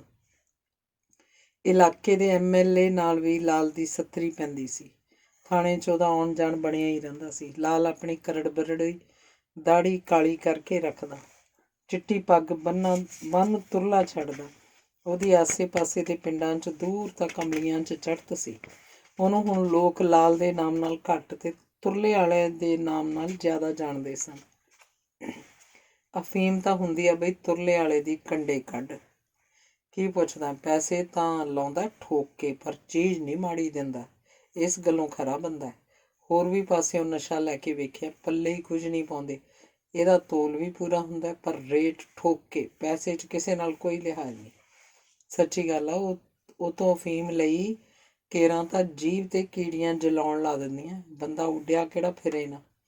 ਫਿਕਰ ਨਾ ਕਰੋ, ਸਾਰੇ ਪਿੰਡ ਨੂੰ ਉੱਡਣ ਲਾ ਦੂ ਕੇਰਾਂ ਤਾਂ। ਸਾਲੇ ਉੱਡਣ ਦੇ। ਪਿੰਡ ਵਿਕਦੀ ਕਰਕੇ ਕੱਲ੍ਹ ਦੇ ਚੋਰ ਗਿੱਜੀ ਜਾਂਦੇ ਆ। ਉਹ ਕਿਹੜਾ ਕਿਸੇ ਨੂੰ ਘਰੋਂ ਆਵਾਜ਼ਾਂ ਮਾਰ ਕੇ ਲਿਆਉਂਦੇ ਆ। ਲੋਕ ਗੱਲਾਂ ਕਰਦੇ। ਫੀਮ ਖਾਣ ਵਾਲਿਆਂ ਦੀਆਂ ਤੇ ਸੋਫੀਆਂ ਦੀਆਂ ਗੱਲਾਂ 'ਚ ਅੰਤਰ ਹੁੰਦਾ। ਅੱਧੇ ਪਿੰਡ ਦੇ ਮੁੰਡੇ ਫੀਮ ਖਾਣ ਲੱਗ ਪਏ ਸਨ। ਸ਼ਰਾਬ ਤਾਂ ਆਮ ਹੀ ਚੱਲਦੀ ਸੀ। ਲਾਲ ਦੇ ਅੱਡੇ 'ਤੇ ਸ਼ਾਮ ਨੂੰ ਪੂਰੀ ਰੌਣਕ ਹੁੰਦੀ। ਦੌਲੇ ਆਣਿਓ ਆ ਘੋੜੀਆਂ ਵਾਲੇ ਲਾਲ ਦੇ ਅੱਡੇ 'ਤੇ ਸ਼ਰਾਬ ਲਾ ਜਾਂਦੇ। ਪੰਸੇਰੀਆਂ ਦੇ ਹਿਸਾਬ ਅਫੀਮ ਆਉਂਦੀ, ਪਰ ਪੁਲਿਸ ਕਦੀ ਨਹੀਂ ਪਈ ਸੀ। ਜੇ ਕਦੀ ਕੋਈ ਫੜਿਆ ਵੀ ਗਿਆ ਸੀ ਤਾਂ ਇੱਕ ਅੱਧੀ ਤੌੜੀ ਵਾਲਾ ਗਰੀਬ ਜ਼ਰੂਰ ਫੜਿਆ ਗਿਆ ਸੀ। ਐਂ ਦਿਨ ਬੀਤਦੇ ਗਏ। ਕਈ ਦਿਨਾਂ ਬਾਅਦ ਕਰਤਾਰੇ ਨੇ ਲਾਲ ਦੇ ਘਰ ਗੇੜਾ ਮਾਰਿਆ ਸੀ। ਉਹ ਕਿਤੇ ਨਾ ਕਿਤੇ ਲੰਘਦਾ ਟੱਪਦਾ ਵੜੀ ਜਾਂਦਾ ਸੀ। ਅਕਸਰ ਉਸ ਘਰ ਦੀਆਂ ਕੰਧਾਂ ਨਾਲ ਉਹਦੀਆਂ ਯਾਦਾਂ ਜੁੜੀਆਂ ਸਨ, ਜੋ ਉਹਨੂੰ ਖਿੱਚ ਲਿਆਉਂਦੀਆਂ। ਉਹ ਤੇ ਸੰਤੋ ਚਰਨ ਦਾ ਤੇ ਉਹ ਵੀ ਬਾਹਲਾ ਹੀ ਕਰਦੇ ਸਨ। ਐਂ ਹੀ ਉਹਨੇ ਇੱਕ ਦਿਨ ਚਰਨ ਨੂੰ ਆਖਿਆ, ਚਰਨ ਪੁੱਤਰਾ, ਮਚਾਕੀ ਵਾਲਿਆਂ ਦੇ ਵਿਆਹ ਆ ਗਿਆ ਸੁਖਦੇਵ ਦਾ। ਮੈਥੋਂ ਤਾਂ ਜਾ ਨਹੀਂ ਹੋਣਾ, ਤੂੰ ਜਾ ਵੜੀ ਆਪਦੀ ਤਾਈ ਨਾਲ। ਤੈਨੂੰ ਹੀ ਜਾਣਾ ਪੈਣਾ।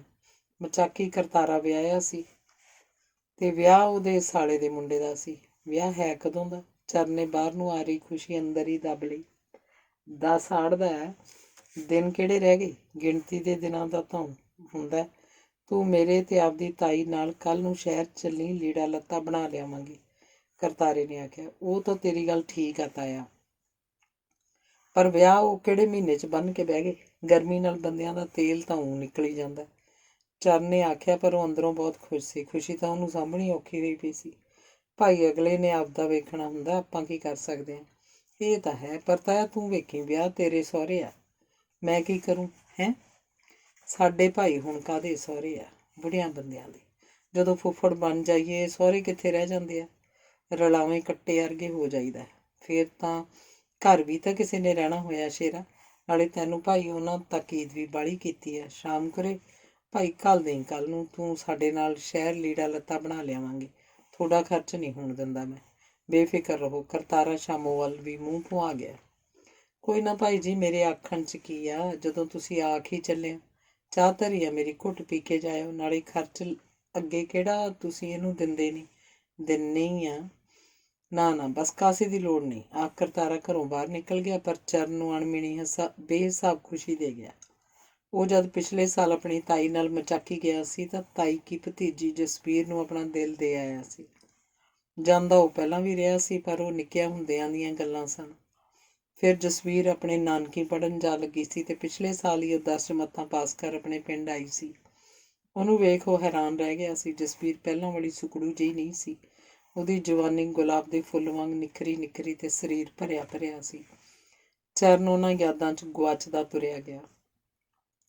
ਚਰਨ ਤੇ ਸੰਤੋ ਨਾਲ ਫਰੀਦਕੋਟੋਂ ਇੱਕ ਔਰਤ ਬੱਸ 'ਚ ਚੜ੍ਹੀ ਤਾਂ ਉਹਨੇ ਸੰਤੋ ਦੇ ਨਾਲ ਦੀ ਸੀਟ ਮੱਲਦਿਆਂ ਸੰਤੋ ਨੂੰ ਬੁਲਾਇਆ ਸੀ।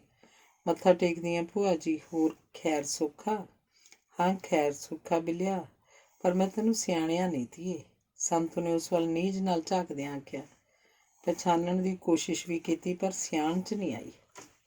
ਮੈਂ ਭੂਆ ਜੀ ਮੱਲੀਆਂ ਦੀ ਵਹੁਟੀ, ਸੁਖਦੇਵ ਕੀ ਮਗਰਲੀ ਗਲੀ 'ਚ ਘਰ ਆ ਸਾਡਾ। ਸੱਚ ਵੇਖਾਂ, ਜਦੋਂ ਤੂੰ ਪਿਛਲੇ ਸਾਲ ਆਈ ਛੱਤ 'ਤੇ ਚੜ੍ਹੀ ਸੀ, ਮੈਂ ਵਿਹੜੇ 'ਚ ਸੀ। ਬਲਾਈ ਗੱਲਾਂ ਕੀਤੀਆਂ ਸੀ ਆਪਾਂ, ਤੈਨੂੰ ਸਿਆਣ ਨਹੀਂ ਆਈ। ਉਸ ਔਰਤ ਨੇ ਆਪਣਾ ਵੱਡਾ ਸਾਰਾ ਝੋਲਾ ਆਪਣੇ ਪੱਟਾਂ 'ਤੇ ਰੱਖ ਲਿਆ। ਹਾਂ ਹਾਂ ਬਿਲਿਆ, ਲੱਗ ਗਿਆ ਪਤਾ, ਤੂੰ ਜੱਗਰ ਦੀ ਨੂੰਹ ਹੈ। ਹੋਰ ਪਿੰਡ ਸੁੱਖ ਸਾਂਦ ਹੈ? ਠੀਕ ਆ ਸਾਰੇ? ਸੰਤੋ ਨੇ ਸਾਰੇ ਪਿੰਡ ਦੀ ਖੈਰ ਸੁੱਖ ਪੁੱਛੀ। ਚਰਨ ਵੀ ਉਹਨਾਂ ਤੋਂ ਅਗਲੀ ਸੀਟ 'ਤੇ ਬੈਠ ਚੁੱਕਾ ਸੀ। ਇਹ ਮੁੰਡਾ ਕੌਣ ਆ ਭੂਆ ਜੀ? ਉਸ ਔਰਤ ਨੇ ਪੁੱਛਿਆ। ਉਹ ਜਾਣਦੀ ਸੀ ਕਿ ਸੰਤੋ ਦੇ ਤਾਂ ਆਪਦੇ ਕੋਈ ਔਲਾਦ ਹੈ ਨਹੀਂ। ਮੇਰੀ ਦਰਾਣੀ ਦਾ ਮੁੰਡਾ ਹੈ, ਮੈਨੂੰ ਮਾਵਾਂ ਤੋਂ ਵੱਧ ਸਮਝਦਾ। ਪੁਰਨ ਛੱਡੋ ਭੂਆ ਜੀ, ਫਿਰ ਜਸਬੀਰ ਨਾਲ ਜੋੜੀ ਵੇਖਿਆ ਜੇ ਬਣਦੀ। ਲੋਕ ਖੜ ਨਾ ਵੇਖਿਆ ਕਰਨ ਤਾਂ ਮੈਨੂੰ ਆਖੀ। ਉਸ ਔਰਤ ਨੇ ਆਖਿਆ। ਚਰਨ ਦੇ ਕੰਨ ਉਹਨਾਂ ਦੀਆਂ ਗੱਲਾਂ ਵੱਲ ਹੀ ਸਨ।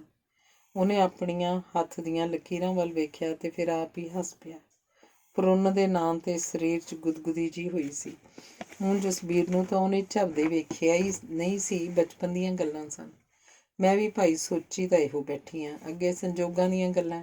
ਸੰਤੋ ਨੇ ਆਖਿਆ। ਗੱਲਾਂ ਬਾਤਾਂ ਕਰਦਿਆਂ ਬਸ ਮਚਾਕੀ ਆ ਰੁਕੀ ਸੀ। ਭੂਆ ਜੀ ਚਾਹ ਪੀਤੇ ਬਿਨਾਂ ਤਾਂ ਮੈਂ ਜਾਣ ਨਹੀਂ ਦੇਣਾ।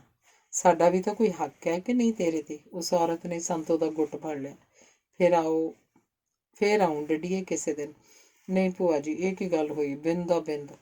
ਉਸ ਔਰਤ ਨੇ ਜ਼ੋਰ ਪਾਇਆ ਤਾਂ ਸੰਤੋ ਚਰਨ ਨੂੰ ਬੋਲੀ। ਤੂੰ ਚੱਲ ਪੁੱਤ ਚਰਨਿਆ, ਮੈਂ ਆਈ ਤੇਰੇ ਮਗਰੀ। ਘਰ ਤਾਂ ਨਹੀਂ ਨਾ ਭੁੱਲਦਾ? ਲੈ ਇਹ ਕਾਹਤੋਂ ਜਾਵੇ ਹੈ, ਦੱਸ ਭਲਾ। ਆ ਜਾ ਭਾਈ ਤੂੰ ਵੀ, ਉਸ ਔਰਤ ਨੇ ਆਖਿਆ ਤੇ ਸੰਤੋ ਉਹਦੇ ਮਗਰ ਲੱਗ ਤੁਰੀ। ਪਰ ਚਰਨ ਸੁਖਦੇਵਕਿਆਂ ਵਾਲੀ ਗਲੀ ਪੈ ਗਿਆ। ਉਹ ਦੋਵੇਂ ਪਿਛਲੀ ਗਲੀ ਮੁੜ ਪਈਆਂ। ਚਰਨ ਘਰੇ ਆਇਆ ਸੀ ਤਾਂ ਜਸਬੀਰ ਵਿਹੜੇ 'ਚ ਮੰਜੇ 'ਤੇ ਬੈਠੀ ਚਾਦਰ ਤੇ ਫੁੰਗ ਪਾ ਰਹੀ ਸੀ ਤੇ ਜਦ ਉਹਨੇ ਸਤਿ ਸ੍ਰੀ ਅਕਾਲ ਜਾ ਆਖਿਆ, ਜਸਬੀਰ ਆਪਣੇ ਧਿਆਨ ਸੀ। ਉਹ ਤਰਬਕ ਕੇ ਝਾਕੀ। ਚਰਨ ਉਹਦੇ ਸਿਰ 'ਤੇ ਜਾ ਖੜਾ ਸੀ। ਜੀ ਮੈਂ ਆਖਿਆ ਸਤਿ ਸ੍ਰੀ ਅਕਾਲ। ਚਰਨ ਨੇ ਜਸਬੀਰ ਨੂੰ ਡੌਰ ਭੌਰ ਜੀ ਹੋਈ ਵੇਖ ਆਖਿਆ। ਸਤਿ ਸ੍ਰੀ ਅਕਾਲ। ਜਸਬੀਰ ਨੇ ਆਪਣੇ ਆਪ ਨੂੰ ਸੰਭਾਲ ਸੂਈ ਚਾਦਰ 'ਚ ਟੁੰਗ ਪਾਣੀ ਦਾ ਗਲਾਸ ਭਰ ਲਿਆਂਦਾ। ਚਰਨ ਝੋਲਾ ਮੰਜੇ 'ਤੇ ਰੱਖ ਆਪ ਵੀ ਬੈਠ ਚੁੱਕਾ ਸੀ। ਉਹਦੀਆਂ ਪਾਣੀ ਦਾ ਗਲਾਸ ਫੜਦਿਆਂ ਉਂਗਲਾਂ ਜਸਬੀਰ ਦੀਆਂ ਉਂਗਲਾਂ ਨਾਲ ਖਹਿ ਗਈਆਂ। ਸਰੀਰ 'ਚ ਚਰਨਾਹਟ ਜਿਹੀ ਉੱਠੀ। ਭੂਆ ਜੀ ਨੂੰ ਵੀ ਲਈ ਆਉਂਦੇ, ਜਸਬੀਰ ਨੇ ਖੈਰ ਸੁੱਖ ਪੁੱਛਦਿਆਂ ਆਖਿਆ। ਉਹਨੇ ਸੋਚਿਆ ਸੀ ਜੇ ਭੂਆ ਵੀ ਆਈ ਹੁੰਦੀ ਤਾਂ ਹੁਣ ਨੂੰ ਆ ਜਾਣਾ ਸੀ। ਹੁਣੇ ਲੈ ਆਉਂਦੇ ਆ, ਹੁਕਮ ਚਾਹੀਦਾ ਤੁਹਾਡਾ? ਚਰਨ ਦੇ ਸਬੈਕੀ ਮੂੰਹ 'ਚੋਂ ਨਿਕਲ ਗਿਆ। ਜਸਬੀਰ ਉਹਦੇ ਧੁਰ ਅੰਦਰ ਤੱਕ ਉਤਰਦੀ ਜਾ ਰਹੀ ਸੀ। ਕਈ ਸਾਲ ਪਹਿਲਾਂ ਵੇਖੀ ਸੀ ਤਾਂ ਸੁਕੜੀ ਜਿਹੀ ਸੀ, ਪਰ ਹੁਣ ਹੁਸਨ ਡੁੱਲ ਪੈਂਦਾ ਸੀ। ਲੈ ਮੇਰਾ ਹੁਕਮ ਥੋੜ੍ਹਾ ਮੰਨੋਗੇ ਤੁਸੀਂ? ਆਖ ਜਸਬੀਰ ਅੰਦਰ ਗਈ ਤੇ ਸਬਾਤ 'ਚੋਂ ਸੂਤ ਦਾ ਮੰਜਾ ਕੱਢ ਲਈ। ਉਹਦੇ ਅੰਦਰ ਵੀ ਜਗਮਗ ਜੀ ਹੋਣ ਲੱਗ ਪਈ ਸੀ। ਜੀ ਕਰਦਾ ਸੀ ਚਰਨ ਨੂੰ ਵੇਖੀ ਜਾਏ, ਬਸ ਵੇਖੀ ਜਾਏ, ਪਰ ਇੱਕ ਸੰਕੋਚ ਦੀ ਚਾਦਰ ਵੀ ਤਣੀ ਹੋਈ ਸੀ। ਉਹਨਾਂ ਨੂੰ ਪਤਾ ਵੀ ਨਹੀਂ ਲੱਗਾ ਸੀ ਕਿ ਸੰਤੋ ਨੇ ਕਦ ਸਿਰ ਆ ਕੱਢਿਆ ਸੀ। ਕੁੜੇ ਮੁੰਡੇ ਨੂੰ ਚਾਹ ਪਾਣੀ ਵੀ ਪਿਆਈ ਆ ਕਿ ਸੁੱਕੀਆਂ ਹੀ ਗੱਲਾਂ ਮਾਰਨ ਡਈਆਂ? ਸੰਤੋ ਨੇ ਆ ਕੇ ਆਖਿਆ ਸੀ ਤਾਂ ਦੋਵੇਂ ਤਰਪ ਕੇ ਸਨ। ਜਸਬੀਰ ਆਪਣੇ ਆਪ ਨੂੰ ਸੰਭਾਲਦੀ ਬੋਲੀ ਸੀ, ਭੂਆ ਜੀ ਇਸ ਝੂਠੇ ਨੂੰ ਚਾਹ ਪਾਣੀ ਕਾਹਦਾ? ਤੇਰਾ ਤਾਂ ਇਹਨੇ ਨਾਂ ਤੱਕ ਵੀ ਨਹੀਂ ਲਿਆ ਕਿ ਭੂਆ ਜੀ ਵੀ ਆਉਂਦੇ ਆ। ਭਾਈ ਮੈਂ ਪਿੱਛੇ ਰੁਕ ਗਈ ਸੀ ਕਿ ਨਾ ਉਹਦਾ ਜੱਗਰ ਦੀ ਨੂੰ ਲੈ ਗਈ ਸੀ ਮੈਨੂੰ। ਮੈਥੋਂ ਉਹਦਾ ਹੰਮਾ ਤੋੜਿਆ ਨਾ ਗਿਆ। ਤੂੰ ਦੱਸ ਬਾਕੀ ਘਰ ਦੇ ਜੀ ਨਹੀਂ ਦੀਂਦੇ? ਸੰਤੋ ਨੇ ਪੁੱਛਿਆ। ਬਾਪੂ ਤੇ ਬਾਈ ਸੁਖਦੇਵ ਤਾਂ ਪਾਣੀ ਲਾਉਂਦੇ ਆ ਕਣਕ ਨੂੰ। ਵਾਰੀ ਸੀ ਅੱਜ। ਬੇਬੇ ਇੱਥੇ ਕਿਤੇ ਹੋਣੀ ਆ। ਜਦ 2-4 ਜਣੀਆਂ ਰਲ ਬਹਿੰਦੀਆਂ ਫੇਰ ਨਹੀਂ ਉੱਠਣ ਦਾ ਨਾਂ ਲੈਂਦੀਆਂ। ਖਾਸੇ ਚਿਰ ਦੀ ਗਈ ਆ ਜਾਂਦੀ ਆ। ਮੈਂ ਚਾਹ ਧਰਦੀ ਆ। ਉਹਨੇ ਜਸਬੀਰ ਨੇ ਆਖਿਆ ਸੀ ਤੇ ਚੌਂਕੇ ਵੱਲ ਭੌਂ ਗਈ ਸੀ। ਚਰਨ ਮਚਾਕੀ 2 ਦਿਨ ਰਿਹਾ ਸੀ ਤੇ ਇਹਨਾਂ ਦੋਹਾਂ ਦਿਨਾਂ ਵਿੱਚ ਹੀ ਉਹ ਕਾਫੀ ਘੁਲ ਮਿਲ ਗਏ ਸਨ, ਜਿਵੇਂ ਜੁਗਾਂ ਜੁਗਾਂਤਰਾਂ ਤੋਂ ਸਾਥ ਹੋਵੇ। ਵੇ ਚਰਨਿਆ, ਤੂੰ ਪਿੰਡੇ ਤੇ ਪਾਣੀ ਪਾ ਲੈਂਦਾ ਪੁੱਤ। ਗਰਮੀ ਵੇਖ ਕਿੰਨੀ ਆ, ਨਹਾ ਲੈ ਮੇਰਾ ਸ਼ੇਰ। ਸ਼ਾਮੋ ਨੇ ਆਵਾਜ਼ ਦਿੱਤੀ ਸੀ ਤਾਂ ਚਰਨ ਦਾ ਧਿਆਨ ਪਲਟਿਆ ਸੀ। ਉਹਦੀ ਯਾਦਾਂ ਦੀ ਲੜੀ ਟੁੱਟ ਗਈ। ਨਹਾਉਣਾ ਹੈ ਮਾਂ, ਆਖੋ ਨਹਾਉਣ ਲੱਗ ਪਿਆ। ਉਸ ਦਿਨ ਉਹ ਕੋਈ ਘੰਟਾ ਭਰ ਆਪਣਾ ਸਰੀਰ ਮਲ ਨਹਾਉਂਦਾ ਰਿਹਾ। ਹਾਣੀ ਨੂੰ ਮਿਲਣ ਦੀ ਤਾਂਘ ਅੰਗੜਾਈਆਂ ਭੰਨਦੀ ਰਹੀ। ਦੂਜੇ ਦਿਨ ਚਰਨ ਕਰਤਾਰੇ ਤੇ ਸੰਤੋ ਨਾਲ ਸ਼ਹਿਰ ਗਿਆ ਸੀ ਤਾਂ ਹੋਰ ਕੱਪੜਿਆਂ ਦੇ ਨਾਲ ਚਰਨ ਦੇ ਵੀ 2 ਸੂਟ ਬਣਾਏ ਸਨ, ਕਮੀਜ਼ ਪਜਾਮੇ ਦਾ ਕੱਪੜਾ ਤੇ ਚਾਦਰੇ ਕੁੜਤੇ ਦਾ, 2 ਹੀ ਪੱਗਾਂ। ਚਰਨ ਨੇ ਕੱਪੜੇ ਉੱਥੇ ਹੀ ਇੱਕ ਟੇਲਰ ਨੂੰ ਸੀਨੇ ਦੇ ਦਿੱਤੇ। ਵੇ ਤੂੰ ਪਿਆਰੇ ਦਰਜੀ ਤੋਂ ਸੌਂਦਾ ਪਿੰਡੋਂ? ਸੰਤੋ ਨੇ ਆਖਿਆ ਸੀ ਤਾਂ ਚਰਨ ਹੱਸ ਪਿਆ ਸੀ। ਤਾਈ ਮਾਂ, ਪਿਆਰੇ ਹੁਣੀ ਕਛਹਿਰੇ ਨਿਕਰਾਂ ਸਿਉਣ ਜੋਗੇ ਹੀ ਹੁੰਦੇ ਆ, ਕੱਪੜੇ ਥੋੜੇ ਗਲਾਉਣੇ ਸੀ ਉਹ ਤੋਂ। ਚੰਗਾ ਗੱਲਾਂ ਨਾ ਮਾਰ ਬਹੁਤੀਆਂ, ਤੁਰੋ ਹੁਣ ਤਾਂਗਾ ਨਾ ਨਿਕਲ ਜਾਏ, ਸੰਤੋ ਨੇ ਆਖਿਆ ਸੀ। ਉਹ ਨਿੱਕਾ ਮੋਟਾ ਜੋ ਹੋਰ ਵੀ ਸਮਾਨ ਖਰੀਦਣਾ ਸੀ ਖਰੀਦ ਮਾਈ ਵਾਲੇ ਖੂਹ ਤੇ ਆ ਗਏ। ਇਹ ਖੂਹ ਕਦੀ ਮਹਾਰਾਜਾ ਫਰੀਦਕੋਟ ਹਰਿੰਦਰ ਸਿੰਘ ਦੇ ਵਡੇਰਿਆਂ ਨੇ ਲਵਾਇਆ ਸੀ। ਨਜ਼ਦੀਕ ਹੀ ਬਲਬੀਰ ਸਕੂਲ ਤੇ ਬਲਜਿੰਦਰਾ ਕਾਲਜ ਹੋਣ ਕਰਕੇ ਕਾਫੀ ਰੌਣਕ ਰਹਿੰਦੀ ਸੀ। ਨਹਿਰੂ ਸਟੇਡੀਅਮ ਤੇ ਹੋਰ ਕਈ ਸਿੱਖਿਆ ਕੇਂਦਰ ਇਸੇ ਰੋਡ ਤੇ ਹੀ ਸਨ। ਇੱਥੋਂ ਹੀ ਚਰਨ ਕੇ ਪਿੰਡਾਂ ਵੱਲ ਨੂੰ ਟਾਂਗੇ ਚੱਲਦੇ ਸਨ। ਕਾਲਾ ਸੇਠ, ਚਾਹ ਬਣਾ ਬਈ ਚੱਕਵੀਂ ਜਿਹੀ, 3 ਕੱਪ। ਚਰਨ ਨੇ ਦੁਕਾਨ ਵਾਲੇ ਨੂੰ ਆਖਿਆ। ਬਲਬੀਰ ਸਕੂਲ 'ਚ ਪੜ੍ਹਦਾ ਰਿਹਾ ਕਰਕੇ ਚਰਨ ਉਹਦਾ ਵਾਕਫ ਸੀ ਤੇ ਇਸ ਦੁਕਾਨ ਤੇ ਹੀ ਚਰਨ ਦਾ ਕਈ ਕਾਲਜੀਏਟ ਮੁੰਡਿਆਂ ਨਾਲ ਵੀ ਵਾਹ ਪੈਂਦਾ ਸੀ, ਜੋ ਕਮਿਊਨਿਸਟ ਪਾਰਟੀ ਨਾਲ ਤਾਲਮੇਲ ਰੱਖਦੇ ਸਨ ਤੇ ਜਦ ਇੱਥੇ ਬੈਠਦੇ ਤਾਂ ਮਾਰਕਸਵਾਦੀ ਵਿਚਾਰਧਾਰਾ ਤੇ ਚਰਚਾ ਚੱਲਦੀ ਰਹਿੰਦੀ ਸੀ। ਹੋਰ ਕੀ ਹਾਲ ਆ ਚਰਨ ਸਿੰਘ? 10ਵੀਂ ਕਰਕੇ ਖੇਤੀ 'ਚ ਖੁੱਭ ਗਿਆ? ਭਾਈ ਕਾਲੇ ਨੇ ਚਾਹ ਦਾ ਪਾਣੀ ਧਰਦਿਆਂ ਆਖਿਆ। 2-3 ਗਾਹਕ ਹੋਰ ਵੀ ਬੈਠੇ ਸਨ। ਭਰਾਵਾ, ਤੁਸਾਂ ਦਿਆਂ ਧੀਆਂ ਪੁੱਤਾਂ ਸਾਂਭ ਲੈਣੀਆਂ ਹੋਈਆਂ ਦੁਕਾਨਦਾਰੀਆਂ, ਸਾਡਿਆਂ ਚੋਰਾਂ ਤਾਂ ਫਿਰ ਮਿੱਟੀ ਫੱਕਣੀ ਹੋਈ। 2 ਸਾਲ ਅੱਗੇ ਕੀ ਤੇ ਪਿੱਛੇ ਕੀ ਹੈ? ਕੀ ਕਹਿੰਦਾ? ਪਹਿਲਾਂ ਬੈਠੇ ਇੱਕ ਆਦਮੀ ਨੇ ਚਰਨ ਤੋਂ ਪਹਿਲਾਂ ਹੀ ਜਵਾਬ ਦੇ ਮਾਰਿਆ। ਤਾਊ, ਇਹ ਵੀ ਵਹਿਮ ਹੀ ਆ। ਦੂਜੇ ਦੀ ਥਾਲੀ 'ਚ ਲੱਡੂ ਵੱਡਾ ਲੱਗਣ ਵਾਲੀ ਗੱਲ। ਤੁਹਾਡਾ ਕੰਮ ਹੋਇਆ ਸ਼ਾਹੀ ਖੁਦਮੁਖਤਾਰੀ, ਹਜ਼ਾਰਾਂ ਦੀ ਪ੍ਰਾਪਰਟੀ ਤੇ ਅਸੀਂ ਜੋ ਕਮਾਉਣੀ ਉਹੋ ਹੀ ਖਾਣੀ।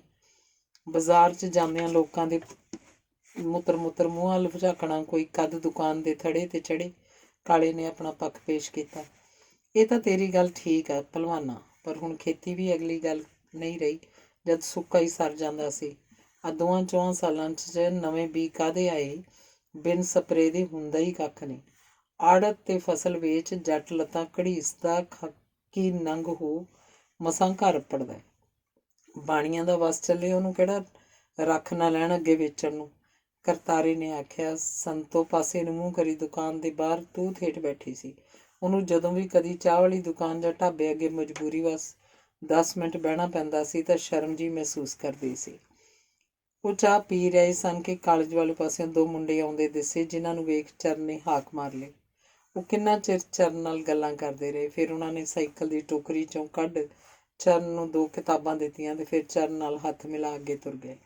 ਇਹ ਕੌਣ ਸੀ ਸ਼ੇਰਾ? ਕਰਤਾਰੇ ਨੇ ਕਾਲੇ ਨੂੰ ਪੈਸੇ ਦਿੰਦਿਆਂ ਚਰਨ ਤੋਂ ਪੁੱਛਿਆ। ਇਹ ਕਮਿੱਕਰ ਆ, ਇੱਥੇ ਨਾਲ ਹੀ ਪਿੰਡ ਆ, ਕਾਲਜ 'ਚ ਪ੍ਰਧਾਨ ਸੀ ਯੂਨੀਅਨ ਦਾ ਪਿਛਲੀ ਵਾਰੀ। ਬਹੁਤ ਸਾਊ ਮੁੰਡਾ, ਚਰਨ ਨੇ ਦੱਸਿਆ। ਦਿਨ ਢਾਲੇ ਪੈ ਚੁੱਕਿਆ ਸੀ। ਗੁਆਂਢੀ ਪਿੰਡ ਦੇ ਰੱਖੇ ਨੇ ਆਪਣੀ ਘੋੜੀ ਨੂੰ ਪਹਿਲਾਂ ਪਾਣੀ ਪਿਆਇਆ, ਨਲਕੇ ਤੋਂ ਬਾਲਟੀ ਭਰ ਕੇ, ਫਿਰ ਟਾਂਗੇ ਜੋੜ ਲਈ। ਕਰਤਾਰਾ ਮਗਰਲੀਆਂ ਸੀਟਾਂ ਵੱਲ ਸੰਤੋ ਨੂੰ ਹੱਥ ਕਰਕੇ ਆਪ ਅਗਲੇ ਪਾਸੇ ਪਾਏਦਾਨ ਤੇ ਪੈਰ ਧਰ ਚੜ ਗਿਆ। ਯਾਰ, ਤੂੰ ਕੋਈ ਚੱਜ ਦਾ ਪਸ਼ੂ ਰੱਖਿਆ ਕਰ। ਚੰਦ ਤੂੰ ਵੀ ਟੁੱਟੀ ਜੀ ਟੈਰ ਰੱਖਣ ਦਾ ਗੁਰ ਸਿੱਖ ਲਿਆ। ਸੀਟ ਮਲ ਕਰਤਾਰੇ ਨੇ ਰੱਖੇ ਨੂੰ ਆਖਿਆ। ਵੱਡੇ ਭਾਈ ਤਾਲ ਹੀ ਪੂਰੇ ਨਹੀਂ ਹੁੰਦੇ ਅੱਜ ਦੀ ਮਹਿੰਗਾਈ 'ਚ। ਚੰਗਾ ਪਸ਼ੂ ਕੀ ਰੱਖ ਲੈਣਾ ਹੋਇਆ। ਟਾਂਗੇ ਵਾਲੇ ਰੱਖੇ ਦਾ ਵੱਧ ਰਹੀ ਮਹਿੰਗਾਈ ਵੱਲ ਸੰਕੇਤ ਸੀ। ਜਵਾਕਾਂ ਦੀ ਦੇ ਗੱਲ ਤੂੰ ਵੀ ਰਿਹਾ ਪਿਆ ਕੋੜਿਆ ਜਵਾਈ। ਕਰਤਾਰੇ ਨੇ ਰੱਖੇ ਤੋਂ ਪਰਿਵਾਰ ਦੀ ਸੁੱਖ ਸਾਂਦ ਪੁੱਛੀ। ਬਈ ਕਰਤਾਰ ਸਿਆਂ ਵੱਡੇ ਦੀਸੇ ਨੂੰ ਹੱਟੀ ਪਾਤੀ ਹੈ ਪਿੰਡ। ਛੋਟਾ ਬੀਕਾਨੇਰ ਜਾ ਵੜਿਆ ਸੀ। ਹੁਣ ਆਪਦਾ ਕਮਾਉਣ ਖਾਣ ਆਪਾਂ ਬੇਫਿਕਰ ਹਾਂ। ਆਪਣੀਆਂ 2 ਮੰਨੀਆਂ ਨਿਕਲੀਆਂ ਆਉਂਦੀਆਂ ਤੁਹਾਡੀ ਮਿਹਰ ਨਾਲ, ਰੱਖੇ ਨੇ ਦੱਸਿਆ। ਚੰਗਾ ਕੀਤਾ ਮਹਾਜਨ ਦੇ ਪੁੱਤ ਨੂੰ ਤੂੰ ਹੱਟੀ ਵਾਰ ਦਿੱਤੀ। ਜਵਾਕ ਆਪਣਾ ਸੰਭਾਲੀ ਫਿਰਨ, ਹੋਰ ਕੀ ਚਾਹੀਦਾ। ਮੈਂ ਤਾਂ ਬਾਈ ਸਾਰੀ ਉਮਰ ਭਾਠੀ ਝੋਕਿਆ ਤੁਹਾਡੇ ਸਾਹਮਣੇ। ਮੈਨੂੰ ਆਉਣ ਵਾਲਾ ਸਮਾਂ ਦੱਸਦਾ ਹੈ ਬਣਨਾ ਬਣਾਉਣਾ ਜਵਾਕਾਂ ਤੋਂ ਵੀ ਕੁਛ ਨਹੀਂ। ਸਾਡੇ ਤਾਂ ਪਤਾ ਨਹੀਂ ਕਿੱਧਰੋਂ ਆਥਣੇ ਜੇ ਦਿਨ ਦੇ ਛਪਾ ਨਾਲ ਘੋੜੀਆਂ ਤੇ ਸ਼ਰਾਬ ਲੈ ਕੇ ਵੇਚਣ ਵਾਲੇ ਆ ਜਾਂਦੇ ਆ। ਨਿੱਕੇ ਨਿੱਕੇ ਜਵਾਕ ਵੀ ਗਿੱਝਦੇ ਜਾਂਦੇ ਆ ਹੁਣ ਤਾਂ। ਸਾਡਾ ਦੀਸਾ ਸਹੁਰਾ ਦੁਕਾਨ 'ਤੇ ਹੀ ਪੀਣੋਂ ਨਹੀਂ ਹਟਦਾ, ਰੱਖੇ ਨੇ ਦੱਸਿਆ। ਪੁਲਿਸ ਨਹੀਂ ਪੈਂਦੀ ਉਹਨਾਂ ਨੂੰ, ਸ਼ਰੇਆਮ ਸ਼ਰਾਬ ਵੇਚਦੇ ਆ। ਕਰਤਾਰਾ ਸਭ ਕੁਝ ਜਾਣਦਾ ਵੀ ਪੁੱਛ ਗਿਆ। ਲੈ ਹੈ ਕਮਲਾ, ਪੁਲਿਸ ਨੂੰ ਤਾਂ ਕਮਾਈ ਬਣੀ ਆ, ਉਹ ਕਿਉਂ ਰੋਕੂ ਭਲਾ। ਪਹਿਲਾਂ ਤਾਂ ਘੋੜੀਆਂ ਵਾਲੇ ਪੁਲਿਸ ਨੂੰ ਹੱਥ ਝਾੜਦੇ ਹੋਣਗੇ, ਫਿਰ ਸ਼ਰਾਬ ਪੀ ਕੇ ਲੋਕ ਲੜਦੇ ਵੀ ਆ। ਲੜਨਗੇ ਤਾਂ ਥਾਣੇ ਜਾਣਗੇ ਤਾਂ ਤੂੰ ਸਿਆਣਾ। ਆਖ ਰੱਖਾ ਹੱਸ ਪਿਆ। ਉਹ ਇਹ ਤਾਂ ਤੇਰੀ ਗੱਲ ਠੀਕ ਆ, ਕੋਈ ਝੂਠ ਨਹੀਂ ਇਹਦੇ 'ਚ।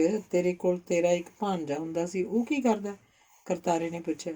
ਵਿਹਲਾ ਹੀ ਆ, ਹੁਣ ਸੋਚਦਾ ਇੱਥੇ ਇੱਕ ਖੋਖਾ ਲਾ ਕੇ ਚਾਹ ਦਾ ਕੰਮ ਤੋਰਦੇ ਆ, ਰੋਟੀ ਤੇ ਸਿਰ ਹੋ ਜੂ। ਤੇ ਭਰਜਾਈ ਤਾਂ ਸਾਡੀ ਤਕੜੀ ਰਹਿੰਦੀ ਆ, ਮਾਰਦੀ ਆ 8-8। ਕਰਤਾਰੇ ਨੇ ਭਰਜਾਈ ਆਖਣ ਤੇ ਪੂਰਾ ਜ਼ੋਰ ਲਾਇਆ। ਕਾਹਨੂੰ ਬਾਈ, ਉਹਨੂੰ ਤਾਂ 2 ਸਾਲ ਹੋ ਚੱਲੇ ਛੱਡ ਗਈ ਸੀ ਸਾਥ। ਪਤਾ ਹੀ ਨਹੀਂ ਲੱਗਾ ਕਿਹੜਾ ਰੋਗ ਸੀ। ਬਥੇਰਾ ਇਲਾਜ ਕਰਾਇਆ ਜਿੰਨੀ ਪਹੁੰਚ ਸੀ, ਪਰ ਨਹੀਂ ਬਚੀ। ਆਖ ਰੱਖਾ ਉਦਾਸ ਹੋ ਗਿਆ। ਉਹ ਤੇਰਾ ਭਲਾ ਹੋ ਜੇ, ਪਤਾ ਹੀ ਨਹੀਂ ਲੱਗਾ, ਗੱਲ ਹੀ ਨਹੀਂ ਕੀਤੀ ਕਿਸੇ ਨੇ। ਨਹੀਂ ਰਹਿੰਦਾ ਸੀ ਮੈਂ ਭਲਾ, ਗੁਆਂਢ ਮੱਥਾ ਸੀ। ਕਰਤਾਰੇ ਨੇ ਅਫਸੋਸ ਜ਼ਾਹਰ ਕੀਤਾ। ਬਸ ਐਂ ਹੀ ਆ। ਚੱਲ ਵੇ ਭਾਈ, ਤੂੰ ਤਾਂ ਇੱਥੇ ਹੀ ਦਿਨ 'ਚ ਪਾਤਾ, ਗੱਲੀਂ ਲੱਗ ਕੇ ਬਹਿ ਗਿਆ। ਇੱਕ ਔਰਤ ਬੋਲੀ। ਚੱਲਦੇ ਆਂ ਭਾਈ ਚੱਲਦੇ ਆਂ, ਮੇਰੀ ਕਿਹੜਾ ਮੋਗੇ ਨਾਲ ਲੱਗਦੀ ਆ। 4 ਸਵਾਰੀਆਂ ਹੋਣਗੀਆਂ ਤਾਂ ਹੀ ਰੋਟੀ ਬਣਨੀ ਆ। ਆਖ ਰੱਖੇ ਨੇ ਬਾਜ਼ਾਰ ਵੱਲ ਦੂਰ ਤੱਕ ਨਿਗਾਹ ਮਾਰੀ। ਔਕੜ ਵੇਖਿਆ ਚਰਨ ਨੂੰ। ਰੱਖੇ ਦੀ ਹਾਲਤ ਵੇਖ ਸੰਤੋਖ ਧੀਰ ਦੀ ਪੜ੍ਹੀ ਇੱਕ ਕਹਾਣੀ ਦਾ ਪਾਤਰ ਯਾਦ ਆ ਗਿਆ। ਸੋਚਿਆ ਕਿੰਨਾ ਯਥਾਰਥ ਲਿਖਿਆ ਸੀ ਧੀਰ ਨੇ। ਆਪਣੇ ਪਾਤਰ ਦੇ ਧੁਰ ਅੰਦਰ ਤੱਕ ਗਿਆ ਸੀ। ਇੰਨੇ ਨੂੰ ਹੀ ਕਮਾਈ ਆਪਣੀ ਡੰਗੋਰੀ ਠਕੋਰਦੀ ਆਈ। ਮੁੜ ਕਾਕਾ ਚਾਲਾਂ ਦੇ ਕਿੰਨੇ ਪੈਸੇ। ਬਹਿ ਜਾ ਮਾਈ ਬਹਿ ਜਾ, ਤੇਥੋਂ ਕੋਈ ਵੱਧ ਲੈ ਲੈਣੇ ਆ। ਜਿੰਨੇ ਦੂਜੇ ਦੇਣਗੇ ਤੂੰ ਦੇ ਦੇਣੇ। ਲਿਆ ਸੋਟੀ ਮੈਨੂੰ ਫੜਾ। ਪੈਰ ਪਾਏਦਾਨ ਤੇ ਰੱਖ ਕੇ ਚੜ੍ਹ ਜਾ। ਹੱਥ ਸਵਾਰ ਕੇ ਪਾ ਪਹਿਲਾਂ। ਹਾਂ ਸ਼ਾਬਾਸ਼। ਮਾਈ ਨੂੰ ਚੜਾ। ਉਹਨੇ ਸਿਗਰਟ ਲਾ ਲਈ, ਸੂਟਾ ਮਾਰਿਆ ਤੇ ਨਾਲ ਹੀ ਇੱਕ ਦੁਕਾਨ ਤੋਂ ਆਟਾ ਤੇ ਗੁੜ ਲੈਣ ਲੱਗ ਪਿਆ। ਇੰਨੇ ਨੇ ਇੱਕ ਘਾਈ ਨੇ ਘਾਹ ਦੀ ਪੰਡ ਲਿਆ ਸੁੱਟੀ। ਉਹ ਵੇਖਣ ਵਿੱਚ ਹੀ ਅਮਲੀ ਲੱਗਦਾ ਸੀ। ਹਰੇ ਕਚਾਰ ਖੱਬਲ ਦੀ ਪੰਡ ਨਸ਼ਿਆਂ ਦੀ ਪੂਰਤੀ ਲਈ ਲਿਆਇਆ ਸੀ। ਇਹ ਗੱਲ ਰੱਖੇ ਨਹੀਂ ਦੱਸੀ ਸੀ। ਅੱਧੀ ਕਿ ਸਾਰੀ, ਉਹਨੇ ਰੱਖੇ ਤੋਂ ਪੁੱਛਿਆ। ਅੱਧੀ ਪਾ ਦੇ ਬੋਰੇ 'ਚ ਅਮਲੀਆ, ਅੱਧੀ ਪਾ ਦੇ, ਚੰਦ ਲੈ ਜੂ। ਕਹਿੰਦਾ ਤਾਂ ਬੱਗੀ ਘੋੜੇ ਵਾਲਾ ਕਸ਼ੌਰੀ ਵੀ ਸੀ। ਕਰਤਾਰੇ ਨੇ ਆਖਿਆ। ਸਾਰੀ ਰੱਖ ਦਿੰਨਾ। ਚੰਦ ਤਾਂ ਆਪ ਵੀ ਹਿੰਮਤ ਮਾਰ ਲੈਂਦਾ। ਘੋੜੀ ਛੱਡ ਕੇ ਕਿਸੇ ਦੇ ਖੇਤ 'ਚ ਕਸ਼ੌਰਾ ਤੜਕੇ ਲੈ ਗਿਆ ਸੀ ਪਹਿਲੇ ਗੇੜੇ। ਅਮਲੀ ਬੋਲਿਆ। ਨਹੀਂ ਯਾਰ, 2.5 ਸਵਾਰੀਆਂ ਤਾਂ ਮੈਂ ਤੜਕੇ ਲੈ ਕੇ ਆਇਆ। ਖਾਲੀ ਵਾਂਗੂ ਹੀ ਸਮਝ। ਤੂੰ ਅੱਧਾ ਪਾ ਦੇ ਬੋਰੀ 'ਚ, ਕੱਲ੍ਹ ਨਾਲ ਕੱਲ੍ਹ ਵੇਖੀ ਜਾਊ। ਤੇਰੀ ਮਰਜ਼ੀ ਆ। ਆਖ ਘਾਈ ਨੇ ਅੱਧਾ ਘਾਹ ਬੋਰੀ 'ਚ ਪਾ ਤਾ। ਵੀ ਭਾਈ ਤੁਰ ਹੁਣ, ਰੋਟੀ ਟੁੱਕ ਵੀ ਕਰਨਾ ਜਾ ਕੇ। ਤੂੰ ਤਾਂ ਇੱਥੇ ਰਾਤ ਪਾਏਂਗਾ ਮੈਨੂੰ ਲੱਗਦਾ, ਔਰਤ ਬੋਲੀ। ਥੋੜ੍ਹੇ ਚਿਰ ਲਈ ਰੱਖਾ ਟਾਲਾ ਜਿਹਾ ਵੱਟ ਪਾਸੇ ਹੋ ਗਿਆ। ਮੈਂ ਐਂ ਹੀ ਸਵਾਰੀਆਂ ਨੂੰ ਲਾਰੇ ਲੱਪੇ ਲਾਉਂਦਿਆਂ ਉਹਨੇ ਟਾਂਗਾ ਭਰ ਕੇ ਤੋਰਿਆ। ਬਾਬਾ ਤੂੰ ਲਾਲ ਦੀ ਗੱਲ ਸੁਣਾ। ਤੂੰ ਕਹਾਣੀ ਹੋਰ ਹੀ ਤੋਰ ਲਈ। ਇੱਕ ਗੱਭਰੂ ਨੇ ਤੁਰੀ ਜਾਂਦੀ ਗੱਲ ਤੋੜਤੀ ਤਾਂ ਦਲੀਪ ਉਸ ਵੱਲ ਪੌੜ ਕੇ ਝਾਕਿਆ। ਕਾਕਾ ਮੈਥੋਂ ਛੜੱਪਾ ਮਾਰ, ਅਗਾਂਹ ਨਹੀਂ ਹੋਇਆ ਜਾਣਾ। ਜੇ ਤੈਨੂੰ ਘਰੇ ਜਾਣ ਦੀ ਕਾਹਲੀ ਆ ਤਾਂ ਲੱਗ ਜਾ। ਤਾਊ ਇਹਨੂੰ ਕੀ ਕਹਿਣਾ, ਤੂੰ ਦੱਸ। ਫਿਰ ਚਰਨ ਵਿਆਹ ਗਿਆ ਸੀ। ਸਾਲੇ ਬੈਂਗੜ ਜੇ ਨੇ ਸੁਆਦ ਹੀ ਗਾਲਤਾ। ਦਲੀਪ ਸਿਆਂ ਗੱਲ ਅੱਗੇ ਤੋਰ। ਬੈਠੇ ਆ ਜੀ ਘੰਟਾ ਯਾਰ, ਘਰ ਜਾ ਕੇ ਹੁਣੇ ਕੀ ਕਰਨਾ। ਇੱਕ ਹੋਰ ਆਵਾਜ਼ ਆਈ ਤਾਂ ਦਲੀਪ ਫਿਰ ਚਾਲੂ ਹੋ ਗਿਆ। ਅੰਗ 8ਵਾਂ। ਆਖਰ ਉਹ ਦਿਨ ਆ ਗਿਆ ਜਿਸ ਦਿਨ ਚਰਨ ਤੇ ਸੰਤੋ ਨੇ ਵਿਆਹ ਜਾਣਾ ਸੀ। ਚਰਨ ਉੱਡ ਕੇ ਮਚਾਕੀ ਪਹੁੰਚ ਜਾਣਾ ਚਾਹੁੰਦਾ ਸੀ, ਪਰ ਇੰਝ ਹੋ ਨਹੀਂ ਸੀ ਸਕਦਾ। ਖਿਆਲੀ ਘੋੜੇ ਤੇ ਚੜ੍ਹੋ ਪਤਾ ਨਹੀਂ ਕਿੰਨੇ ਮਚਾਕੀ ਦੇ ਗੇੜੇ ਲਾ ਆਇਆ ਸੀ, ਜਿੱਥੇ ਉਹਦੇ ਸਾਹਾਂ 'ਚ ਵਸ ਗਈ ਜਸਬੀਰ ਸੀ। ਉਹ ਤੇ ਸੰਤੋਂ ਕਿੰਨਾ ਚਿਰ ਤੋਂ ਬੱਸ ਸਟੈਂਡ 'ਚ ਬੈਠੇ ਸਨ, ਪਰ ਸਾਦਿਕ ਨੂੰ ਜਾਣ ਵਾਲੀ ਕੋਈ ਵੀ ਬੱਸ ਨਹੀਂ ਆਈ ਸੀ। ਜਦ ਕਾਫੀ ਉਡੀਕ ਬਾਅਦ ਇੱਕ ਪੰਜਾਬ ਰੋਡਵੇਜ਼ ਦੀ ਬੱਸ ਖਾਲੀ ਪੀਪੇ ਵਾਂਗ ਖੜਕਦੀ ਆਈ ਤਾਂ ਖੜਨ ਸਾਰੀ ਤੂੜੀ ਵਾਂਗ ਭਰ ਗਈ। ਉਹਦੀ ਨਾ ਹੀ ਤਾਂ ਕੋਈ ਬਾਰੀ ਸਬੂਤੀ ਸੀ ਤੇ ਨਾ ਹੀ ਕੋਈ ਸੀਟ, ਪਰ ਫਿਰ ਵੀ ਕਿਸੇ ਨੂੰ ਕੋਈ ਪਰਵਾਹ ਨਹੀਂ ਸੀ। ਆਪਣੇ ਕੱਪੜੇ ਕਿੱਲਾਂ ਪੱਤੀਆਂ 'ਚ ਫਸਾਉਂਦੇ ਲੋਕੀ ਉਤਰ ਚੜ੍ਹ ਰਹੇ ਸਨ। ਚਰਨਾ ਵੀ ਧੱਕਾ ਮੁੱਕੀ ਸਹਿੰਦਾ ਸੀਟ 'ਤੇ ਆ ਬੈਠਾ ਸੀ। ਟਰੰਕ ਆਪਣੀਆਂ ਲੱਤਾਂ ਦੇ ਸੰਨ 'ਚ ਰੱਖ ਤਾਈ ਸੰਤੋ ਵਾਸਤੇ ਸੀਟ ਵੀ ਰੋਕ ਲਈ ਸੀ। ਜਿੰਨੀਆਂ ਸਵਾਰੀਆਂ ਬੱਸ ਦੇ ਵਿੱਚ ਸਨ ਉਨੀਆਂ ਉੱਪਰ ਛੱਤ 'ਤੇ ਤਪ ਰਹੀ ਛੱਤ 'ਤੇ ਸਵਾਰੀਆਂ ਛੱਲੀਆਂ ਵਾਂਗ ਭੁੱਜ ਰਹੀਆਂ, ਪਾਸੇ ਜੇ ਬਦਲ ਰਹੀਆਂ ਸਨ। ਗਰਮੀ ਨਾਲ ਚਰਨ ਦਾ ਵੀ ਬੁਰਾ ਹਾਲ ਸੀ। ਆਸੇ ਪਾਸੇ ਜਵਾਕਾਂ ਦਾ ਚੀਕ ਚਕਿਆੜਾ। ਕੰਡਕਟਰ ਤੇ ਡਰਾਈਵਰ ਪਤਾ ਨਹੀਂ ਸਵਾਰੀਆਂ ਨੂੰ ਅੱਗ ਦੀ ਭੱਠੀ 'ਚ ਝੋਕ ਕਿੱਧਰ ਮਦਾਰੀ ਦੇ ਪੈਸਿਆਂ ਗਾਇਬ ਹੋ ਗਏ ਸਨ। ਸਵਾਰੀਆਂ ਅੱਖੀਆਂ ਬੁੜ-ਬੁੜ ਕਰ ਰਹੀਆਂ ਸਨ। ਹੌਕਰ ਗੁਰੂ ਹਰ ਸਾਏ ਸਾਦਿਕ ਵਾਲੇ ਹਾਕਾਂ ਮਾਰ ਰਿਹਾ ਸੀ। ਪਤਾ ਨਹੀਂ ਜੈ ਖਾਣੇ ਦੇ ਬੜੇ ਕਿੱਥੇ ਆ, ਜਿੱਥੇ ਚਿੱਤ ਮੰਨਦਾ ਡਹੀਆਂ ਲਾ ਕੇ ਖੜ ਜਾਂਦੇ ਆ। ਕਿਹੜਾ ਕੋਈ ਪੁੱਛਣ ਵਾਲਾ? ਇੱਕ ਟਾਈਮ ਮਿਸ ਆ ਤਾਂ ਹੀ ਇੰਨੀ ਭੀੜ, ਪਰ ਇਹਨਾਂ ਨੂੰ ਰੱਜ ਨਹੀਂ। ਜਦੋਂ ਕੋਈ ਰਾਜਾ ਬਾਬੂ ਹੈ ਹੀ ਨਹੀਂ, ਪੁੱਛਣਾ ਕਿਹੜੇ ਭੜੂਏ ਨੇ ਆ। ਅਕਲਕਾਨ ਹੋਈਆਂ ਸਵਾਰੀਆਂ ਆਪਣੀ ਭੜਾਸ ਕੱਢ ਰਹੀਆਂ ਸਨ। ਆ ਜਾ ਭੈਣ ਬੈਠ ਤੂੰ, ਮੈਂ ਖੜ ਜਾਣਾ। ਮਚਾਕੀ ਤੱਕ ਹੀ ਜਾਣਾ ਸੀ।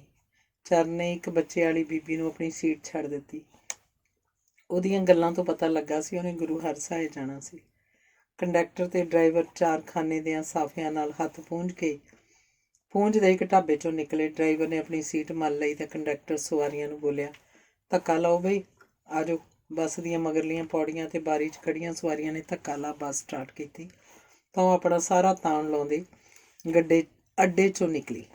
ਹੱਥ ਵਿੱਚ ਟਰੰਕ ਫੜੀ ਚਰਨ ਸੰਤੋ ਦੇ ਅੱਗੇ ਅੱਗੇ ਤੁਰ ਰਿਹਾ ਸੀ। ਧੂੰਆਂ ਮੂੰਗੀਆ ਚਾਦਰਾ ਧਰਤੀ ਹੂੰਝਦਾ ਜਾਂਦਾ ਸੀ।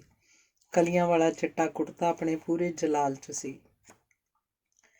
ਟਿੱਕੀ ਰੱਖ ਬੰਨੀ ਨਾਭੀ ਪੱਗ ਨੇ ਬਹਿਜਾ ਕਰਾਤੀ ਸੀ।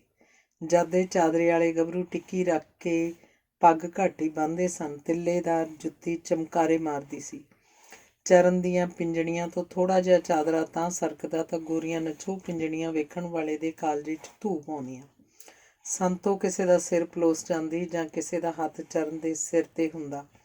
ਵਿਆਹ ਵਾਲੇ ਘਰੋਂ ਲਾਊਡ ਸਪੀਕਰ ਦੀ ਆਵਾਜ਼ ਆ ਰਹੀ ਸੀ, ਤੈਨੂੰ ਭੱਜੇ ਨੂੰ ਜਾਣ ਨਾ ਦੇਣਗੇ, ਜੱਟਾ ਬੰਨ੍ਹ ਕੇ ਦੇਣਗੇ ਮਾਰੋਏ। ਅਮਰ ਸਿੰਘ ਸ਼ੌਂਕੀ ਭੱਦਲਾਂ ਵਾਲੇ ਦੀ ਆਵਾਜ਼ ਤੇ ਸਾਰੰਗੀ ਤੇ ਫਿਰ ਰਿਆ ਸਾਧਿਆ ਹੋਇਆ ਹੱਥ ਦਿਲਾਂ ਨੂੰ ਹਲੂਣਾ ਮਾਰ ਰਹੇ ਸਨ। ਚਰਨ ਨੇ ਵਿਆਹ ਵਾਲੇ ਘਰੇ ਵੜਨ ਸਾਰੀ ਚਾਨਣੀ ਹੇਠ ਬੈਠੇ ਪ੍ਰੀਹਾਂ ਨੂੰ ਜਾ ਫਤਿਹ ਬੁਲਾਈ ਤੇ ਆਪ ਸਿੱਧਾ ਬੈਠਕ 'ਚ ਜਾ ਬੈਠਾ। ਬੈਠਕ 'ਚ ਪਹਿਲਾਂ ਵੀ ਕਈ ਮੇਲੀ ਬੈਠੇ ਸਨ। ਸੜ ਰਹੇ ਘਿਓ ਦੀ ਮਹਿਕ ਨਾਸਾਂ ਨੂੰ ਮਾਰਨ ਲਈ ਮਜਬੂਰ ਕਰ ਰਹੀ ਸੀ। ਚੱਲ ਰਹੇ ਮੇਜ਼ 'ਤੇ ਰੱਖੇ ਪੱਖੇ ਨੇ ਚਰਨ ਦਾ ਮੁੜਕਾ ਸੁਕਾ ਦਿੱਤਾ। ਹਰ ਅੱਖ ਦਾ ਕੇਂਦਰ ਚਰਨ ਸੀ, ਜਿਵੇਂ ਵਿਆਹ ਵਾਲਾ ਘਰ ਹੀ ਉਹਦੇ ਆਉਣ ਨਾਲ ਬਣਿਆ ਹੋਵੇ। ਚਰਨ ਦੀ ਅੱਖ ਬਾਹਰ ਵੱਲ ਹੀ ਸੀ, ਪਰ ਜਿਹਦੀਆਂ ਅੱਖਾਂ ਤਲਾਸ਼ ਕਰ ਰਹੀਆਂ ਸਨ ਉਹ ਨਜ਼ਰ ਨਹੀਂ ਆ ਰਹੀ ਸੀ। ਚਰਨ 'ਚ ਉਤਾਵਲਾਪਣ ਜਿਹਾ ਵੱਧਦਾ ਜਾ ਰਿਹਾ ਸੀ। ਚਾਹ ਪਾਣੀ ਪੀ ਉਹ ਵੀ ਤਾਸ਼ ਖੇਡ ਰਹੇ ਮੇਲੀਆਂ ਨਾਲ ਤਾਸ਼ ਖੇਡਣ ਲੱਗ ਪਿਆ, ਪਰ ਮਨ 'ਚ ਕਿਤੇ ਹੋਰ ਫਿਰਦਾ ਸੀ। ਜਦ ਉਹਦੀ ਵਜ੍ਹਾ ਕਰਕੇ 2 ਬਾਜ਼ੀਆਂ ਲਗਾਤਾਰ ਜੇਤੂ ਪੱਤੇ ਹੁੰਦਿਆਂ ਹੋਇਆਂ ਹਾਰੀਆਂ ਗਈਆਂ ਤਾਂ ਉਹਨੇ ਪੱਤੇ ਆਪਣੇ ਨਾਲ ਬੈਠੇ ਜਣੇ ਨੂੰ ਫੜਾ ਦਿੱਤੇ ਤੇ ਇਹ ਆਖਦਿਆਂ, ਤੁਸੀਂ ਖੇਡੋ ਯਾਰ, ਇਹ ਮੇਰੇ ਵੱਸ ਦਾ ਰੋਗ ਨਹੀਂ। ਆਹੀ ਪਿੱਤਾ ਖੇਡ ਯਾਰ, ਇੱਕ ਜਣੇ ਨੇ ਆਖਿਆ ਤੇ ਉਹ ਬਾਜੀ ਲਾ ਸਾਰੇ ਜਣੇ ਤਾਸ਼ ਡੱਬੀ 'ਚ ਪਾ ਬਾਹਰ ਨੂੰ ਤੁਰ ਗਏ। ਬੈਠਕ 'ਚੋਂ ਇਕੱਲਾ ਹੀ ਰਹਿ ਗਿਆ। ਦਿਨ ਢਲੇ ਕਿਤੇ ਜਾ ਕੇ ਜਸਬੀਰ ਆਈ। ਉਹ ਹੋਰ ਕੁੜੀਆਂ ਨਾਲ ਪਿੰਡ 'ਚ ਚੌਲ ਵੰਡਣ ਗਈ ਹੋਈ ਸੀ। ਸਾਰਾ ਪਿੰਡ ਫਿਰਿਆ ਜਾਣਾ ਸੀ। ਦੋਹਾਂ ਨੇ ਇੱਕ ਦੂਜੇ ਦਾ ਹਾਲ ਪੁੱਛਿਆ, ਕਈ ਅੱਖਾਂ ਨਾਲ ਕਈ ਗੱਲਾਂ ਕੀਤੀਆਂ, ਆਪਦੀਆਂ ਰਮਜ਼ਾਂ ਆਪ ਹੀ ਬੁੱਝੀਆਂ। ਫਿਰ ਜਸਬੀਰ ਇਹ ਆਖ ਬੈਠਕ 'ਚੋਂ ਬਾਹਰ ਨਿਕਲ ਗਈ, ਕੱਲ੍ਹ ਨੂੰ ਆਪਾਂ ਸਾਡੇ ਖੂਹ ਵਾਲੇ ਖੇਤ ਮਿਲਾਂਗੇ, ਤੂੰ ਬਰਾਤ ਨਾ ਜਾਈਂ। ਮੈਂ ਬਰਾਤ ਕੀ ਲੈਣ ਜਾਣਾ ਹੈ, ਮੈਂ ਤੇਰੇ ਲਈ ਸਵਰਗ ਵੀ ਛੱਡ ਦੇਵਾਂ ਜੇ ਮਿਲੇ ਤਾਂ। ਚਰਨ ਨੇ ਆਖਿਆ। ਦੂਜੇ ਦਿਨ ਉਹ ਬਰਾਤ ਨਾ ਗਿਆ। ਬਥੇਰਾ ਸੁਖਦੇਵ ਨੇ ਜ਼ੋਰ ਮਾਰਿਆ, ਤਾਈ ਸੰਤੋ ਨੇ ਵੀ ਕਿਹਾ ਤੇ ਉਹਦਾ ਹਾਣੀ ਮੇਲੀਆਂ ਨੇ ਵੀ, ਪਰ ਉਹਨੇ ਤਾਂ ਪੇਟ ਦਰਦ ਦਾ ਇਹੋ ਜਿਹਾ ਬਹਾਨਾ ਮਾਰਿਆ ਕਿ ਬੂ ਪਾਰਿਆਂ ਕਰਤੀ। ਪਿੰਡ 'ਚੋਂ ਡਾਕਟਰ ਵੀ ਬੁਲਾਇਆ, ਜੋ ਇੱਕ ਟੀਕਾ ਤੇ ਕੁਝ ਗੋਲੀਆਂ ਦੇ ਕੇ ਤੁਰ ਗਿਆ। ਜਦ ਡਾਕਟਰ ਟੀਕਾ ਲਾ ਰਿਹਾ ਸੀ ਤਾਂ ਸਪੀਕਰ 'ਚ ਹੀਰ ਦੀ ਕਲੀ ਗੂੰਜ ਰਹੀ ਸੀ। ਹਾਰ ਤੋੜ ਕੇ ਫਿਰ ਮਕਰ ਬਣਾ ਲਿਆ ਹੀਰ ਨੇ। ਸੁਖਦੇਵ ਦਾ ਅੰਦਰ ਹੱਸ ਰਿਹਾ ਸੀ, ਸੋਚ ਰਿਹਾ ਸੀ ਹੀਰ ਨੇ ਵੀ ਤਾਂ ਸੱਪ ਲੜੇ ਦੇ ਬਹਾਨਾ ਬਣਾਇਆ ਸੀ। ਆਸ਼ਕਾਂ ਨੂੰ ਮੁੱਢ ਕਦੀਮ ਤੋਂ ਹੀ ਇਹੋ ਜਿਹੇ ਇਮਤਿਹਾਨਾਂ 'ਚੋਂ ਗੁਜ਼ਰਨਾ ਪਿਆ। ਜੰਝ ਚੜ੍ਹਨ ਦੀ ਦੇਰ ਹੀ ਸੀ ਕਿ ਚਰਨ ਦਾ ਪੇਟ ਦਰਦ ਗਾਏ। ਉਹ ਵੇਲੇ ਨਾਲ ਹੀ ਸੁਖਦੇਵ ਕੇ ਖੂਹ ਵਾਲੇ ਖੇਤ ਆ ਬੈਠਾ। ਖੂਹ ਭਾਵੇਂ ਕਦੋਂ ਦਾ ਪੂਰਿਆ ਜਾ ਚੁੱਕਾ ਸੀ। ਪਿਛਲੇ ਸਾਲ ਹੀ ਬੋਰ ਕਰ ਉੱਤੇ ਮੋਟਰ ਲਾ ਲਈ ਸੀ, ਪਰ ਵੱਜਦਾ ਫਿਰ ਵੀ ਖੂਹ ਵਾਲਾ ਖੇਤ ਹੀ ਸੀ। ਆਪਣੀ ਸਹੇਲੀ ਗੁਰੂ ਨੂੰ ਨਾਲ ਲੈ ਕੇ ਜਸਬੀਰ ਵੀ ਆ ਗਈ। ਦੋਹਾਂ ਨੇ ਦਿਲ ਦੀਆਂ ਗੰਢਾਂ ਖੋਲ੍ਹੀਆਂ। ਗੁਰੂ ਉਹਨਾਂ ਤੋਂ ਟਾਲਾ ਜਿਹਾ ਵੱਟ ਜਾ ਬੈਠੀ ਸੀ। ਉਹ ਦਾਲ 'ਚ ਕੋਕੜੂ ਨਹੀਂ ਬਣਨਾ ਚਾਹੁੰਦੀ ਸੀ। ਹਾਣੀਆਂ, ਮੈਨੂੰ ਲੱਗਦਾ ਆਪਣੇ ਰਿਸ਼ਤੇ ਦੀ ਗੱਲ ਤੁਰਦੀ ਆ। ਰਾਤ ਬਾਪੂ ਜੀ ਤੇ ਭੂਆ ਹੌਲੀ ਹੌਲੀ ਗੱਲਾਂ ਕਰਦੇ ਸੀ। ਭੂਆ ਨੂੰ ਬਾਪੂ ਕਹਿੰਦਾ ਸੀ, ਮੁੰਡਾ ਤਾਂ ਠੀਕ ਆ, ਬਣਦਾ ਤਣਦਾ ਲੱਖਾਂ 'ਚੋਂ ਇੱਕ ਆ, ਪਰ ਜਿੱਥੋਂ ਤੱਕ ਮੇਰਾ ਖਿਆਲ ਆ, ਇਹਦੇ ਪਿਓ ਨੇ ਇਹਨੂੰ ਓੜ ਵੀ ਜ਼ਮੀਨ ਨਹੀਂ ਦੇਣੀ। ਪਰ ਭੂਆ ਕਹਿੰਦੀ ਸੀ, ਨਹੀਂ ਦਿੰਦਾ ਨਾ ਦੇਵੇ ਚਰਨ ਨੂੰ, ਅਸੀਂ ਉਹਦੀ ਜ਼ਮੀਨ 'ਤੇ ਨਹੀਂ ਰਹਿਣ ਦਿੰਦੇ। ਅਸੀਂ ਨਾਲ ਨਹੀਂ ਚੱਕ ਲਿਜਾਣੀ ਜ਼ਮੀਨ। ਸਾਡੀ ਜ਼ਮੀਨ ਤਾਂ ਹੈ ਨਾ। ਤੂੰ ਇਹ ਭਰਾ ਮੇਰਿਆ ਕਿਵੇਂ ਸੋਚ ਲਿਆ ਕਿ ਅਸੀਂ ਹੱਥੀਂ ਤੇਰੀ ਕੁੜੀ ਨੂੰ ਲਿਜਾ ਕੇ ਰੋਲਣ ਜੋਗੀ ਛੱਡ ਦਿਆਂਗੇ? ਹੈ ਨਾ ਸਾਡੀ ਜ਼ਮੀਨ। ਜਸਬੀਰ ਆਪਣੇ ਬਾਪੂ ਤੇ ਭੂਆ ਸੰਤੋ 'ਚ ਹੋਈਆਂ ਗੱਲਾਂ ਚਰਨ ਨੂੰ ਦੱਸ ਰਹੀ ਸੀ ਤੇ ਨਾਲ ਉਹਦਾ ਹੱਥ ਚਰਨ ਦੀ ਕੁੜੀ ਦਾੜੀ 'ਤੇ ਵੀ ਫਿਰ ਰਿਹਾ ਸੀ। ਵੇਖ ਜਸਬੀਰ, ਤੂੰ ਇਹ ਸੋਚ ਕੇ ਅੱਗੇ ਵਧੀ ਕਿ ਮੈਂ ਹਾਲ ਦੀ ਘੜੀ ਖਾਕੀ ਨੰਗ ਹਾਂ। ਆਉਣ ਵਾਲਾ ਸਮਾਂ ਕਿਸੇ ਨੇ ਵੇਖਿਆ ਨਹੀਂ ਹੁੰਦਾ। ਕੁਦਰਤ ਦੇ ਗਰਭ 'ਚ ਕੀ ਛੁਪਿਆ, ਲੰਘ ਚੁੱਕਿਆ ਯਾਦਾਂ ਤੋਂ ਬਿਨਾਂ ਕੁਝ ਨਹੀਂ ਹੁੰਦਾ। ਯਾਦਾਂ ਭਾਵੇਂ ਕੌੜੀਆਂ ਹੋਣ ਭਾਵੇਂ ਮਿੱਠੀਆਂ, ਉਹ ਸਮਾਂ ਵਾਪਸ ਨਹੀਂ ਆ ਸਕਦਾ। ਗੱਲ ਉਸ ਸਮੇਂ ਦੀ ਹੁੰਦੀ ਹੈ ਜਿਸ 'ਚ ਆਪਾਂ ਜਿਉਂ ਰਹੇ ਹੁੰਦੇ ਹਾਂ। ਤੇਰੇ ਬਾਪੂ ਨੇ ਝੂਠ ਨਹੀਂ ਬੋਲਿਆ, ਉਹ ਸੱਚਾ ਹੈ। ਮੇਰਾ ਬਾਪੂ ਮੈਨੂੰ ਜ਼ਮੀਨ ਨਹੀਂ ਦੇਣ ਲੱਗਾ। ਅਸਲ 'ਚ ਕੌੜਾ ਸੱਚ ਇਹੋ ਹੀ ਆ। ਸੱਚ ਜਾਣੀ ਮੈਨੂੰ ਜ਼ਮੀਨ ਦੀ ਕੋਈ ਲਾਲਸਾ ਵੀ ਨਹੀਂ। ਮੇਰੇ ਹੱਥ ਪੈਰ ਸਲਾਮਤ ਰਹਿਣ, ਇਹੋ ਹੀ ਬਹੁਤ ਆ। ਤਾਇਆ ਕਰਤਾਰਾ ਤੇ ਤਾਈ ਸੰਤੋ ਮੈਨੂੰ ਬਹੁਤ ਪਿਆਰ ਕਰਦੇ ਆ। ਮਾਂ ਸ਼ਾਮੋਂ ਤਾਂ ਮੇਰੇ ਸਾਹਾਂ 'ਚ ਸਾਹ ਲੈਂਦੀ ਹੈ। ਜੇ ਇਹਨਾਂ ਦਾ ਹੱਥ ਮੇਰੇ ਸਿਰ 'ਤੇ ਨਾ ਹੁੰਦਾ, ਮੈਂ ਕਦੋਂ ਦਾ ਆਤਮ ਹੱਤਿਆ ਕਰ ਚੁੱਕਿਆ ਹੁੰਦਾ, ਜਿਵੇਂ ਮੇਰੇ ਨਾਲ ਹੁੰਦੀਆਂ ਆਈਆਂ। ਜੇ ਸੱਚ ਜਾਣੇ, ਮੈਂ ਮਾਂ ਸ਼ਾਮੋਂ ਮਾਰਾ ਹੀ ਉਸ ਘਰ 'ਚ ਬੈਠਾ। ਨਹੀਂ, ਮੈਂ ਚਰਨ ਅੱਖਾਂ ਭਰ ਆਇਆ। ਮੈਨੂੰ ਸਾਰਾ ਪਤਾ, ਭੂਆ ਜੀ ਦੱਸਦੇ ਹੁੰਦੇ ਆ, ਅਕਸਰ ਹੀ ਤੁਹਾਡੀਆਂ ਗੱਲਾਂ ਚੱਲਦੀਆਂ ਰਹਿੰਦੀਆਂ। ਦੱਸਦੇ ਹੁੰਦੇ ਆ ਤੇਰੀ ਮਾਂ ਨੂਰਾਂ ਵੀ ਬੜੀ ਨੇਕ ਔਰਤ ਸੀ। ਮੈਂ ਵੀ ਸੁਣਦਾ ਕਿ ਮੇਰੀ ਮਾਂ ਬੜੀ ਨੇਕ ਔਰਤ ਸੀ, ਪਰ ਪਤਾ ਨਹੀਂ ਇਸ ਭਾਰਤ 'ਚ, ਖਾਸ ਪੰਜਾਬ 'ਚ, ਮੇਰੀ ਮਾਂ ਵਰਗੀਆਂ ਕਿੰਨੀਆਂ ਔਰਤਾਂ ਬੇਪੱਤ ਹੋਈਆਂ। ਇੱਧਰ ਵੀ ਉੱਧਰ ਵੀ ਉਹਨਾਂ ਦੇ ਬੱਚੇ ਉਹਨਾਂ ਦੀਆਂ ਅੱਖਾਂ ਦੇ ਸਾਹਮਣੇ ਕੋਹੇ ਹੋਣਗੇ। ਆਪਣਿਆਂ ਦੇ ਸਾਹਮਣੇ ਇੱਜ਼ਤਾਂ ਲੁੱਟੀਆਂ ਗਈਆਂ। ਬੱਚਾ ਬੁੱਢਾ ਕੋਈ ਨਹੀਂ ਵੇਖਿਆ। ਚੰਗੇ ਭਲੇ ਇਨਸਾਨ ਹੈਵਾਨ ਬਣ ਗਏ। ਲੀਡਰ ਲੋਕ ਹੈਲੀਕਾਪਟਰ 'ਤੇ ਗੇੜਾ ਲਾ ਫਾਰਗ ਹੋ ਗਏ। ਉਹਨਾਂ ਨੇ ਮੱਚ ਰਹੇ ਪਿੰਡਾਂ ਸ਼ਹਿਰਾਂ ਦਾ ਧੂੰਆਂ ਨਾ ਤਾਂ ਵੇਖਿਆ, ਪਰ ਸੜ ਰਹੇ ਮਾਸ ਦੀ ਬਦਬੂ ਨਹੀਂ ਆਈ। ਉਹਨਾਂ ਨੂੰ ਆ ਵੀ ਨਹੀਂ ਸਕਦੀ ਸੀ। ਉਹਨਾਂ ਦਾ ਨੱਕ ਤਾਂ ਕੀ ਜ਼ਮੀਰ ਤੱਕ ਮਰ ਚੁੱਕੀ ਸੀ। ਰੋਸਟਡ ਮੁਰਗੇ ਤੇ ਵਿਸਕੀ ਦੇ ਨਸ਼ੇ 'ਚ ਚੂਰ ਇਹ ਲੋਕ ਬਿਨ ਕੁਰਸੀ ਤੋਂ ਹੀ ਸਭ ਭੁੱਲ ਚੁੱਕੇ ਸਨ। ਬੀਤੀਆਂ ਕਰਨ ਦਾ ਕੀ ਫਾਇਦਾ? ਆਪ ਹੀ ਤਾਂ ਤੁਸੀਂ ਕਹਿੰਦੇ ਹੁੰਦੇ ਹੋ, ਉਹ ਇੱਕ ਹਾਦਸਾ ਸੀ ਭਾਰਤ ਲਈ, ਤੇ ਹਾਦਸੇ ਭੁੱਲਣੇ ਪੈਂਦੇ ਆ। ਜਸਬੀਰ ਨੇ ਕਿਸੇ ਦਾਨੀ ਔਰਤ ਵਾਂਗ ਚਰਨ ਦੇ ਮੋਢੇ 'ਤੇ ਹੱਥ ਰੱਖਿਆ। ਮੌਤ ਤਾਂ ਹੀਰੀਏ ਹਰ ਇਨਸਾਨ ਨੂੰ ਇੱਕ ਨਾ ਇੱਕ ਦਿਨ ਆਉਣੀ ਹੈ। ਕੋਈ ਅਮਰ ਤਾਂ ਹੋ ਕੇ ਜੰਮਿਆ ਨਹੀਂ। ਪਰ ਜਿਹੜੀ ਤੁਹਮਤ ਲਾ ਕੇ ਮੇਰੀ ਮਾਂ ਮਾਰੀ ਗਈ ਸੀ, ਉਹ ਗੱਲ ਮੈਨੂੰ ਡੂੰਘੀ ਖਾਈ ਵੱਲ ਧਕੇਲ ਲੈ ਜਾਂਦੀ ਹੈ, ਜਿਸ ਖਾਈ ਦੀ ਕੋਈ ਹਾਥ ਹੀ ਨਹੀਂ ਹੁੰਦੀ। ਫਿਰ ਸੋਚਦਾ, ਮੇਰੀ ਮਾਂ ਤਾਂ ਸੋਨਾ ਸੀ, ਦੁੱਧ ਸੀ ਮੇਰੀ ਮਾਂ ਤਾਂ। ਹਰ ਗਲੀ ਗੁਆਂਢ ਮੇਰੀ ਮਾਂ ਦੀਆਂ ਚੰਗਿਆਈਆਂ ਦੀ ਗਵਾਹੀ ਭਰਦਾ ਹੈ। ਲੋਕ ਗੱਲਾਂ ਕਰਦੇ ਆ ਉਹਦੀ ਲਿਆਕਤ ਦੀਆਂ। ਚਰਨ ਨੇ ਆਪਣੀਆਂ ਅੱਖਾਂ ਪੂੰਝੀਆਂ। ਮਰਦ ਹੌਸਲਾ ਨਹੀਂ ਹਾਰਦੇ। ਮੈਂ ਤੇਰੇ ਨਾਲ ਹਾਂ, ਹਰ ਦੁੱਖ ਸੁੱਖ ਆਪਣਾ ਸਾਂਝਾ। ਉਮੀਦ ਤਾਂ ਹੈ ਆਪਣਾ ਰਿਸ਼ਤਾ ਪੱਕਾ ਹੋ ਜਾਊ, ਕਦੇ ਵੀ ਹੋਵੇ। ਜੇ ਨਾ ਹੋਇਆ, ਯਕੀਨ ਰੱਖ ਮੈਂ ਤੇਰੀ ਹਾਂ। ਮੈਨੂੰ ਭਾਵੇਂ ਘਰੇ ਬਗਾਵਤ ਕਰਨੀ ਪਵੇ, ਮੈਂ ਹਰ ਹੋਣੀ ਦਾ ਸਾਹਮਣਾ ਕਰੂੰ। ਜਸਬੀਰ ਨੇ ਹਿੱਕ ਠੋਕਰੀ।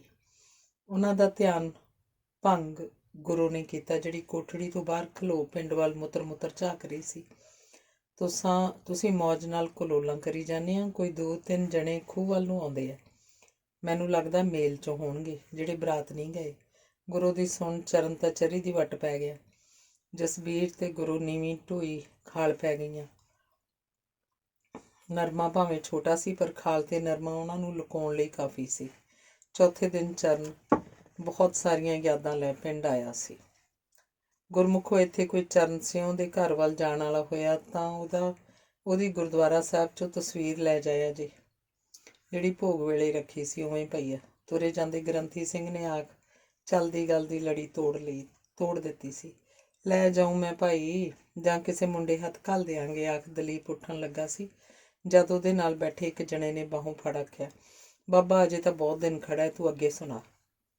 ਫਿਰ ਕਿਸੇ ਦਿਨ ਸ਼ੇਰੋ, ਤੜਕੇ ਦੇ ਅੱਜ ਪਏ ਵੀ ਥੱਕੇ ਆ, ਦਲੀਪ ਨੇ ਆਖਿਆ। ਉੱਠਣ ਨੂੰ ਉਹਦਾ ਵੀ ਜੀਅ ਨਹੀਂ ਕਰਦਾ ਸੀ। ਸਾਰੇ ਬੜੀ ਧਿਆਨ ਨਾਲ ਉਹਦੀ ਗੱਲ ਸੁਣਦੇ ਰਹੇ ਸਨ। ਚੱਲ ਦਲੀਪ ਭਾਈ, ਅੱਜ ਇਸ ਬਹਾਨੇ ਨਾਲ ਉਸ ਭਲੀ ਰੂਹ ਦੀਆਂ ਗੱਲਾਂ ਹੋ ਜਾਣਗੀਆਂ। ਬੈਠ ਅਜੇ ਅੱਧਾ ਘੰਟਾ, ਫਿਰ ਸਾਰਿਆਂ ਹੀ ਉੱਠਣਾ। ਕੱਦੀ ਨੇ ਆਖਿਆ, ਜੋ ਹੁਣੇ ਹੀ ਆ ਕੇ ਬੈਠਾ ਸੀ। ਉਹ ਅੱਜ ਭੋਗ ਕਰਕੇ ਹੀ ਆਇਆ ਸੀ। ਦਲੀਪ ਖੰਗੂਰ ਜੀ ਮਾਰ ਫਿਰ ਬੋਲਣ ਲੱਗ ਪਿਆ। ਲਾਲ ਆਪਣੇ ਅੱਡੇ ਤੇ ਮਾਚਕੀਆਂ ਵਾਲੇ ਘਰੇ, ਭਾਵੇਂ ਕਿ ਹੁਣ ਮਾਚਕੀਆਂ ਵਾਲੇ ਘਰ ਦਾ ਤਾਂ ਨਾਂ ਨਿਸ਼ਾਨ ਵੀ ਨਹੀਂ ਸੀ। ਨਾ ਉੱਥੇ ਭੱਠੀ ਸੀ, ਨਾ ਕੱਚਾ ਕੋਠਾ, ਨਾ ਹੀ ਹੋਰ ਕੋਈ ਪੁਰਾਣੀ ਨਿਸ਼ਾਨੀ। ਉਹ ਤਾਂ ਸਭ ਢਹਿ ਢੇਰੀ ਹੋ ਗਿਆ ਸੀ। ਹੁਣ ਤਾਂ ਵਲਗਣ ਘਰ ਲਾਲ ਨੇ ਤਖਤੇ ਲੋਹ ਲਏ ਸਨ। ਪੱਕੇ 2 ਕਮਰੇ ਬਣਾ ਟੀਪ ਟਪੱਲਾ ਵੀ ਕਰ ਛੱਡਿਆ ਸੀ। ਪਿਛਲੇ ਸਾਲ ਜਦੋਂ ਬੂਟਾ ਮਾਚਕੀ ਪਾਕਿਸਤਾਨ 'ਚੋਂ ਆਇਆ ਸੀ ਤਾਂ ਦਾੜੀ ਚਿੱਟੀ ਹੋਈ ਪਈ ਸੀ। ਆਪਦਾ ਥਾਂ ਵੇਖ ਕੇ ਗਿਆ ਸੀ। ਉਹ ਆਪਣੇ ਇੱਧਰ ਕਿਸੇ ਹੋਰ ਪਿੰਡ ਰਹਿ ਕੇ ਰਿਸ਼ਤੇਦਾਰਾਂ ਨੂੰ ਮਿਲਣ ਆਇਆ ਸੀ। ਇੱਥੇ ਵੀ ਆ ਗਿਆ। ਮਿੱਟੀ ਦਾ ਮੋਹ ਹੀ ਤਾਂ ਖਿੱਚ ਲਿਆਇਆ ਸੀ ਉਹਨੂੰ। ਇਹ ਉਹ ਹੀ ਥਾਂ ਸੀ ਜਿੱਥੇ ਕਦੀ ਉਹਦੀ ਮਾਂ ਨੇ ਜਨਮ ਪੀੜਾਂ ਝੱਲੀਆਂ ਸਨ। ਜਦ ਉਹਨਾਂ ਨੂੰ ਪਿੰਡ ਛੱਡਣਾ ਪਿਆ ਸੀ ਤਾਂ ਉਹਦੀ ਅੰਮੀ ਤੇ ਅੱਬਾ ਤਾਂ ਰਾਹ 'ਚ ਹੀ ਵੱਡੇ ਟੁੱਕੇ ਗਏ ਸਨ। ਬੂਟੇ ਦੀ ਡੋਲੇ ਕੋਲੋਂ ਬਾਂਹ ਵੱਢੀ ਗਈ ਸੀ, ਟੁੰਡਾ ਹੋ ਗਿਆ ਸੀ ਉਹ, ਪਰ ਜਨਮ ਭੂਮੀ ਨਾਲੋਂ ਮੋਹ ਫੇਰ ਵੀ ਨਹੀਂ ਸੀ ਟੁੱਟਿਆ। ਲਾਲ ਮੰਜੇ ਤੇ ਫੈਲ ਰਿਹਾ ਬੈਠਾ ਸੀ, ਚੌਂਕੜੀ ਮਾਰੀ। ਸ਼ਰਾਬ ਤੇ ਫੀਮ ਨਾਲ ਅੱਖਾਂ ਲਾਲ ਸੁਰਖ ਸਨ, ਪੇਂਜੂ ਵਰਗੀਆਂ। ਕੋਲ ਹੀ ਇੱਕ ਢਿੱਲੀ ਜੀ ਮੰਜੀ ਤੇ ਥੰਮਣ ਤੇ ਮਾਨਾ ਬੈਠੇ ਸਨ। ਥੰਮਣ ਨੇ ਆਪਣੀ ਕਰੜ ਬਰੜੀ ਦਾੜੀ, ਭੂਰੀ ਦਾੜੀ ਕੈਂਚੀ ਨਾਲ ਲਾਪਰੀ ਹੋਈ ਸੀ। ਮਾਨੇ ਦੀ ਦਾੜੀ ਦੇ ਜਿਹੜੇ 4 ਕਵਾਲ ਸਨ, ਉਹਨਾਂ 'ਚ ਵੀ ਧੌਲੇ ਝਾਕਦੇ ਸਨ। ਉਹਦੇ ਲੀੜਿਆਂ 'ਚ ਮਣ ਮੈਲ ਸੀ, ਪਰ ਥੰਮਣ ਖੁੰਭ ਵਾਂਗ ਨਿਖਰਿਆ ਸੀ। ਉਹ ਅਜੇ ਵੀ ਸਾਲ ਛਮਾਈ ਅੱਗਾ ਪਿੱਛਾ ਵੇਖ ਕਰਮੋਂ ਨਾਲ 4 ਬੋਲ ਸਾਂਝੇ ਕਰ ਲਿਆ ਕਰਦਾ ਸੀ। ਬਾਈ, ਟੂਪ ਵਿੱਚ ਤਾਂ ਸ਼ਰਾਬ ਦੀਆਂ 2-4 ਬੋਤਲਾਂ ਹੀ ਹੋਣਗੀਆਂ। ਕਾਣਾ ਘੋੜੀ ਲੈ ਕੇ ਕਦੋਂ ਆਊ? ਮਾਨੇ ਨੇ ਪੁੱਛਿਆ। ਉਹ ਆਪ ਭੱਠੀ ਨਹੀਂ ਚੜਾਉਂਦੇ ਸਨ। ਸ਼ਰਾਬ ਦੌਲੇਆਣੇ ਤੋਂ ਆਉਂਦੀ ਸੀ। ਇੱਕ ਅੱਖੋਂ ਕਾਣਾ ਆਦਮੀ ਤੀਜੇ ਦਿਨ ਘੋੜੀ ਤੇ ਸ਼ਰਾਬ ਲੈ ਕੇ ਆਉਂਦਾ ਸੀ। ਉਹ ਸ਼ਰਾਬ ਦੀ ਭਰੀ ਟਿਊਬ ਰੱਖ ਜਾਂਦਾ, ਖਾਲੀ ਲੈ ਜਾਂਦਾ। ਬਿੰਦ ਝੱਟ ਤੱਕ ਆ ਜਾਊ। ਜਿਹਦਾ ਮਾਲ ਵਿਕਦਾ ਉਹਨੂੰ ਟੇਕ ਕਿੱਥੇ? ਲਾਲ ਨੇ ਆਖਿਆ। ਫੀਮ ਵੀ ਉਹਨਾਂ ਕੋਲ ਵੱਡੇ ਵਪਾਰੀ ਸੁੱਟ ਜਾਂਦੇ ਸਨ। ਨਸ਼ੇ ਦੀਆਂ ਗੋਲੀਆਂ ਦੀ ਉਹਨਾਂ ਸ਼ਹਿਰ ਦੇ ਇੱਕ ਡਾਕਟਰ ਨਾਲ ਅੱਟੀ ਸੱਟੀ ਲਾ ਛੱਡੀ ਸੀ। ਪਿੰਡ ਦੇ ਨੌਜਵਾਨਾਂ ਤੋਂ ਲੈ ਕੇ ਸਿਆਣੇ ਬਿਆਣੇ ਆਦਮੀ ਵੀ ਗੋਲੀਆਂ ਖਾ ਕੰਧਾਂ ਕੋਲਿਆਂ 'ਚ ਵੱਜਦੇ ਫਿਰਦੇ। ਸੋਮੀ ਨਾਲ ਮੈਂਡਰੈਕਸ, ਕੰਪੋਜ਼, ਕੈਰੀ, ਸੋਮਾ ਸ਼ਰੇਆਮ ਵਿਕਦੀਆਂ। ਆਹ ਤਾਂ ਖਾਲੀ ਕਰ ਲਈਏ ਕਿ ਝੂਠਾ? ਥੰਮਣ ਨੇ ਟਿਊਬ ਵਾਲੀ ਸ਼ਰਾਬ ਬਾਲਟੀ 'ਚ ਉਲੱਦ ਦਿੱਤੀ ਤੇ ਫਿਰ ਖਾਲੀ ਬੋਤਲਾਂ ਭਰਨ ਲੱਗ ਪਿਆ। ਆਪਦੇ ਪਿਓ ਕੀੜੇ ਤਾਂ ਕੱਢ ਵਿੱਚੋਂ, ਮਾਨਾ ਕਾਨੂੰਨ ਛਾਂਟ ਗਿਆ। ਤੇਰੇ ਹੱਥ ਟੁੱਟੇ, ਤੈਥੋਂ ਨਹੀਂ ਕੱਢ ਹੁੰਦੇ ਕਿ ਝੂਠਾ? ਉਹ ਆਪਸ 'ਚ ਬਹਿਸਦੇ ਰਹੇ। ਉਹਨਾਂ ਚਿਰ ਨਾ ਹਟੇ ਜਿੰਨਾ ਚਿਰ ਲਾਲ ਨੇ ਨਾ ਆਖਿਆ, ਤੁਸੀਂ ਚਗਲ ਮਾਰਨੋਂ ਕਿਉਂ ਨਹੀਂ ਹਟਦੇ ਹੁੰਦੇ? ਓਏ ਚਗਲੋ, ਖਾਣ ਨੂੰ ਸਾਲਿਓ ਵੀਹਾਂ ਵਰਗੇ ਆ, ਕੰਮ ਕਰਨ ਨੂੰ ਤੁਹਾਡੇ ਹੱਥ ਟੁੱਟ ਜਾਂਦੇ ਆ। ਕੀੜੇ ਹੀ ਕੱਢਣੇ ਆ ਨਾ, ਕੱਢ ਦਿਓ। ਹੱਥੀ ਤਾਂ ਨਹੀਂ ਕੱਢਣੇ ਜਿਹੜੇ ਖਿੱਚੇ ਨਾ ਜਾਣਗੇ ਸਾਥੋਂ। ਜਿਹੜੀਆਂ 5-4 ਬੋਤਲਾਂ ਸਨ, ਉਹ ਵਿਕਦਿਆਂ ਹੀ ਕਾਣਾ ਘੋੜੀ ਲੈ ਕੇ ਆ ਗਿਆ। ਟਰੈਕਟਰ ਦੀਆਂ ਟਿਊਬਾਂ ਘੋੜੀ ਤੇ ਖੁਰਜੀਆਂ 'ਚ ਪਾ ਕੇ ਦੋਹੀਂ ਪਾਸੇ ਸੁੱਟੀਆਂ ਸਨ। ਉਹਨੇ ਭਰੀਆਂ ਰੱਖ ਖਾਲੀ ਚੱਕੀਆਂ। ਲਾਲ ਤੋਂ ਪੈਸੇ ਫੜ ਚਾਦਰੇ ਦੀ ਡੱਬ 'ਚ ਤੁੰਨੇ ਤੇ ਲਾਲ ਦੇ ਪੁੱਛਣ ਤੇ ਇੰਨਾ ਹੀ ਦੱਸਿਆ ਕਿ ਉਹਦੇ ਮਗਰ ਗਿੱਲਾਂ ਕੋਲੋਂ ਪੁਲਿਸ ਲੱਗ ਗਈ ਸੀ। ਮਸਾਂ ਹੀ ਨਿਕਲ ਕੇ ਆਇਆ। ਪੁਲਿਸ ਵਾਲਿਆਂ 2 ਫਾਇਰ ਵੀ ਕੀਤੇ, ਪਰ ਉਹ ਘੁਝਾਨੀ ਦੇ ਗਿਆ। ਨਾਲੇ ਜੀਪ ਵਾਲਿਆਂ ਨੂੰ ਘੋੜੀ ਕਿੱਥੇ ਦਵਾਲ ਸੀ। ਨਿਕਲ ਆਇਆ। ਉਹ ਤੁਰ ਗਿਆ ਸੀ ਤਾਂ ਸੌਣ ਆ ਗਿਆ ਸੀ, ਜਿਹਨੇ ਆਉਂਦਿਆਂ ਹੀ ਪਹਿਲਾਂ ਸ਼ਰਾਬ ਦਾ ਗਲਾਸ ਭਰ ਕੇ ਪੀਤਾ, ਫਿਰ ਤਲੀ ਤੇ ਜਰਦਾ ਰੱਖ ਅੰਗੂਠੇ ਨਾਲ ਕਲੀ ਮਿਲਾਉਂਦਾ ਬੋਲਿਆ, ਤੁਹਾਨੂੰ ਇੱਥੇ ਬੈਠਿਆਂ ਬਿਠਾਇਆਂ ਨੂੰ ਖਾਣ ਨੂੰ ਮਿਲੀ ਜਾਂਦਾ। ਸਾਲੇ 100 ਪਾਪੜ ਵੇਲਣੇ ਪੈਂਦੇ ਆ। ਇਸ ਵਾਰ MLA ਦਾ ਮਾਲ ਆਇਆ ਨਹੀਂ, ਪਾਸੇ ਅੱਟੀ ਸੱਟੀ ਲਾ ਕੇ ਆਇਆ। ਲੈ ਕੇ ਵੀ ਆਪ ਨੂੰ ਹੀ ਆਉਣਾ ਪਿਆ। ਪੁਲਿਸ ਕੁੱਤਿਆਂ ਵਾਂਗ ਫਿਰਦੀ ਹੈ। ਅਗਲੇ ਕਹਿੰਦੇ ਆਪ ਲੈ ਕੇ ਜਾਓ, ਅਸੀਂ ਉੱਪੜ ਦਾ ਨਹੀਂ ਕਰਨਾ। ਮਾਲ ਚੰਗਾ, ਚੰਗਿਆੜੇ ਵਰਗਾ, ਭੂਰੇ ਰੰਗ ਦੀਆਂ ਪੇਸੀਆਂ, ਕੜਾਹੀ 'ਚ ਪਾਈ ਤਿੱਗਣੀ ਬਣ ਜੂ। 5 ਕਿਲੋ ਲਿਆਇਆ, 15 ਆਰਾਮ ਨਾਲ ਬਣ ਜਾਊ।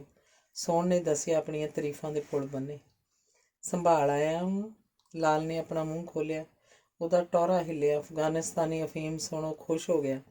ਕਮਾਈ ਵਾਲਾ ਸੌਦਾ ਸੀ, ਘਾਟੇਬੰਦੀ ਦਾ ਗੱਲ ਹੀ ਕੋਈ ਨਹੀਂ ਸੀ। ਬਸ ਇੰਨਾ ਹੀ ਸੀ ਜਿਹੜਾ ਸੋਹਣ ਨੂੰ ਰਿਸਕ ਲੈਣਾ ਪਿਆ ਸੀ। ਹਨੇਰਾ ਹੋ ਗਿਆ ਤਾਂ ਉਹਨਾਂ ਦੇ ਗਾਹਕਾਂ ਦੀ ਭੀੜ ਘਟ ਗਈ ਸੀ। ਇੱਕੜ ਦੁੱਕੜ ਸ਼ਰਾਬੀ ਸਨ ਜੋ ਉਹਨਾਂ ਧੱਕੇ ਮਾਰ ਭਜਾਤੇ। ਇੱਕ ਗੱਭਰੂ ਬਾਰ 'ਚ ਹੀ ਡਿੱਗਿਆ ਪਿਆ ਸੀ, ਜਿਹਨੂੰ ਘੜੀਸ ਕੇ ਉਹਨਾਂ ਪਰੇ ਕਰ ਦਿੱਤਾ। ਸੋਹਣ ਤੇ ਥੰਮਣ ਇੱਕ ਮਜ਼੍ਹਬੀ ਸਿੱਖਾਂ ਦਾ ਮੁੰਡਾ ਕੱਦੀ ਜੋ ਹੁਣ ਉਹਨਾਂ ਦੇ ਨਾਲ ਹੀ ਹੁੰਦਾ ਸੀ, ਪਿੰਡ ਉੱਤੋਂ ਦੀ ਗੇੜਾ ਕੱਢਣ ਤੁਰ ਗਏ। ਜਿੰਨਾ ਚਿਰ ਸੋਹਣ ਪਿੰਡ ਦੀਆਂ ਗਲੀਆਂ ਵਿੱਚ 2-4 ਲਲਕਾਰੇ ਨਹੀਂ ਮਾਰਦਾ ਸੀ, ਉਹਦਾ ਪੀਤਾ ਨਸ਼ਾ ਸਾਰਥਕ ਨਹੀਂ ਹੁੰਦਾ ਸੀ। ਰੋਟੀ ਸਵਾਦ ਨਹੀਂ ਲੱਗਦੀ ਸੀ। ਰਾਹਾਂ 'ਚ ਜਾਂਦਿਆਂ ਕਿਸੇ ਨਾ ਕਿਸੇ ਦੇ ਐਵੇਂ ਪੁੜੇ ਸੇਕ ਜਾਣਾ ਉਹਦਾ ਆਮ ਹੀ ਹੋ ਗਿਆ ਸੀ। ਲੋਕ ਸਬਰ ਦਾ ਘੁੱਟ ਭਰ ਕੇ ਰਹਿ ਜਾਂਦੇ। ਕਿਸੇ ਦੀ ਬੱਕਰੀ ਗੁਆਚਦੀ ਜਾਂ ਕੁੱਕੜ ਤਾਂ ਉਹ ਸੋਹਣ ਕੇ ਪਤੀਲੇ 'ਚ ਹੀ ਰਿੱਝਦਾ, ਪਰ ਕੋਈ ਚੂੰ ਤੱਕ ਨਾ ਕਰਦਾ, ਕੁਸਕਦਾ ਨਾ ਕੋਈ। ਉਹਦੀ ਮੈਂ ਮਾਂ ਦੀ ਓਏ, ਜਿਹੜਾ ਸਾਡੇ ਅੱਗੇ ਖੰਘ ਵੀ ਜਾਵੇ ਓਏ, ਪਿੰਡਾ ਤੁਹਾਨੂੰ ਸੱਪ ਕਿਉਂ ਸੌਂ ਗਿਆ ਓਏ, ਬੋਲੋ ਓਏ ਕੋਈ ਜਵਾਈ ਮੂਹਰੇ। ਦੁਰ ਸੋਹਣਾ ਲਲਕਾਰੇ ਮਾਰ ਰਿਹਾ ਸੀ। ਜੇ ਕੋਈ ਵੀ ਸੀ ਤਾਂ ਟਾਲਾ ਵੱਟ ਗਿਆ। ਪਿੰਡ 'ਚ ਜਿਵੇਂ ਸ਼ੇਰ ਪੈ ਗਏ। ਕਿਹਨੇ ਬੋਲਣਾ ਆਪਣੇ ਅੱਗੇ? ਮਰਨਾ ਕਿਸੇ ਨੇ ਆਪਣੇ ਅੱਗੇ ਬੋਲ ਕੇ ਕਿ ਝੂਠਾ? ਥੰਮਣ ਵੀ ਬਰਾਬਰ ਖੰਘੂਰੇ ਮਾਰਦਾ ਜਾ ਰਿਹਾ ਸੀ। ਤੂੰ ਬਾਈ ਸਿਆਂ ਕਿਸੇ ਦਾ ਨਾਂ ਥੇ ਲੈ ਕੇ ਲਲਕਾਰੇ ਮਾਰ, ਹਵਾ 'ਚ ਸੋਟੇ ਮਾਰਨ ਨਾਲੋਂ ਐਵੇਂ ਸੰਗ ਟੱਡਣ ਦਾ ਕੀ ਫਾਇਦਾ? ਤੂੰ ਨਾਂ ਲੈ ਕਿਸੇ ਦਾ। ਦਲੀਪ ਆਪਣਾ ਬਾਰ ਖੋਲ ਬਾਹਰ ਆ ਗਿਆ। ਉਹ ਰੋਜ਼ ਦੇ ਲਲਕਾਰਿਆਂ ਤੋਂ ਅੱਕਿਆ ਪਿਆ ਸੀ। ਉਹਦਾ ਅੱਜ ਮਰਦ ਜਾਗ ਪਿਆ ਸੀ। ਸੋਹਣ ਨੇ ਉਹਦਾ ਨਾਂ ਲੈ ਬੱਕਰਾ ਬੁਲਾਤਾ। ਉਹਦੇ ਪਿਓ ਮਿੱਤ ਸਿਉਂ ਦਾ ਨਾਂ ਲੈ ਕੇ ਦਾਦੇ ਤੱਕ ਕੱਪੜ ਗਿਆ। ਦਲੀਪ ਨੇ ਕੌਲੇ ਨਾਲ ਲਾਈ ਪਈ ਡਾਂਗ ਚੱਕ ਲਈ। ਪੰਗਾ ਲੈ ਹੁਣ ਉਹ ਗੀਦੀ ਨਹੀਂ ਬਣਨਾ ਚਾਹੁੰਦਾ ਸੀ। ਖੜੋ ਮੈਂ ਤੇਰੀ, ਆਖ ਦਲੀਪ ਇੱਕੋ ਛਾਲ 'ਚ ਉਹਨਾਂ ਦੇ ਅੱਗੇ ਆ ਗਿਆ। ਆਪਣੀ ਡਾਂਗ ਆਪਣੇ ਸਿਰ ਤੋਂ ਉੱਚੀ ਕੀਤੀ, ਪਰ ਕੱਦੀ ਪਿੱਛੋਂ ਉਹਦੇ ਸਿਰ 'ਚ ਵਾਰ ਕਰ ਗਿਆ। ਗੰਡਾਸਾ ਘੁੱਕ ਨਾ ਗਿਆ ਹੁੰਦਾ, ਸਿਰ ਖੱਖੜੀਆਂ ਹੋ ਜਾਣਾ ਸੀ। ਫਿਰ ਵੀ ਪੁੱਠੇ ਪਾਸੇ ਨਾਲ ਦਲੀਪ ਗੇੜਾ ਖਾ ਕੇ ਡਿੱਗ ਪਿਆ। ਸੋਹਣ ਡਿੱਗੇ ਪਏ ਦਲੀਪ ਦੇ 2-3 ਡਾਂਗਾਂ ਹੋਰ ਮਾਰ ਗਿਆ। ਥੰਮਣ ਨੂੰ ਜਦ ਸਮਝ ਆਈ ਕਿ ਸੇਕ ਉਹਨੂੰ ਵੀ ਲੱਗ ਸਕਦਾ ਹੈ ਤਾਂ ਬੋਲਿਆ, ਆਜੋ ਆਜੋ ਪੰਗਾ ਪੈ ਜਾਊ, 3-7 ਖੌਣੀ ਦੇ 2 ਬਣ ਜੂ, ਆ ਜਾਓ ਕੰਜਰ ਦਿਓ ਕਿ ਝੂਠਾ। ਥੰਮਣ ਨੇ ਆਖਦਿਆਂ ਕੱਦੀ ਦੇ ਆਉਂਦੇ ਵਾਰ ਹੇਠ ਆਪਣੀ ਡਾਂਗ ਕਰ ਦਿੱਤੀ। ਕੱਦੀ ਤਾਂ ਊਂ ਚੰਬਲ ਗਿਆ ਸੀ, ਨਵਾਂ ਖੂਨ ਸੀ, ਵੈਲੀ ਬਣਨ ਦਾ ਜਨੂੰਨ ਸੀ। ਉਹ ਫਿਰ ਲਲਕਾਰੇ ਮਾਰਦੇ ਨਿਕਲ ਗਏ। ਦਲੀਪ ਦੇ ਘਰਾਂ ਵਾਲੀ ਨੇ ਆ ਕੇ ਦਲੀਪ ਨੂੰ ਚੱਕਿਆ, ਪਰ ਆਂਢ ਗੁਆਂਢ ਕੋਈ ਨਾ ਨੇੜੇ ਆਇਆ। ਸਭ ਜਾਗਦੇ ਹੀ ਸੌਂ ਗਏ। ਚਰਨ ਨੂੰ ਪਤਾ ਲੱਗਾ ਤਾਂ ਉਹ ਭੱਜਿਆ ਆਇਆ। ਦਲੀਪ ਬਾਈ ਠੀਕ ਹੈ ਨਾ ਤੂੰ? ਭਾਬੀ ਤੂੰ ਵੀ ਹੌਸਲਾ ਰੱਖ। ਚਰਨ ਨੇ ਸੱਟ ਵੇਖੀ। ਸੱਟ ਜ਼ਿਆਦਾ ਨਹੀਂ ਸੀ, ਇੱਕੋ ਡਾਂਗ ਮੋਢੇ 'ਤੇ ਸੀ, ਇੱਕ ਚੁੱਕਣੇ 'ਤੇ। ਮੈਂ ਡਾਕਟਰ ਲੈ ਕੇ ਆਉਣਾ, ਵੇਖਦੇ ਹਾਂ ਉਹ ਕੀ ਕਹਿੰਦਾ। ਜੇ ਬਾਹਲੀ ਗੱਲ ਗਈ ਤਾਂ ਸ਼ਹਿਰ ਲੈ ਜਾਵਾਂਗੇ, ਫਿਕਰ ਨਾ ਕਰ ਤੂੰ। ਨਹੀਂ ਚਰਨ, ਡਾਕਟਰ ਤੋਂ ਕੀ ਕਰਾਉਣਾ, ਠੀਕ ਆ ਮੈਂ, ਦਲੀਪ ਨੇ ਆਖਿਆ ਤਾਂ ਚਰਨ ਨੇ ਉਹਦੀ ਕਾਹਲੀ ਸੁਣਨੀ ਸੀ। ਪਿੰਡ 'ਚੋਂ ਭੱਜ ਕੇ RMP ਡਾਕਟਰ ਨੂੰ ਲੈ ਆਇਆ। ਚਰਨ ਦੀ ਆਵਾਜ਼ ਸੁਣ ਗੁਆਂਢ 'ਚੋਂ 2-4 ਬੰਦੇ ਹੋਰ ਵੀ ਆ ਗਏ। ਡਾਕਟਰ ਨੇ ਜ਼ਖਮ ਸਾਫ਼ ਕਰਕੇ ਪੱਟੀ ਕਰ 2 ਟੀਕੇ ਵੀ ਲਾਤੇ, ਦੁੱਧ 'ਚ ਹਲਦੀ ਦੇਣ ਲਈ ਆਖਿਆ। ਮਾਮੂਲੀ ਸੱਟਾਂ, ਘਬਰਾਉਣ ਦੀ ਲੋੜ ਨਹੀਂ, ਆ ਗੋਲੀਆਂ ਦਿੰਦੇ ਰਿਹਾ ਜੋ ਆਖ ਉਹ ਤੁਰ ਗਿਆ। ਚਰਨ ਉਹਨੂੰ ਮਸਾਂ ਹੀ ਲੈ ਕੇ ਆਇਆ ਸੀ, ਉਹ ਤਾਂ ਆਉਂਦਾ ਨਹੀਂ ਸੀ। ਬਾਈ ਚਰਨ, ਲੜਾਈ ਦਾ ਮਾਮਲਾ, ਫੌਜਦਾਰੀ ਕੇਸ, ਮੈਨੂੰ ਤਾਂ ਤੂੰ ਨਾ ਹੀ ਵਿੱਚ ਪਾ। ਉਹ ਸਿੱਧਾ ਹੋ ਕੇ ਤੁਰ, ਇਉਂ ਨਹੀਂ ਕਰੀਦਾ, ਕੇਸ ਤੱਕ ਆਪਾਂ ਗੱਲ ਜਾਣ ਹੀ ਨਹੀਂ ਦੇਣੀ। ਫਿਕਰ ਨਾ ਕਰ, ਇਹ ਜ਼ਿੰਮੇਵਾਰੀ ਮੇਰੀ ਹੈ। ਚਰਨ ਨੇ ਹਿੱਕ ਠੋਕਰੀ ਸੀ ਤਾਂ ਡਾਕਟਰ ਆਇਆ ਸੀ। ਜਿਹੜੇ 2-4 ਬੰਦੇ ਆ ਗਏ ਸਨ, ਉਹ ਆਪਣੀ ਸਿਆਣਪ ਘੋਟਣ ਲੱਗ ਪਏ ਸਨ। ਥਾਣੇ ਜਾਓ ਭਾਈ, ਸਰਕਾਰੀ ਹਸਪਤਾਲ ਕਰਾਓ ਦਾਖਲੇ ਨੂੰ, ਦਾਅਵਿਆਂ ਪਰਚਿਆਂ 'ਚੋਂ ਕੀ ਨਿਬੜਨਾ? ਨਾਲੇ ਬਾਈ ਦਲੀਪ ਦਾ ਗਲ ਪਏ ਮੁਕੱਦਮੇ ਨੇ ਛੱਡਣਾ ਕੱਖ ਨਹੀਂ, ਉਹਨਾਂ ਮਲੰਗਾਂ ਦਾ ਵਿਗੜਨਾ ਕੁਝ ਨਹੀਂ। ਬਾਈ ਦਲੀਪ ਨੇ ਅੱਗੋਂ ਡਾਂਗ ਚੱਕੀ ਆ, ਇੰਨਾ ਹੀ ਬਹੁਤ ਹੈ। ਇੰਨੀ ਤਾਂ ਉਹਨਾਂ ਨੂੰ ਸਮਝ ਆਈ ਗਈ ਹੋਊ ਕਿ ਸਾਡੇ ਸਾਰੇ ਐਵੇਂ ਨਹੀਂ ਤੁਰੇ ਫਿਰਦੇ। ਅੱਗੇ ਤੁਹਾਡੀ ਮਰਜ਼ੀ ਆ, ਚਰਨ ਨੇ ਆਖਿਆ ਸੀ। ਚਰਨ ਦੀ ਗੱਲ ਠੀਕ ਆ ਭਰਾਵੋ, ਮੈਂ ਦਾਅਵਿਆਂ ਪਰਚਿਆਂ 'ਚ ਨਹੀਂ ਪੈਣਾ, ਦਲੀਪ ਨੇ ਆਖਿਆ। ਚਰਨ ਨਾਲ ਉਹ ਸਹਿਮਤ ਸੀ ਤੇ ਆਪਦਾ ਘਰ ਵੀ ਦਿਸ ਰਿਹਾ ਸੀ। ਉਹ ਐਂ ਤਾਂ ਉਹਨਾਂ ਨੂੰ ਮੂੰਹ ਪੈ ਜਾਊ, ਕੇਰਾਂ ਤਾਂ ਪੰਜੀ ਦਾ ਭੌਣ ਵਿਖਾਊ ਖਾਂ। ਭਲੇ ਮਾਨਸੋ, ਜਦ ਲਲਕਾਰੇ ਵੱਜ ਰਹੇ ਸਨ ਉਦੋਂ ਕਿੱਥੇ ਸੀ ਤੁਸੀਂ? ਮੇਰੀ ਮੀਤੋ ਨੇ ਚੱਕਿਆ ਮੈਨੂੰ। ਇੰਨੇ ਨੂੰ ਕਿੱਥੋਂ ਚੱਲ ਕੇ ਚਰਨ ਵੀ ਆ ਗਿਆ ਸੀ। ਪਰ ਤੁਸੀਂ ਗੁਆਂਢੀ ਹੋਣ ਦੇ ਬਾਵਜੂਦ ਵੀ ਕੁਸਕੇ ਤੱਕ ਨੇ। ਚਲੋ ਮੈਂ ਚੱਲਦਾ ਥਾਣੇ, ਤੁਹਾਡੇ 'ਚੋਂ ਗਵਾਹੀ ਕਿਹੜਾ ਦਊ ਦੱਸੋ? ਦਲੀਪ ਨੇ ਆਖਿਆ ਸੀ ਤਾਂ ਮੱਤਾਂ ਦੇਣ ਵਾਲੇ ਝੱਗ ਵਾਂਗ ਬਹਿ ਗਏ ਸਨ। ਸੋਹਣ ਨੂੰ ਰਾਤ ਨੂੰ ਹੀ ਪਤਾ ਲੱਗ ਗਿਆ ਸੀ ਕਿ ਚਰਨ ਦਲੀਪ ਦੇ ਘਰੇ ਸੀ। ਇਹ ਗੱਲ ਉਹਦੀ ਹਜ਼ਮ ਨਹੀਂ ਹੋ ਰਹੀ ਸੀ। ਸਵੇਰੇ ਉੱਠਣ ਸਾਰ ਹੀ ਸੋਹਣ ਨੇ ਚਰਨ ਨਾਲ ਕਲੇਸ਼ ਪਾ ਲਿਆ। ਤੈਨੂੰ ਸ਼ਰਮ ਹੋਣੀ ਚਾਹੀਦੀ ਸੀ ਰਾਤ ਦਲੀਪੇ ਦੇ ਘਰੇ ਜਾਂਦੇ ਨੂੰ। ਮੇਰੇ ਨਾਲੋਂ ਤਾਂ ਫਿਰ ਦਲੀਪਾ ਹੀ ਚੰਗਾ ਹੋਇਆ ਨਾ। ਸੋਹਣ ਬੋਲਦਾ ਰਵਾਸਾਂ ਵਿੱਚ ਦੀ ਝੱਗ ਸੁੱਟ ਰਿਹਾ ਸੀ। ਰਾਤ ਦੀ ਪੀਤੀ ਤਾਂ ਅਜੇ ਉਤਰੀ ਨਹੀਂ ਸੀ। ਉਹਨੇ ਉੱਠਣ ਸਾਰ ਅਫੀਮ ਦਾ ਗੋਲਾ ਖਾ ਕੰਗਣੀ ਵਾਲਾ ਗਲਾਸ ਸ਼ਰਾਬ ਦਾ ਵੀ ਚੜਾ ਲਿਆ ਸੀ। ਨਾ ਮੈਂ ਕੋਈ ਇਹੋ ਜਿਹਾ ਕੰਮ ਨਹੀਂ ਕੀਤਾ ਜਿਸ ਦੇ ਨਾਲ ਸ਼ਰਮਸਾਰ ਹੋਣਾ ਪਵੇ। ਫਿਰ ਤੁਹਾਨੂੰ ਸ਼ਰਮ ਜ਼ਰੂਰ ਆਉਣੀ ਚਾਹੀਦੀ ਹੈ ਜਿਹੜੇ ਅੱਧੀ ਰਾਤ ਲੋਕਾਂ ਦੇ ਤਖਤੇ ਭੰਨਦੇ ਫਿਰਦੇ ਆ। ਹਾਂ, ਇੰਨੀ ਗੱਲ ਲਾਜ਼ਮੀ ਆ, ਜੇ ਮੈਂ ਰਾਤ ਨਾ ਜਾਂਦਾ ਤੁਸੀਂ ਹੁਣ ਨੂੰ ਸੀਖਾਂ ਪਿੱਛੇ ਜ਼ਰੂਰ ਹੋਣਾ ਸੀ। ਮੇਰੇ ਸਮਝਾਉਣ 'ਤੇ ਹੀ ਨਹੀਂ ਗਏ ਉਹ ਥਾਣੇ, ਚਰ ਨੇ ਆਖਿਆ। ਜੇ ਉਹਨਾਂ ਵੱਲੋਂ ਕਸਰ ਸੀ ਤਾਂ ਤੂੰ ਪੂਰੀ ਕਰ ਦੇਣੀ ਸੀ, ਨਾਲੇ ਗਵਾਹੀ ਭਰਦਾ। ਅੱਗੋਂ ਗਲਤੀ ਨਹੀਂ ਮੰਨਦਾ ਸਾਲਾ ਕੁੱਤਿਆਂ ਦਾ, ਮੂਹਰੋਂ ਜ਼ਬਾਨ ਚਲਾਉਂਦਾ। ਲਾਲ ਵੀ ਮੈਦਾਨ 'ਚ ਆ ਗਿਆ। ਮੈਂ ਅੱਗੇ ਵੀ ਕਈ ਵਾਰ ਆਖਿਆ ਬਾਪੂ, ਅੱਜ ਵੀ ਕਹਿਣਾ, ਜੇ ਤੁਸੀਂ ਆਪਦੇ ਚਾਲੇ ਨਾ ਬਦਲੇ ਤਾਂ ਇੱਕ ਦਿਨ ਬਹੁਤ ਪਛਤਾਓਗੇ, ਬਹੁਤ ਹੀ। ਪਰ ਫਿਰ ਬਣਨਾ ਕੁਝ ਨਹੀਂ। ਚਰਨ ਨਾ ਚਾਹੁੰਦਿਆਂ ਵੀ ਆ ਗਿਆ। ਵੇ ਤੂੰ ਬੇੜੀ ਬਹਿਣਿਆ ਅੱਗੋਂ ਬੋਲਦਾ, ਤੈਨੂੰ ਵੱਡੇ ਛੋਟੇ ਦਾ ਖਿਆਲ ਹੈ ਕਿ ਨਹੀਂ? ਆਪਦੀ ਮਾਂ ਵਾਂਗੂ ਤੇਰੀ ਗਿੱਠ ਜ਼ਬਾਨ ਚੱਲਦੀ ਆ। ਮੈਂ ਤਾਂ ਕਹਿੰਦੀ ਹਾਂ ਬਾਈ, ਇਹਦੀ ਆਹ ਪੋਥੀਆਂ ਜਿਹੀਆਂ ਪੜ੍ਹ ਪੜ੍ਹ ਮੱਤ ਮਾਰੀ ਪਈ ਆ। ਚੁੱਲ੍ਹੇ 'ਚ ਡਾਹੂ ਇਹਨਾਂ ਨੂੰ, ਆ ਗਿਆ ਵੱਡਾ ਪੜਾਕੂ। ਕਰਮੋਂ ਵੀ ਵਿੱਚ ਕੁੱਦ ਪਈ। ਉਹ ਤਾਂ ਇੱਕ ਦਿਨ ਕਿਤਾਬਾਂ ਵਾਲੀ ਅਲਮਾਰੀ ਨੂੰ ਇਹ ਅੱਗ ਲਾਉਣ ਲੱਗੀ ਸੀ, ਜੇ ਸ਼ਾਮੋਂ ਹਾਲ ਦੁਹਾਈ ਨਾ ਕਰਦੀ ਤਾਂ। ਸਾਰਾ ਦਿਨ ਮਿੱਟੀ ਨਾਲ ਮਿੱਟੀ ਹੋਇਆ ਰਹਿੰਦਾ, ਪਰ ਤੁਸੀਂ ਅਜੇ ਵੀ ਨਹੀਂ ਛੱਡਦੇ ਇਹਨੂੰ। ਕੀ ਭਾਲਦੇ ਆ ਇਹਦੇ ਤੋਂ? ਹੱਦ ਹੁੰਦੀ ਆ ਸਹਿਣ ਦੀ ਵੀ। ਸ਼ਾਮੋਂ ਨੂੰ ਵੀ ਬੋਲਣਾ ਪਿਆ। ਤੂੰ ਨਾ ਬੋਲ ਮਾਂ, ਕੋਈ ਫਾਇਦਾ ਇਹਨਾਂ ਨਾਲ ਸਿਰ ਖਪਾਈ ਕਰਨ ਦਾ? ਆਖ ਚਰਨ ਬਾਹਰ ਨੂੰ ਤੁਰ ਪਿਆ।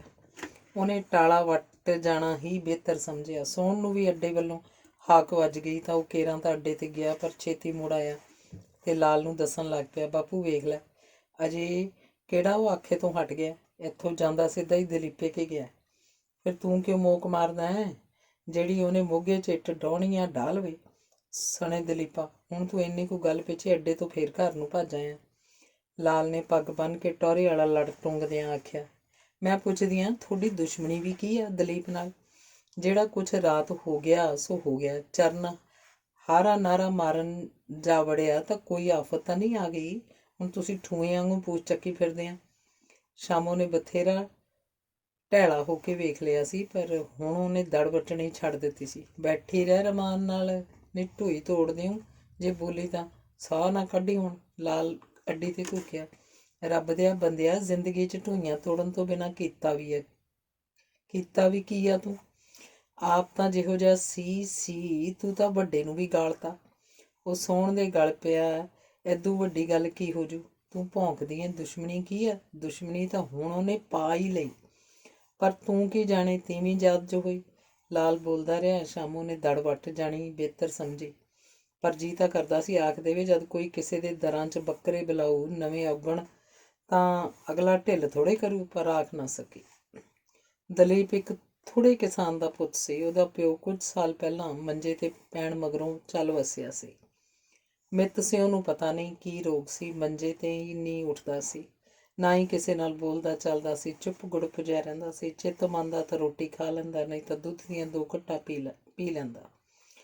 ਜਿਸ ਪਾਸੇ ਬਿਟਰ ਬਿਟਰ ਵੇਖੀ ਜਾਂਦਾ, ਬਸ ਵੇਖੀ ਜਾਂਦਾ ਕਮਲਿਆਂ ਨੂੰ। ਲੋਕੀ ਕਹਿੰਦੇ ਇਹਨੂੰ ਉੱਪਰੀ ਕਸਰ ਸੀ, ਕਿਸੇ ਮਰੇ ਬੰਦੇ ਦੀ ਰੂਹ ਸੀ ਉਹਦੇ 'ਚ। ਦਲੀਪ ਦੀ ਮਾਂ ਮਿੱਤ ਸਿਉਂ ਨੂੰ ਲੈ ਕੇ ਬਥੇਰਾ ਸਾਧਾਂ ਸੱਪਿਆਂ ਦੇ ਤੁਰੀ ਫਿਰੀ ਸੀ, ਪਰ ਮਿੱਤ ਸਿਉਂ ਨੂੰ ਕੋਈ ਫਰਕ ਨਹੀਂ ਸੀ ਪਿਆ, ਨਾ ਹੀ ਉਹ ਬਿਮਾਰੀ ਦਾ ਡਾਕਟਰ ਹੀ ਕੋਈ ਇਲਾਜ ਲੱਭ ਸਕੇ। ਦਲੀਪ ਦੀ ਮਾਂ ਨੂੰ ਮਾਮੂਲੀ ਟੱਟੀਆਂ ਉਲਟੀਆਂ ਕੀ ਲੱਗੀਆਂ, ਉਹ ਚੱਲ ਵਸੀ। ਮਿੱਤ ਸਿਉਂ ਪਹਿਲਾਂ ਨਾਲੋਂ ਵੀ ਰਹਿ ਗਿਆ।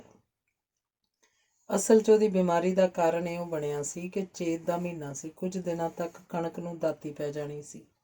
ਲੋਕ ਵਿਸਾਖੀ ਉਡੀਕ ਰਹੇ ਸਨ। ਵਿਸਾਖੀ ਵੇਖ ਸਭ ਨੇ ਕਲੰਦਰੇ ਖਿੱਚ ਲਏ ਨੇ ਸਨ।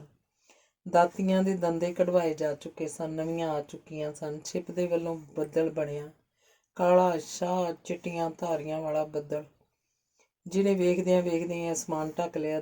ਦਿਨੇ ਹੀ ਜਿਵੇਂ ਰਾਤ ਪੈ ਗਈ। ਪਹਿਲਾਂ ਮੋਟੀਆਂ ਮੋਟੀਆਂ ਕਣੀਆਂ ਲਹਿ ਗਈਆਂ, ਫਿਰ ਸੁੱਕੇ ਗੜੇ। ਮੀਂਹ ਜਿਵੇਂ ਬੰਦ ਹੀ ਹੋ ਗਿਆ। ਧਰਤੀ ਚਿੱਟੀ ਸਫੈਦ ਹੋ ਗਈ। ਛੱਤਾਂ ਟੁੱਟਣ ਕਰਨ ਲੱਗ ਪਈਆਂ। ਲੋਕ ਬਾਖਰੂ ਕਰਨ ਲੱਗ ਪਏ। ਇੰਨੇ ਗੜੇ ਨਾ ਕਿਸੇ ਨੇ ਆਪਣੀ ਸੁਰਤ 'ਚ ਵੇਖੇ ਸਨ, ਨਾ ਸੁਣੇ। ਫਿਰ ਮੀਂਹ ਲੈ ਪਿਆ ਸੀ। ਗੜਿਆਂ ਨੇ ਪਰਨਾਲਿਆਂ 'ਚ ਪਰਨਾਲੇ ਬੰਦ ਕਰਤੇ ਤਾਂ ਲੋਕਾਂ ਨੇ ਛੱਤਾਂ 'ਤੇ ਚੜ੍ਹ ਫੌੜਿਆਂ ਨਾਲ ਖਿੱਚੇ। ਮੀਂਹ ਬੰਦ ਹੋਣ ਤੋਂ ਬਾਅਦ ਮਿੱਤ ਸਿਉਂ ਖੇਤ ਗਿਆ ਸੀ।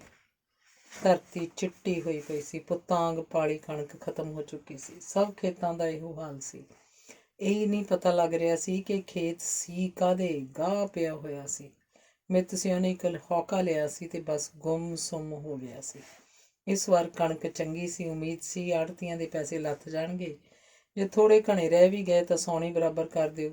ਪਰ ਉਹਦੀਆਂ ਸਾਰੀਆਂ ਆਸਾਂ 'ਤੇ ਪਾਣੀ ਫਿਰ ਗਿਆ ਸੀ। ਉਸ ਦਿਨ ਤੋਂ ਬਾਅਦ ਮਿੱਥੇ ਮੰਜੇ 'ਤੇ ਹੀ ਪੈ ਗਿਆ।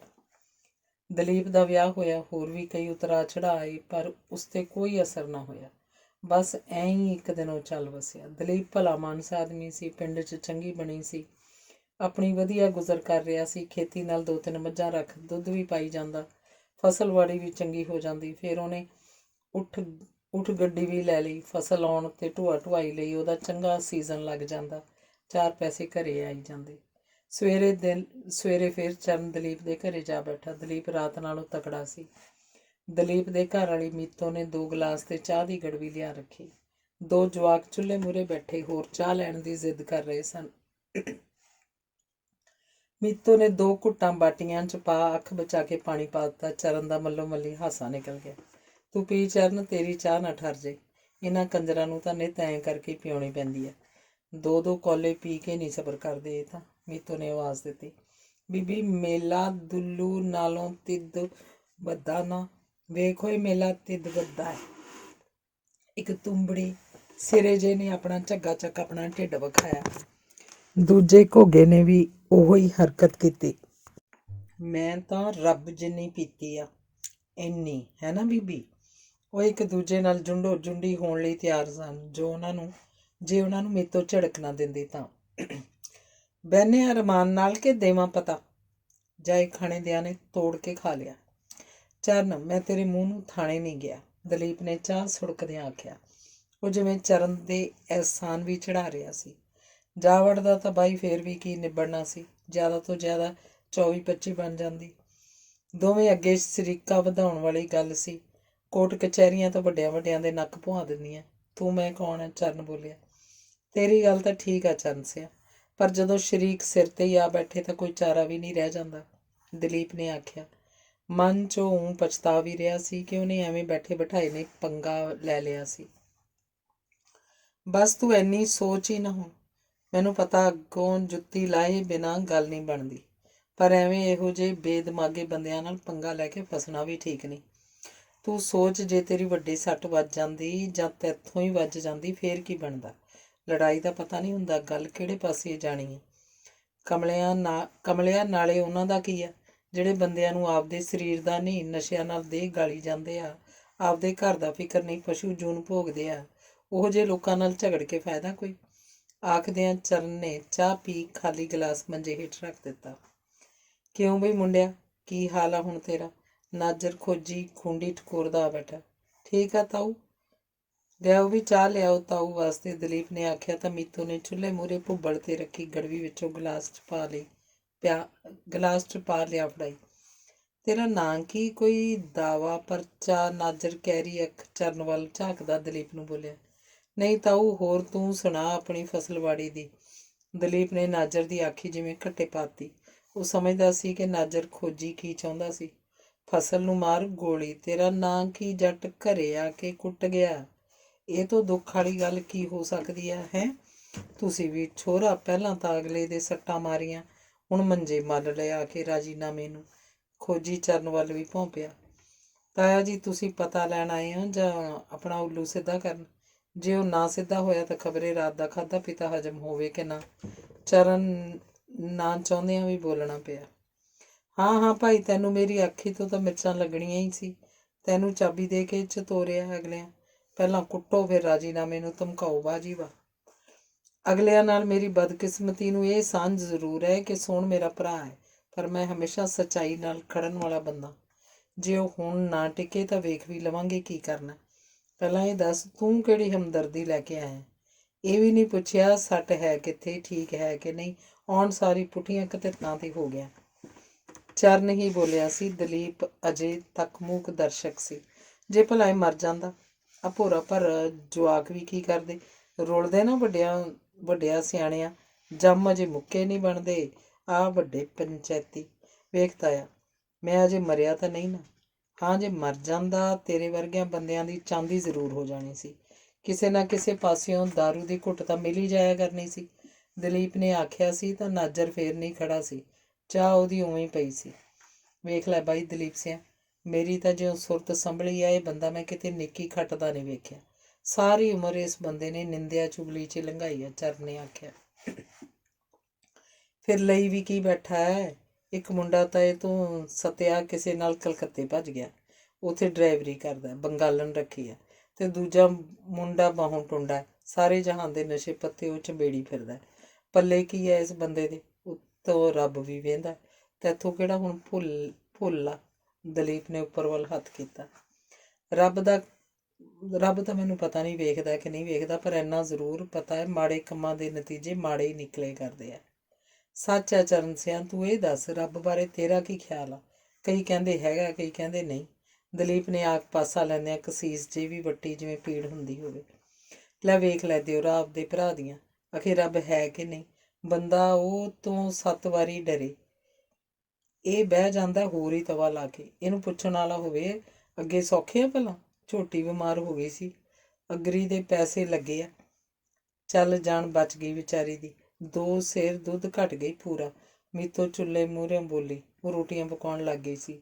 ਹਾਰੀ 'ਚ ਸਾਗ ਦੀ ਮਹਿਕ ਮੱਕੀ ਦੀਆਂ ਰੋਟੀਆਂ ਨਾਲ ਇੱਕ ਮੁੱਕ ਹੋ ਰਹੀ ਸੀ। ਬਸ ਇਹਦੀ ਦੁਨੀਆ ਤਾਂ ਇੱਥੋਂ ਤੀਕ ਹੀ ਸੀਮਤ ਆ ਚਰਨ ਸਿਆਂ। ਭਾਬੀ ਤੂੰ ਵੀ ਕੰਨ ਕਰੀ। ਜੇ ਦਲੀਪ ਬਾਈ ਸੱਚੀ ਪੁੱਛੇ, ਮੈਂ ਰੱਬ ਨੂੰ ਨਹੀਂ ਮੰਨਦਾ। ਰੱਬ ਨੇ ਲੋਕ ਨਹੀਂ ਬਣਾਏ, ਰੱਬ ਨੂੰ ਲੋਕਾਂ ਨੇ ਬਣਾਇਆ। ਚਲਾਕ ਬੰਦਿਆਂ ਨੇ ਮਾੜੇ ਨੂੰ ਡਰਾਉਣ ਵਾਸਤੇ ਰੱਬ ਦੀ ਹੋਂਦ ਪੈਦਾ ਕੀਤੀ ਹੈ, ਇੱਕ ਹਊਆ ਬਣਾ ਕੇ।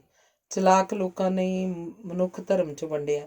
ਚੱਲ ਤੂੰ ਇਉਂ ਹੀ ਸੋਚ, ਜਦ ਕੋਈ ਵੱਡੀ ਜੰਗ ਲੱਗ ਜਾਂਦੀ ਆ, ਬੇਦੋਸ਼ ਲੋਕ ਮਾਰੇ ਜਾਂਦੇ ਆ ਘਰਾਂ 'ਚ ਬੈਠੇ, ਉਦੋਂ ਰੱਬ ਕਿੱਥੇ ਹੁੰਦਾ? ਲੋਕ ਧਾਰਮਿਕ ਸਥਾਨਾਂ 'ਤੇ ਜਾਂਦੇ ਆ, ਟਰੱਕ ਖੱਡ 'ਚ ਜਾ ਪੈਂਦਾ। ਕਿਉਂ ਕਾਹਦੀ? ਕਿਤੇ ਨਾ ਕਿਤੇ ਬੰਦੇ ਤੋਂ ਹੀ ਕਤਾਈ ਹੋਈ ਹੁੰਦੀ ਹੈ। ਕੁਦਰਤ ਨੂੰ ਸਭ ਇੱਕ ਆ। ਚੰਗੇ ਮੰਦੇ ਦਾ ਜ਼ਿੰਮੇਵਾਰ ਬੰਦਾ ਹੀ ਹੈ। ਗੁਰੂਆਂ ਪੀਰਾਂ ਬਾਰੇ ਤੇਰਾ ਕੀ ਖਿਆਲ ਆ? ਗੁਰੂਆਂ ਪੀਰਾਂ ਬਾਰੇ ਖਿਆਲ ਵਾਲੀ ਕਿਹੜੀ ਗੱਲ ਆ? ਗੁਰੂ ਨਾਨਕ ਦੇਵ ਜੀ ਬਹੁਤ ਹੀ ਬੁੱਧੀਮਾਨ ਇਨਸਾਨ ਹੋਏ ਹਨ। ਉਹਨਾਂ ਦੀਆਂ ਲਿਖਤਾਂ ਦੇ ਕੋਈ ਅੱਜ ਵੀ ਪਸਕ ਨਹੀਂ ਉਤਰ ਸਕਦਾ। ਉਹਨਾਂ ਦੁਨੀਆ 2 ਭਾਗਾਂ 'ਚ ਵੰਡੀ ਸੀ, ਮਲਕ ਭਾਗੋ ਤੇ ਭਾਈ ਲਾਲੋ। ਅਮੀਰ ਤੇ ਗਰੀਬ, ਇੱਕ ਮਿਹਨਤ ਕਰਨ ਵਾਲਾ ਵਰਗ, ਇੱਕ ਖਾ ਗੋਗੜਾਂ ਵਧਾਉਣ ਵਾਲਾ। ਬਾਬਾ ਫਰੀਦ ਜੀ, ਕਬੀਰ ਜੀ, ਸਭ ਦਾ ਇੱਕੋ ਸੰਦੇਸ਼ ਸੀ। ਗੱਲ ਕੀ, ਅਸੀਂ ਉਹਨਾਂ ਦੀਆਂ ਸਿੱਖਿਆਵਾਂ ਤੋਂ ਪਾਸੇ ਹੋ ਗਏ, ਉਹਨਾਂ ਨੂੰ ਕਰਾਮਾਤਾਂ ਨਾਲ ਜੋੜ ਲਏ। ਉਹਨਾਂ ਦਾ ਰੱਬ ਹੋਰ ਸੀ, ਉਹ ਕੁਦਰਤ ਨੂੰ ਹੀ ਰੱਬ ਮੰਨਦੇ ਸੀ। ਸਾਰੀ ਸ੍ਰਿਸ਼ਟੀ ਰੱਬ ਆ, ਡੇਰੇ ਵਾਲੇ ਸਾਧਾਂ ਦਾ ਬਣਾਇਆ ਰੱਬ ਨਹੀਂ। ਆਖ ਚਰਨ ਉੱਠ ਖਲੋਤਾ। ਵੇ ਚਰਨ ਬੈਠ, ਰੋਟੀ ਖਾ ਕੇ ਜਾਈ, ਸਾਗ ਬਣਿਆ। ਮੀਤੋ ਨੇ ਮੱਕੀ ਦੀ ਰੋਟੀ ਤਵੇ 'ਤੇ ਪਾਉਂਦਿਆਂ ਆਖਿਆ। ਬਸ ਭਰਜਾਈ ਜਿਉਂਦੇ ਰਹੋ, ਉੱਧਰ ਵੀ ਤੁਹਾਡੀ ਹੋਇਆ। ਆਖ ਚਰਨ ਤੁਰ ਗਿਆ। ਲਓ ਬਈ, ਆਪਾਂ ਨੂੰ ਤਾਂ ਪਤਾ ਹੀ ਅੱਜ ਲੱਗਾ ਵੀ ਕੱਦੀ ਸਿਆਂ ਤੂੰ ਵੀ ਵੈਲੀ ਰਿਹਾ। ਸਾਡੇ ਬਾਬੇ ਦੇ ਤੂੰ ਹੀ ਲੂੰਦੜੇ ਪਾਏ ਸੀ। ਇੱਕ ਜਣਾ ਗਵਾੜੀ ਜਿਹੀ ਭੰਨ ਉੱਠਦਾ ਕੱਦੀ ਵੱਲ ਮੂੰਹ ਕਰ ਬੋਲਿਆ ਤਾਂ ਚਲਦੀ ਗੱਲ ਕੱਟੀ ਗਈ। ਸਾਰਿਆਂ ਦਾ ਧਿਆਨ ਛਿਪ ਚੱਲੇ ਦਿਨ ਵੱਲ ਸੀ। ਬਸ ਜਵਾਨੀ 'ਚ ਮੱਤ ਹੀ ਮਾਰੀ ਗਈ ਸੀ ਭਰਾਓ। ਆ ਚਾਚੇ ਦਲੀਪ ਤੋਂ ਹੀ ਪੁੱਛ ਲਓ, ਜੇ ਫੇਰ ਕਦੀ ਕਿਸੇ ਨਾਲ ਬੋਲ ਵਿਗਾੜ ਹੋਇਆ ਹੋਵੇ। ਤੇ ਚਰਨ ਦਾ ਸਾਥ ਵੀ ਪੂਰਾ ਦਿੱਤਾ ਸੀ। ਸੋਹਣ ਨਾਲ ਅਣਬਣ ਤੋਂ ਬਾਅਦ ਕੱਦੀ ਨੇ ਦੱਸਿਆ। ਹਾਂ, ਕੱਦੀ ਨੇ ਗਲਤੀਆਂ ਤਾਂ ਕੀਤੀਆਂ, ਪਰ ਆਪਣੇ ਆਪ ਨੂੰ ਬਦਲ ਵੀ ਲਿਆ। ਸੋਹਣ ਕੰਨ ਭੰਨਣ ਲੱਗ ਪਿਆ ਸੀ। ਇਹ ਤੋਂ ਹੁਣ ਕੀ ਇਹ ਦਹੇੜਨਾ? ਜਦ ਚਰਨ ਨੇ ਸੋਹਣ ਨੂੰ ਮਾਰਿਆ ਸੀ, ਕੱਦੀ ਨਾਲ ਹੀ ਸੀ। ਚਲੋ ਉੱਠੋ, ਦਿਨ ਵੀ ਛਿਪ ਗਿਆ ਹੁਣ ਤਾਂ। ਦਲੀਪ ਨੇ ਆਖਿਆ ਤਾਂ ਇੱਕੜ ਦੁੱਕੜ ਬੈਠੇ ਰਹੇ? ਨਹੀਂ, ਸਾਰੇ ਜਣੇ ਘਰੋਂ ਘਰੀ ਤੁਰ ਗਏ। ਕਿਸੇ ਨੇ ਸ਼ਰਾਬ ਦੇ ਠੇਕੇ ਵੱਲ ਰੁੱਖ ਕਰ ਲਿਆ। ਦਲੀਪ ਤੇ ਕੱਦੀ ਇਕੱਠੇ ਦਲੀਪ ਦੇ ਘਰ ਵੱਲ ਨੂੰ ਤੁਰੇ ਗਏ। ਹੌਲੀ ਹੌਲੀ ਦੁੱਖ ਸੁੱਖ ਫਰੋਲਦੇ। ਘਰੇ ਪਿਆ ਰਹਿਣਾ, ਆ ਜਾਇਆ ਕਰ ਇੱਧਰ ਸੱਥ ਵੱਲ, ਦਿਨ ਨਿਕਲ ਜਾਂਦਾ। ਦਲੀਪ ਨੇ ਕੱਦੀ ਨੂੰ ਆਖਿਆ। ਗਰੀਬ ਕੋਲ ਵੇਲ ਕਿੱਥੇ ਹੁੰਦੀ ਆ? ਪਹਿਲਾਂ ਇੱਕ ਸ਼ੈਲਰ 'ਚ ਸੀ ਚੌਕੀਦਾਰੇ ਤੇ, ਹੁਣੇ ਹੀ ਹਟਿਆ। ਹੁੰਦਾ ਨਹੀਂ ਹੁਣ ਦਲੀਪ ਸਿਆਂ, ਆ ਜਾਇਆ ਕਰੂ ਹੁਣ, ਕੱਦੀ ਬੋਲਿਆ। ਵੇਖ ਲੈ, ਸਾਰਾ ਕੁਝ ਹੀ ਹੋ ਜਾਂਦਾ, ਬਸ ਮਰਿਆ ਹੀ ਨਹੀਂ ਆਉਣਾ ਹੁੰਦਾ। ਜਿਹੜਾ ਕੁਝ ਦਿਨ ਪਹਿਲਾਂ ਘੋੜੇ ਵਾਂਗੂ ਫਿਰਦਾ ਸੀ, ਅੱਜ ਆਖ ਦਲੀਪ ਦਾ ਮਨ ਭਰ ਆਇਆ। ਬਸ ਐਂ ਹੀ ਆ ਦਲੀਪ ਸਿਆਂ, ਦੁਨੀਆ 'ਤੇ ਜੋ ਵੀ ਆ ਗਿਆ, ਜਾਣਾ ਤਾਂ ਪਊ ਹੀ। ਉਹ ਗੱਲਾਂ ਕਰਦੇ ਹੀ ਦਲੀਪ ਦੇ ਘਰੇ ਵੜੇ ਸਨ। ਅੰਗ 9ਵਾਂ। ਵਿੱਕੀ ਘਰੋਂ ਨਿਕਲ ਸਿੱਧਾ ਸ਼ਹਿਰ ਆਪਣੇ ਅੱਡੇ 'ਤੇ ਗਿਆ ਸੀ। ਬੱਲੀ ਤੇ ਧੀਰੀ ਅੱਡੇ 'ਤੇ ਹੀ ਮੌਜੂਦ ਸਨ। ਇਹ ਉਹਨਾਂ ਦੀ ਠਹਿਰ ਵਾਲਾ ਛੋਟਾ ਜਿਹਾ ਘਰ ਬੱਲੀ ਦੇ ਪਿਓ ਦੇ ਕਬਜ਼ੇ 'ਚ ਸੀ, ਜੋ ਉਹਨੇ ਇੱਕ ਰਿਕਸ਼ਾ ਚਾਲਕ ਤੋਂ ਕੁਝ ਸਾਲ ਪਹਿਲਾਂ ਗਹਿਣੇ ਲਿਖਵਾਇਆ ਸੀ। ਰਿਕਸ਼ਾ ਚਾਲਕ ਭੰਗੀ ਪੋਸਤੀ ਆਦਮੀ ਸੀ, ਖਾਧੀ ਪੀਤੀ 'ਚ ਹੀ ਚੱਲ ਵਸਿਆ। ਘਰ ਵਾਲੀ ਆਪਣੇ ਦੋਵੇਂ ਜਵਾਕ ਲੈ ਭੁੱਖੀ ਮਰਦੀ ਮਾਪੀ ਜਾ ਠੁੱਕੀ ਤੇ ਬੱਲੀ ਦੇ ਪਿਓ ਨੇ ਮੌਕਾ ਵੇਖ ਘਰ 'ਤੇ ਕਬਜ਼ਾ ਕਰ ਲਿਆ। ਹੁਣ ਉਹ ਘਰ ਇਸ ਤਿੱਕੜੀ ਦਾ ਪੱਕਾ ਹੀ ਅੱਡਾ ਸੀ। ਬੱਲੀ ਸ਼ਹਿਰ ਦਾ ਹੀ ਰਹਿਣ ਵਾਲਾ ਸੀ ਤੇ ਧੀਰੀ ਕਿਸੇ ਹੋਰ ਪਿੰਡ ਦਾ। ਮੈਂ ਕੋਈ 100 ਕਾਲ ਕੀਤੀ ਹੋਣੀ ਆ, ਤੁਸੀਂ ਫੋਨ ਹੀ ਨਹੀਂ ਚੁੱਕਿਆ। ਵਿੱਕੀ ਨੇ ਆਪਣਾ ਗਿਲਾ ਜ਼ਾਹਰ ਕੀਤਾ। ਅਸੀਂ ਆਪ ਮਰੀ ਜਾਂਦੇ ਹਾਂ, ਤੇਰੀਆਂ ਕਾਲਾਂ ਨੂੰ ਕੀ ਕਰਦੇ? ਬੱਲੀ ਨੇ ਉੱਤਰ ਦਿੱਤਾ। ਧੀਰੀ ਮੰਜੀ 'ਚ ਪਿਆ ਪਾਂ ਪਏ ਕੁੱਤੇ ਵਾਂਗ ਚੁੱਕੀ ਜਾਂਦਾ ਸੀ। ਤੁਸੀਂ ਮਰੀ ਜਾਂਦੇ ਸੀ ਕਿਉਂ? ਮਾਲ ਵੀ ਵਾਹਵਾ ਸੀ ਤੁਹਾਡੇ ਕੋਲ ਤੇ ਨਵਾਂ ਪੱਤਾ ਵੀ। ਐਡੀ ਛੇਤੀ ਉੱਡ ਤਾਂ ਨਹੀਂ ਗਿਆ? ਮੰਗਵਾਇਆ ਸੀ ਮਾਲ। ਗੱਲ ਇਉਂ ਬਣੀ, ਪੈਸੇ ਪਹਿਲਾਂ ਫੜਾ ਬੈਠੇ, ਬੰਦਾ ਫੜਿਆ ਗਿਆ। ਹੁਣ ਤੂੰ ਆਪ ਹੀ ਵੇਖ ਲੈ, ਮੈਂ ਤਾਂ ਫਿਰ ਵੀ ਕੁਝ ਵਾਲਾਂ। ਧੀਰੀ ਤਾਂ ਤੈਨੂੰ ਦਿਸੀ ਜਾਂਦਾ, ਬੱਲੀ ਨੇ ਦੱਸਿਆ। ਫਿਰ ਹੁਣ? ਵਿੱਕੀ ਢੇਰੀ ਢਾਹ ਬੈਠ ਗਿਆ। ਮੂੰਹ ਤੇ ਪਲੇਤਣਾ ਫਿਰਦੀਆਂ ਗਈਆਂ। ਜੇ ਕੋਲੇ ਪੈਸੇ ਸਨ, ਉਹਨਾਂ ਨਾਲ ਤਾਂ ਡੰਗ ਵੀ ਨਹੀਂ ਟੱਪਣਾ ਸੀ। ਉਹ ਵੀ ਤਾਂ ਕਿਤੋਂ ਮਾਲ ਮਿਲਦਾ ਆ। ਤਾਂ ਬਗੀਚਾ ਸਿੰਘ ਆਉਣ ਵਾਲਾ ਹੀ ਆ, ਉਹ ਕਰੂ ਆਪਣਾ ਇੰਤਜ਼ਾਮ। ਬਗੀਚਾ ਸਿੰਘ? ਕੌਣ ਬਗੀਚਾ ਸਿੰਘ?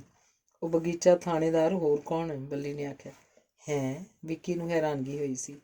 ਮਹੀਨਾ ਕੁ ਪਹਿਲਾਂ ਦੀ ਗੱਲ ਸੀ। ਬਗੀਚਾ ਸਿੰਘ ਨੇ ਉਹਨਾਂ ਨੂੰ ਇਸੇ ਅੱਡੇ 'ਤੇ ਚਿੱਟਾ ਪੀਂਦਿਆਂ ਰੰਗੇ ਹੱਥੀਂ ਫੜਿਆ ਸੀ ਤੇ ਕੁਝ ਵੀ ਨਹੀਂ ਆਖਿਆ ਸੀ। ਮਾੜਾ ਮੋਟਾ ਦਬਕਾ ਕੇ ਛੱਡ ਗਿਆ ਸੀ।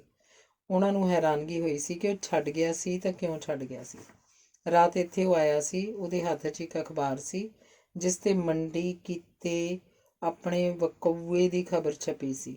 ਉਹ ਕਹਿੰਦਾ ਸੀ ਉਸ ਬੁੜੀ ਨੇ ਤਾਂ ਇਹ ਆਖ ਪੱਲਾ ਝਾੜ ਲਿਆ ਕਿ ਉਹਨਾਂ ਨੂੰ ਘੱਟ ਦਿਖਾਈ ਦਿੰਦਾ, ਲੁਟੇਰੇ ਨਹੀਂ ਸਿਆਣੇ ਗੇ। ਪਰ ਮੈਂ ਤਾਂ ਬੱਚੂ ਜਾਣਦਾ ਨਾ ਇਹ ਕੰਮ ਤੁਹਾਡਾ। ਪਰ ਮੈਂ ਚੁੱਪ ਹਾਂ। ਉਹ ਇਹ ਆਖ ਹੀ ਤੁਰ ਗਿਆ ਸੀ। ਮਾਲ ਦੇਣ ਦਾ ਵਾਅਦਾ ਵੀ ਕੀਤਾ ਸੀ। ਪਰ ਕਿਉਂ? ਵਿੱਕੀ ਹੈਰਾਨ ਸੀ। ਇਸ ਕਿਉਂ ਦਾ ਉੱਤਰ ਸਾਡੇ ਕੋਲ ਵੀ ਹੈ ਨਹੀਂ, ਪਰ ਉਹ ਇੰਨਾ ਜ਼ਰੂਰ ਆ ਗਿਆ ਕਿ ਤੁਸੀਂ ਮੇਰਾ ਇੱਕ ਛੋਟਾ ਜਿਹਾ ਕੰਮ ਕਰ ਦਿਓ, ਮੈਂ ਵੇਲੇ ਕੁ ਤੁਹਾਡੇ ਕੰਮ ਆਉਂਦਾ ਰਹੂੰਗਾ। ਅੱਜ ਉਹਨੇ ਮਾਲ ਦੇਣ ਦਾ ਵਾਅਦਾ ਵੀ ਕੀਤਾ। ਬਗੀਚਾ ਯਾਰਾਂ ਦਾ ਯਾਰ ਹੈ, ਇਹ ਤਾਂ ਮੈਂ ਵੀ ਸੁਣਿਆ। ਆਪਾਂ ਨੂੰ ਉਸ ਦਿਨ ਛੱਡ ਵੀ ਗਿਆ ਸੀ, ਕੋਈ ਝੂਠ ਨਹੀਂ। ਇਹ ਵੀ ਸੱਚ ਆ ਆਪਣੀ, ਪਹਿਲਾਂ ਉਸ ਨਾਲ ਵਾਹ ਕੋਈ ਨਹੀਂ ਸੀ। ਚੱਕਰ ਕੀ ਹੋਇਆ? ਵਿੱਕੀ ਨੇ ਆਖਿਆ। ਚਲੋ ਉਡੀਕੋ, ਨਵਾਂ ਕੀ ਸੱਪ ਕੱਢਦਾ ਹੈ। ਇਹ ਤਾਂ ਉਹਦੇ ਨਾਲ ਸਾਹਮਣਾ ਹੋਣ 'ਤੇ ਹੀ ਪਤਾ ਲੱਗੂ, ਬੱਲੀ ਨੇ ਆਖਿਆ। ਹਨੇਰਾ ਪਸਰਨਾ ਸ਼ੁਰੂ ਹੋ ਚੁੱਕਾ ਸੀ। ਬਾਹਰੋਂ ਬਾਰ ਖੜਕਿਆ। ਬੱਲੀ ਨੇ ਉੱਠ ਕੇ ਕੁੰਡੀ ਖੋਲ੍ਹੀ ਸੀ ਤਾਂ ਬਾਹਰ ਸਿਵਲ ਕੱਪੜਿਆਂ 'ਚ ਬਗੀਚਾ ਸਿੰਘ ਖੜਾ ਸੀ। ਗਲੀ 'ਚ ਕੋਈ ਵਿਰਲਾ ਵਾਂਝਾ ਆ ਜਾ ਰਿਹਾ ਸੀ। ਆਮ ਇਸ ਬਸਤੀ ਦੀ ਇਹ ਗਲੀ ਸੁੰਨ ਸਮਾਨ ਜਿਹੀ ਹੀ ਰਹਿੰਦੀ ਸੀ। ਆਵਾਜਾਈ ਬਹੁਤ ਹੀ ਘੱਟ ਸੀ। ਅਸਲ 'ਚ ਅੱਗੇ ਜਾ ਕੇ ਇਹ ਗਲੀ ਬੰਦ ਹੋ ਜਾਂਦੀ ਸੀ। ਬਗੀਚਾ ਇੱਕ 3 ਟੰਗੀ ਜਿਹੀ ਕੁਰਸੀ 'ਤੇ ਬੈਠਦਾ 4 ਚੁਫੇਰੇ ਝਾਕਿਆ ਤੇ ਧੀਰੀ ਵੱਲ ਵੇਖ ਉਹਦੇ ਬੁੱਲ੍ਹਾਂ 'ਤੇ ਹਾਸਾ ਰੁਮਕਦਾ ਰਹਿ ਗਿਆ। ਫਿਰ ਉਹਨੇ ਆਪਣੀ ਪੈਂਟ ਦੀ ਜੇਬ 'ਚੋਂ ਛੋਟੀ ਜਿਹੀ ਪੋਲੀਥੀਨ ਦੀ ਲਿਫਾਫੀ ਜਿਹੀ ਕੱਢੀ ਤੇ ਵਿੱਕੀ ਵੱਲ ਵਧਾਉਂਦਾ ਬੋਲਿਆ, ਲਓ ਓਏ, ਹੁਣ ਤਾਂ ਮਾਰੋ ਬੜਕ ਸਾਲਿਓ, ਤੁਸੀਂ ਤਾਂ ਮੈਨੂੰ ਫਤਿਹ ਬੁਲਾਉਣ ਜੋਗੇ ਵੀ ਨਹੀਂ ਹੋ, ਮਰੇ ਪਏ ਆ ਜਮਾਂ। ਵਿੱਕੀ ਤੇ ਬੱਲੀ ਨੇ ਤਾਂ ਕੰਨ ਚੱਕੇ। ਧੀਰੀ ਵੀ ਛਾਲ ਮਾਰ ਕੇ ਉੱਠਿਆ। ਫਿਰ ਉਹ ਬਗੀਚਾ ਸਿੰਘ ਤੋਂ ਬਿਨਾਂ ਕੋਈ ਸੰਗ ਸ਼ਰਮ ਕੀਤਿਆਂ ਚਿੱਟਾ ਪੀਣ ਲੱਗ ਪਏ ਤੇ ਛੇਤੀ ਉਹਨਾਂ ਦੇ ਸਰੀਰ ਵੱਲ ਹੋ ਗਏ। ਬਗੀਚਾ ਸਿੰਘ ਉਹਨਾਂ ਦੇ ਮੂੰਹਾਂ ਵੱਲ ਬਿਟਰ ਝਾਕਦਾ ਰਿਹਾ। ਸ਼ੁਕਰੀਆ ਸਰਦਾਰ ਜੀ, ਸ਼ੁਕਰੀਆ। ਧੀਰਾ ਹੱਥ ਬੰਨ੍ਹ ਸ਼ੁਕਰਾਨਾ ਕਰਨ ਲੱਗ ਪਿਆ। ਉਹ ਤਾਂ ਸੋਚ ਵੀ ਨਹੀਂ ਸਕਦਾ ਸੀ ਕਿ ਇੱਕ ਥਾਣਾ ਇੰਚਾਰਜ ਉਹਨਾਂ 'ਚ ਸਾਹ ਪਾਊ। ਦੋਸਤੋ, ਫੋਕੇ ਸ਼ੁਕਰਾਨੇ ਨਾਲ ਨਹੀਂ ਸਰਨਾ। ਹੱਥ ਨੂੰ ਹੱਥ ਹੀ ਧੋਂਦਾ। ਤੁਸੀਂ ਮੇਰੇ ਕੰਮ ਆਓ, ਮੈਂ ਤੁਹਾਡੇ ਕੰਮ ਆਵਾਂਗਾ। ਸਮਝੋ ਮੈਂ ਤਾਂ ਤੁਹਾਡੇ ਕੰਮ ਆ ਹੀ ਰਿਹਾ। ਜੋ ਤੁਸੀਂ ਕਾਰਨਾਮਾ ਮੰਡੀ 'ਚ ਕੀਤਾ, ਮੈਥੋਂ ਭੁੱਲ ਨਹੀਂ। ਹੋਰ ਵੀ ਕਈ ਕੀਤੇ ਤੁਹਾਡੇ ਕਾਰਨਾਮਿਆਂ ਦੀ ਜਾਣਕਾਰੀ ਹੈ। ਮੰਨ ਲਓ ਜੇ ਨਾ ਵੀ ਹੋਊ, ਕਾਰਨਾਮੇ ਬਣਾਉਣੇ ਮੇਰੇ ਲਈ ਕਿਹੜਾ ਔਖੇ ਆ। ਕਿਸੇ ਵੀ ਕੇਸ 'ਚ ਚੱਕ ਕੇ ਤੁੰਨ ਸਕਦਾ। ਪਰ ਨਹੀਂ, ਮੈਂ ਇਉਂ ਨਹੀਂ ਕਰਨਾ। ਮੈਂ ਤੁਹਾਡੇ ਕੰਮ ਆਵਾਂ, ਤੁਸੀਂ ਮੇਰੇ। ਤੁਹਾਨੂੰ ਮੇਰਾ ਇੱਕ ਕੰਮ ਕਰਨਾ ਪਏਗਾ। ਚਿੱਟੇ ਵੱਲੋਂ ਤੁਹਾਨੂੰ ਮੈਂ ਥੋੜ੍ਹਨ ਨਹੀਂ ਦਿੰਦਾ। ਬਗੀਚਾ ਸਿੰਘ ਨੇ ਆਪਣੇ ਮੋਟੇ ਆਨੇ ਉਹਨਾਂ ਦੇ ਗੱਡੇ। ਤੁਸੀਂ ਹੁਕਮ ਕਰੋ ਸਰ, ਵਿੱਕੀ ਨੇ ਆਖਿਆ। ਉਸ ਭਾਣੇ ਬਗੀਚਾ ਸਿੰਘ ਉਹਨਾਂ ਲਈ ਮਸੀਹਾ ਬਣ ਬੋੜਿਆ ਸੀ। ਨਾਲੇ ਉਹ ਸੋਚ ਰਿਹਾ ਸੀ, ਪਹਿਲਾਂ ਉਹ ਪੁਲਿਸ ਤੋਂ ਡਰ ਦਿਨ ਕੱਟ ਰਹੇ ਸਨ, ਹੁਣ ਕੋਈ ਡਰ ਨਹੀਂ ਰਹਿਣਾ। ਸੋਚ ਲਓ ਚੰਗੀ ਤਰ੍ਹਾਂ, ਪਿੱਛੇ ਤਾਂ ਨਹੀਂ ਹਟੋਗੇ? ਨਹੀਂ ਸਰ, ਤੁਸੀਂ ਕੰਮ ਦੱਸੋ। ਤੁਹਾਨੂੰ ਕਤਲ ਕਰਨਾ ਪਊ। ਇੱਕ ਕਤਲ? ਉਤਰਬਕ ਕੇ ਬਗੀਚਾ ਸਿੰਘ ਵੱਲ ਝਾਕੇ। ਉਹਨਾਂ ਭਾਣੇ ਕੋਈ ਮਾੜਾ ਮੋਟਾ ਕੰਮ ਸੀ ਜੋ ਬਗੀਚਾ ਸਿੰਘ ਉਹਨਾਂ ਤੋਂ ਕਰਵਾਉਣਾ ਚਾਹੁੰਦਾ ਸੀ, ਪਰ ਕਤਲ ਦਾ ਨਾਂ ਸੁਣ ਤਾਂ ਉਹ ਸੋਨੀ ਹੋ ਗਏ। ਹਾਂ, ਕਤਲ। ਪਰ ਬੇਫਿਕਰ ਰਹੋ, ਮੇਰੀ ਜ਼ਿੰਮੇਵਾਰੀ ਹੈ। ਤੁਹਾਡੀ ਕੋਈ ਹਵਾ ਵੱਲ ਨਹੀਂ ਵੇਖ ਸਕਦਾ। ਜੇ ਕਿਤੇ ਕੋਈ ਗੜਬੜ ਹੁੰਦੀ ਵੀ ਆ ਤਾਂ ਮੈਂ ਹਾਂ ਨਾ, ਆਪੇ ਮੈਂ ਸੰਭਾਲੂ। ਬਗੀਚਾ ਸਿੰਘ ਨੇ ਹਿੱਕ ਠੋਕਰੀ। ਸਾਨੂੰ ਕੀ ਮਿਲੂ? ਬੱਲੀ ਬੋਲਿਆ। ਆਵਾਜ਼ ਕੰਬੀ ਸੀ। ਮੈਂ ਆਖਿਆ, ਚਿੱਟੇ ਵੱਲਿਓਂ ਧੂਟ ਨਹੀਂ ਆਉਣ ਦਿੰਦਾ। ਨਾਲੇ ਜੋ ਕੰਮ ਤੁਸੀਂ ਮੰਡੀ 'ਚ ਕਰਕੇ ਆਏ ਆ, ਉਹਦੀ ਦੱਬ ਘੁੱਟ ਹੋਈ ਰਹੂ। ਪਰ ਕਤਲ ਕਰਨਾ ਕਿਹਦਾ ਹੈ? ਧੀਰੇ ਨੇ ਅਜਿਹਾ ਮੂੰਹ ਖੋਲ੍ਹਿਆ। ਪਹਿਲਾਂ ਹਾਮੀ ਭਰੋ, ਫਿਰ ਗੱਲ ਹੋਏਗੀ। ਜੇ ਨਾ ਹਾਮੀ ਭਰੋਗੇ, ਮੰਡੀ ਵਾਲੇ ਕੇਸ 'ਚ ਆਪਣੇ ਆਪ ਨੂੰ ਅੰਦਰ ਸਮਝੋ। ਉਸ ਬਜ਼ੁਰਗ ਜੋੜੇ ਦੀ ਅੱਖਾਂ ਦੀ ਧੁੰਦ ਮਿੰਟਾਂ 'ਚ ਚੱਕੀ ਜਾਣੀ ਹੈ। ਪੁਲਿਸ ਦੀ ਘੁਰਕੀ ਅੱਗੇ ਉਹਨਾਂ ਸਨਾਖਤ ਕਰ ਦੇਣੀ ਹੈ। 2-4 ਸਾਲ ਦੀ ਜੇਲ੍ਹ ਵੱਟ 'ਤੇ ਪਈ ਹੋ। ਆਖਦਿਆਂ ਬਗੀਚੇ ਦੇ ਬੁੱਲ੍ਹਾਂ 'ਤੇ ਫਿੱਕੀ ਜਿਹੀ ਮੁਸਕਰਾਹਟ ਆਈ। ਇੱਥੇ ਸ਼ਹਿਰ ਵਿੱਚ ਹੀ ਆ ਜਾਂ ਆਸੇ-ਪਾਸੇ? ਵਿੱਕੀ ਨੇ ਪੁੱਛਿਆ। ਤੁਸੀਂ ਹਾਂ ਕਰੋ ਪਹਿਲਾਂ। ਉਹ ਸਾਡੀ ਹਾਂ ਹੀ ਆ, ਨਾ ਦਾ ਤਾਂ ਸਵਾਲ ਹੀ ਨਹੀਂ ਪੈਦਾ ਹੁੰਦਾ। ਬੱਲੀ ਬੋਲਿਆ। ਉਹ ਵੀ ਸਮਝ ਗਿਆ ਸੀ ਕਿ ਆਖੇ ਲੱਗੇ ਬਿਨਾਂ ਕੋਈ ਚਾਰਾ ਨਹੀਂ। ਸੈਣੀ ਚੌਕ ਤੋਂ ਅੱਗੇ ਜੋ ਪੈਟਰੋਲ ਪੰਪ ਆ, ਉਹਦਾ ਮਾਲਕ ਠੋਕਣਾ। ਆਖ ਬਗੀਚਾ ਸਿੰਘ ਨੇ ਉਹਨਾਂ ਦੇ ਚਿਹਰੇ ਵਾਚ ਕੀਤੇ। ਚਿਹਰਿਆਂ ਤੋਂ ਹੁੰਗਾਰਾ ਮਿਲ ਰਿਹਾ ਸੀ। ਜੋ ਭਾਰੇ ਜਿਹੇ ਸਰੀਰ ਵਾਲਾ ਕੈਬਿਨ 'ਚ ਬੈਠਾ ਹੁੰਦਾ? ਵਿੱਕੀ ਨੇ ਪੁੱਛਿਆ। ਹਾਂ, ਉਹ ਹੀ। ਉਹ ਬਚਣਾ ਨਹੀਂ ਚਾਹੀਦਾ। ਜੇ ਉੱਥੋਂ ਕੈਸ਼ ਹੱਥ ਲੱਗੂ, ਉਹ ਤੁਹਾਡਾ। ਬਗੀਚਾ ਸਿੰਘ ਨੇ ਇੱਕ ਲਾਲਚ ਹੋਰ ਉਹਨਾਂ ਅੱਗੇ ਪਰੋਸ ਦਿੱਤਾ। ਸਾਨੂੰ ਚੱਜ ਦਾ ਹਥਿਆਰ ਚਾਹੀਦਾ, ਬੱਲੀ ਨੇ ਆਖਿਆ। ਜੋ ਉਹਨਾਂ ਕੋਲ ਦੇਸੀ ਕੱਟਾ ਸੀ, ਉਹ 'ਤੇ ਭਰੋਸਾ ਨਹੀਂ ਸੀ। ਹਥਿਆਰ ਤਾਂ ਮਿਲ ਜਾਊ, ਹਥਿਆਰ ਦੀ ਕੋਈ ਗੱਲ ਨਹੀਂ, ਪਰ ਤੁਸਾਂ ਨੂੰ ਇੰਨੇ ਕੁ ਚੁਕੰਨੇ ਰਹਿਣਾ ਪਊ ਕਿ ਹਥਿਆਰ ਉਹਦੇ ਵੀ ਹਰ ਵਕਤ ਕੋਲ ਹੁੰਦਾ। ਉਹ ਮਸਲਾ ਤਾਂ ਉਹਦੇ ਕਤਲ ਦਾ ਹੀ ਆ ਨਾ। ਪੰਪ 'ਤੇ ਜ਼ਰੂਰੀ ਤਾਂ ਨਹੀਂ ਕਿਤੇ ਵੀ ਕੀਤਾ ਜਾ ਸਕਦਾ? ਵਿੱਕੀ ਨੇ ਪੁੱਛਿਆ। ਹਾਂ, ਮਸਲਾ ਉਹਦੇ ਕਤਲ ਦਾ ਹੀ ਹੈ, ਪਰ ਗੱਲ ਇੰਨੀ ਆ ਕਿ ਪੈਟਰੋਲ ਪੰਪ 'ਤੇ ਕਤਲ ਹੁੰਦਾ ਏ ਤਾਂ ਤਫਤੀਸ਼ 'ਚ ਇਹ ਮੰਨਿਆ ਜਾਣਾ ਹੈ ਕਿ ਲੁਟੇਰੇ ਕੈਸ਼ ਲੁੱਟਣ ਆਏ ਕਤਲ ਕਰ ਗਏ। ਜਦ ਕਿ ਕਤਲ ਹੋਰ ਕਿਤੇ ਹੁੰਦਾ ਹੈ ਤੇ ਅਰਥ ਬਦਲ ਜਾਣਗੇ। ਸਿੱਧੀ ਉਂਗਲ ਉਹਦੀ ਰੰਜਿਸ਼ ਵਾਲਿਆਂ 'ਤੇ ਹੀ ਉੱਠੂ ਅਤੇ ਰੰਜਿਸ਼ ਵਾਲੀ ਪਾਰਟੀ ਨੂੰ ਆਪਾਂ ਦੂਰ ਹੀ ਰੱਖਣਾ। ਸਮਝ ਗਏ ਮੇਰੀ ਬਾਤ? ਬਗੀਚਾ ਸਿੰਘ ਨੇ ਦੱਸਿਆ। ਉਹਦੇ ਦੱਸਣ ਦੀ ਦੇਰ ਹੀ ਸੀ ਕਿ ਬੱਲੀ ਦੇ ਦਿਮਾਗ ਦੀਆਂ ਕਈ ਪਰਤਾਂ ਖੁੱਲ੍ਹਦੀਆਂ ਗਈਆਂ। ਤਾਂ ਹੀ ਉਹਨੇ ਬਗੀਚਾ ਸਿੰਘ ਤੋਂ ਪੁੱਛਿਆ, ਜਾਣੀ ਕਿ ਅਸੀਂ ਇਹ ਸਮਝੀਏ ਕਿ ਜਨਾਬ ਨੇ ਅੱਗੇ ਕਿਸੇ ਨਾਲ ਸੌਦਾ ਕੀਤਾ, ਜਾਣੀ ਸਪਾਰੀ ਲਈ ਆ। ਤੁਸੀਂ ਅੰਬ ਖਾਣ ਦਾ ਇੱਕ ਮਤਲਬ ਰੱਖਣਾ, ਭਾਵ ਆਪਣੇ ਨਸ਼ੇ ਪੱਤੇ ਤੱਕ। ਦਰਖਤਾਂ ਦੀ ਗਿਣਤੀ ਤੁਸੀਂ ਨਹੀਂ ਕਰਨੀ। ਜੇ ਮਨਜ਼ੂਰ ਆ ਤਾਂ ਬੋਲੋ, ਜੇ ਨਹੀਂ ਮਨਜ਼ੂਰ ਤਾਂ ਵੀ ਦੱਸ ਦਿਓ। ਪਰ ਇਹ ਯਾਦ ਰੱਖਿਓ, ਮੰਡੀ ਵਾਲੇ ਕੇਸ 'ਚ ਤੁਸੀਂ ਅੰਦਰ ਤੇ ਕੇਸ ਉਹ ਇਕੱਲਾ ਨਹੀਂ ਹੋਊ, ਹੋਰ ਵੀ ਕਈ ਠੁਕਣਗੇ, ਇਹ ਯਾਦ ਰੱਖਿਓ। ਬਗੀਚਾ ਬੋਲਿਆ। ਜਨਾਬ, ਇਸ 'ਚ ਗੁੱਸਾ ਕਰਨ ਵਾਲੀ ਕਿਹੜੀ ਗੱਲ ਆ? ਬਲੀ ਦਾ ਬੱਕਰਾ ਤਾਂ ਅਸੀਂ ਬਣਨ ਜਾ ਰਹੇ ਹਾਂ ਨਾ, ਵਿੱਕੀ ਨੇ ਆਖਿਆ। ਕੋਈ ਗੱਲ ਤਾਂ ਭਲੀ ਭਾਂਤ ਸਮਝ ਹੀ ਚੁੱਕੇ ਸਨ ਕਿ ਹੁਣ ਉਹ ਇਨਕਾਰ ਕਰਨ ਦੀ ਸਥਿਤੀ 'ਚ ਨਹੀਂ, ਤੇ ਥਾਣੇਦਾਰ ਵੀ ਉਹਨਾਂ ਕੋਲ ਐਡਾ ਭੇਦ ਖੋਲ ਪਾਸਾ ਨਹੀਂ ਵੱਟਣ ਵਾਲਾ। ਦੋਵੇਂ ਧਿਰਾਂ ਹੀ ਇੱਕ ਦੂਜੇ ਦੇ ਦਬਾਅ 'ਚ ਸਨ। ਥਾਣੇਦਾਰ ਵੀ ਕਰ ਚਾਹੁੰਦਾ ਸੀ ਕਿ ਸੌਦਾ ਪਟੇ ਨਾ ਤੇ ਉਹਦੀ ਕੀਤੀ ਲੀਕ ਹੋਵੇ। ਠੀਕ ਹੈ ਜਨਾਬ, ਸਾਨੂੰ ਹਥਿਆਰ ਦਿਓ ਤੇ ਨਾਲ ਹੀ ਕਈ ਦਿਨਾਂ ਦੀ ਡੋਜ਼ ਵੀ। ਜੇ ਸਾਡੇ ਕੈਸ਼ ਹੱਥ ਲੱਗਦਾ ਹੈ, ਉਹਦੇ 'ਤੇ ਝਾਕ ਨਾ ਕਰਿਓ। ਵਿੱਕੀ ਨੇ ਜਿਵੇਂ ਆਪਣੇ ਵੱਲੋਂ ਅੰਤਮ ਫੈਸਲਾ ਸੁਣਾ ਦਿੱਤਾ। ਜੇ ਤੁਹਾਡੇ ਕੋਲ ਡੋਜ਼ ਹੈ, ਕੱਲ੍ਹ ਤੱਕ ਮੁੱਕਣ ਨਹੀਂ ਲੱਗੀ, ਕਿੰਨੇ ਵੀ ਨਸ਼ੇੜੀ ਕਿਉਂ ਨਾ ਹੋ, ਕੱਲ੍ਹ ਨੂੰ ਤੁਹਾਡੇ ਕੋਲ ਡੋਜ਼ ਪਹੁੰਚ ਜਾਊਗੀ ਤੇ ਖਰਚਾ ਪੱਠਾ ਵੀ। ਤੁਸੀਂ ਇਕੱਲੇ ਜਾ ਕੇ ਪੈਟਰੋਲ ਦੇ ਬਹਾਨੇ ਸਾਰੀ ਸਥਿਤੀ ਦਾ ਪਹਿਲਾਂ ਜਾਇਜ਼ਾ ਲਓਗੇ, 1-2 ਦਿਨ, ਫਿਰ ਕੋਈ ਕਦਮ ਚੁੱਕੋਗੇ। ਠਾਹ ਸੋਟਾ ਨਹੀਂ ਮਾਰਨਾ। ਹਾਂ, ਹਥਿਆਰ ਵੀ ਤੁਹਾਡੇ ਕੋਲ ਕੱਲ੍ਹ ਨੂੰ ਪਹੁੰਚ ਜਾਊ। ਆਖ ਬਗੀਚਾ ਸਿੰਘ ਖੜਾ ਨਹੀਂ ਸੀ। ਬਾਹਰ ਕਾਫੀ ਹਨੇਰਾ ਫੈਲ ਚੁੱਕਿਆ ਸੀ ਜਦੋਂ ਉਹਨਾਂ ਧੀਰੀ ਨੂੰ ਢਾਬੇ ਤੋਂ ਰੋਟੀ ਲੈਣ ਲਈ ਭੇਜਿਆ। ਤਿੰਨੇ ਵਾਰੀ ਪੈਟਰੋਲ ਪੰਪ 'ਤੇ ਜਾ ਉੱਥੇ ਹੀ ਗਤੀਵਿਧੀ ਦੇਖਦੇ ਰਹੇ ਸਨ। ਦੁਪਹਿਰੇ 1 ਵਜੇ ਹੁਣ ਤੱਕ ਦਾ ਕੈਸ਼ ਦਫ਼ਤਰ 'ਚ ਜਮ੍ਹਾਂ ਕਰਵਾ 2 ਕਰਿੰਦੇ ਸਾਹਮਣੇ ਢਾਬੇ ਤੋਂ ਰੋਟੀ ਖਾਣ ਨਿਕਲ ਜਾਂਦੇ ਸਨ। ਪਿੱਛੇ 1 ਕਰਿੰਦਾ ਹੀ ਰਹਿ ਜਾਂਦਾ ਸੀ। ਪੈਟਰੋਲ ਪੰਪ ਦਾ ਮਾਲਕ ਸੁਧੀਰ ਕੁਮਾਰ ਆਪਣੇ ਸ਼ੀਸ਼ਿਆਂ ਵਾਲੇ ਦਫ਼ਤਰ 'ਚੋਂ ਉੱਠ ਹੱਥ 'ਚ ਕੈਸ਼ ਵਾਲਾ ਬੈਗ ਫੜ ਪਹਿਲਾਂ ਬਾਥਰੂਮ ਵੱਲ ਜਾਂਦਾ ਸੀ। ਧਾਰ ਮਾਰ ਬੈਗ ਕੱਚ 'ਚ ਲੈ ਬਾਹਰ ਸ਼ੈਂਕ ਤੋਂ ਹੱਥ ਧੋ ਆਪਣੀ ਗੱਡੀ ਵੱਲ ਭੌਂ ਪੈਂਦਾ ਸੀ ਤੇ ਫਿਰ 2 ਘੰਟੇ ਬਾਅਦ ਆਉਂਦਾ ਸੀ। ਇਹ ਜਿਵੇਂ ਉਹਦਾ ਰੋਜ਼ਾਨਾ ਦਾ ਰੂਟੀਨ ਸੀ। ਉਹਦੇ ਜਾਣ ਤੋਂ ਥੋੜ੍ਹੀ ਦੇਰ ਬਾਅਦ ਹੀ ਰੋਟੀ ਖਾਣ ਗਏ ਕਰਿੰਦੇ ਮੁੜਦੇ ਸਨ ਤਾਂ ਤੀਜਾ ਫਿਰ ਜਾਂਦਾ ਸੀ। ਕਿਉਂ ਬਈ, ਕੀ ਸੋਚਿਆ ਫਿਰ? ਵਿੱਕੀ ਨੇ ਬੱਲੀ ਤੋਂ ਪੁੱਛਿਆ। 3-4 ਦਿਨ ਹੋ ਗਏ ਸਨ ਵਿੱਕੀ ਹੁਣਾਂ ਨੂੰ ਪੈਟਰੋਲ ਪੰਪ 'ਤੇ ਗੇੜਾ ਮਾਰਦਿਆਂ। ਨਸ਼ੇ ਵੱਲੋਂ ਉਹਨਾਂ ਦੀ ਕਾਟੋ ਫੁੱਲਾਂ 'ਤੇ ਖੇਡ ਰਹੀ ਸੀ। 2 ਰਿਵਾਲਵਰ ਵੀ ਉਹਨਾਂ ਕੋਲ ਪਹੁੰਚ ਚੁੱਕੇ ਸਨ। ਆਪਾਂ ਉਸ ਵੇਲੇ ਧਾਵਾ ਬੋਲਾਂਗੇ ਜਦੋਂ ਬਾਥਰੂਮ 'ਚੋਂ ਨਿਕਲ ਸੈਂਕ ਤੇ ਹੱਥ ਧੋ ਰੁਮਾਲ ਨਾਲ ਪੂੰਝਦਾ ਗੱਡੀ ਵੱਲ ਜਾ ਰਿਹਾ ਹੋ। ਉਹ ਵਿਸਲਾ ਵੀ ਹੋਏਗਾ ਤੇ ਬੈਗ ਉਹਦੀ ਕੱਚ 'ਚ ਜੋ ਆਸਾਨੀ ਨਾਲ ਆਪਣੇ ਹੱਥ 'ਚ ਆ ਜਾਊ। ਬੱਲੀ, ਤੂੰ ਮੋਟਰਸਾਈਕਲ ਸੰਭਾਲੇਂਗਾ, ਮੈਂ ਗੋਲੀ ਮਾਰਾਂਗਾ। ਧੀਰੀ, ਤੂੰ ਬੈਗ ਕੱਛ 'ਚੋਂ ਖਿੱਚਣਾ। ਜੇ ਕੋਈ ਹੋਰ ਆੜੇ ਆਉਂਦਾ ਤਾਂ ਮੌਕਾ ਵੇਖ ਕਰਨਾ ਜੋ ਵੀ ਕਰਨਾ, ਵਿੱਕੀ ਨੇ ਉਹਨਾਂ ਨੂੰ ਸਮਝਾਇਆ। ਬੱਲੀ, ਸੰਭਾਲ ਲਏਗਾ ਇੱਕ ਹੱਥ ਨਾਲ ਮੋਟਰਸਾਈਕਲ? ਧੀਰੀ ਨੇ ਪੁੱਛਿਆ। ਉਹਦੀ ਕਾਬਲੀਅਤ 'ਤੇ ਸ਼ੱਕ ਕੀਤਾ। ਇਹ ਵੀ ਕੋਈ ਪੁੱਛਣ ਵਾਲੀ ਗੱਲ ਸੀ? ਤੁਸੀਂ ਆਪਣੀ ਡਿਊਟੀ 'ਤੇ ਖਰੇ ਉਤਰਿਓ, ਮੇਰਾ ਨਾ ਫਿਕਰ ਕਰਿਓ। ਭੀੜੀਆਂ ਗਲੀਆਂ ਵਿੱਚ ਦੀ ਮਿੱਥੀ ਥਾਂ 'ਤੇ ਪਹੁੰਚਾਉਣਾ ਮੇਰਾ ਕੰਮ। ਹੋਰ ਦੱਸੋ, ਕੋਈ ਅੜਿੱਕਾ ਨਹੀਂ ਪੈਣ ਦਿੰਦਾ, ਭਾਵੇਂ ਸਾਰੇ ਸ਼ਹਿਰ ਦੀ ਪੁਲਿਸ ਮਗਰ ਲੱਗ ਜਾਏ। ਚਲੋ ਇਹ ਤਾਂ ਕੰਮ ਹੋ ਹੀ ਜਾਣਾ, ਸਮਝੋ ਹੋ ਗਿਆ। ਮੈਂ ਇੱਕ ਗੱਲ ਹੋਰ ਕਹਿਣ ਵਾਲਾ ਸੀ, ਧੀਰੀ ਨੇ ਕਿਹਾ। ਜੋ ਵੀ ਮਨ 'ਚ ਹੈ ਬੋਲ ਦਿਓ, ਕੋਈ ਸ਼ੱਕ ਰਹਿ ਨਾ ਜਾਵੇ। ਆਪਣੇ ਵੱਲੋਂ ਪੂਰੀ ਤਿਆਰੀ ਚਾਹੀਦੀ ਹੈ, ਹਰ ਪਹਿਲੂ 'ਤੇ ਧਿਆਨ। ਵਿੱਕੀ ਨੇ ਆਖਿਆ। ਉਹ ਨਹੀਂ ਗੱਲ, ਜੇ ਪਲਾਨ ਬਣ ਗਈ, ਜੇ ਕੋਈ ਦਿੱਕਤ ਆਈ ਮੌਕੇ 'ਤੇ ਸੁਧਾਰ ਹੋ ਜਾਊ। ਪਰ ਮੈਂ ਤਾਂ ਗੱਲ ਕਰਦਾ ਸੀ, ਥਾਣੇਦਾਰ ਨੇ ਅੱਗੋਂ ਮੋਟਾ ਨਾਵਾਂ ਲਿਆ ਹੋਊ।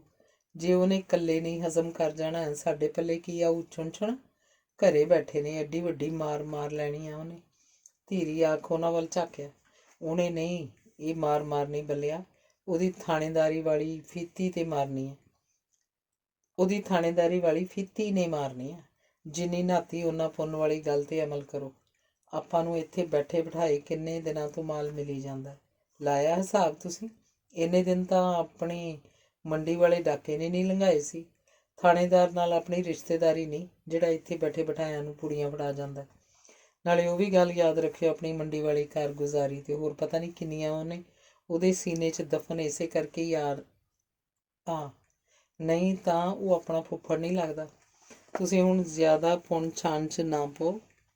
ਆਪਾਂ ਇੱਥੋਂ ਅੱਜ ਆਪੋ ਆਪਣੇ ਘਰਾਂ ਨੂੰ ਜਾਣਾ। ਕੱਲ੍ਹ ਨੂੰ ਦਿਨੇ 9 ਵਾਲੇ ਸ਼ੋਅ ਨੂੰ ਮਾਲ 'ਚ ਵੜਨਾ ਅਤੇ ਫਿਲਮ ਖਤਮ ਹੋਣ ਤੱਕ ਨੂੰ ਆਪਣੇ ਕੰਮ ਨੂੰ ਅੰਜਾਮ ਦੇਣ ਦਾ ਵਕਤ ਹੋ ਜਾਣਾ, ਵਿੱਕੀ ਨੇ ਆਖਿਆ। ਅਤੇ ਫਿਰ ਉਹ ਉੱਥੋਂ ਆਪੋ ਆਪਣੇ ਘਰਾਂ ਨੂੰ ਤੁਰ ਗਏ। ਜਾਂਦਾ ਜਾਂਦਾ ਵਿੱਕੀ ਇਹ ਵੀ ਆਖ ਗਿਆ, ਬੱਲੀ ਤੇਰੇ ਵਾਲਾ ਮੋਟਰਸਾਈਕਲ ਕਾਢ ਕੱਢੂ, ਮੈਂ ਤਾਂ ਪਿੰਡੋਂ ਟੈਂਪੂ 'ਤੇ ਹੀ ਆਊਂ, ਤੂੰ ਵੀ ਧੀਰੇ ਸਿੱਧਾ ਮਾਲ 'ਚ ਹੀ ਆਉਣਾ।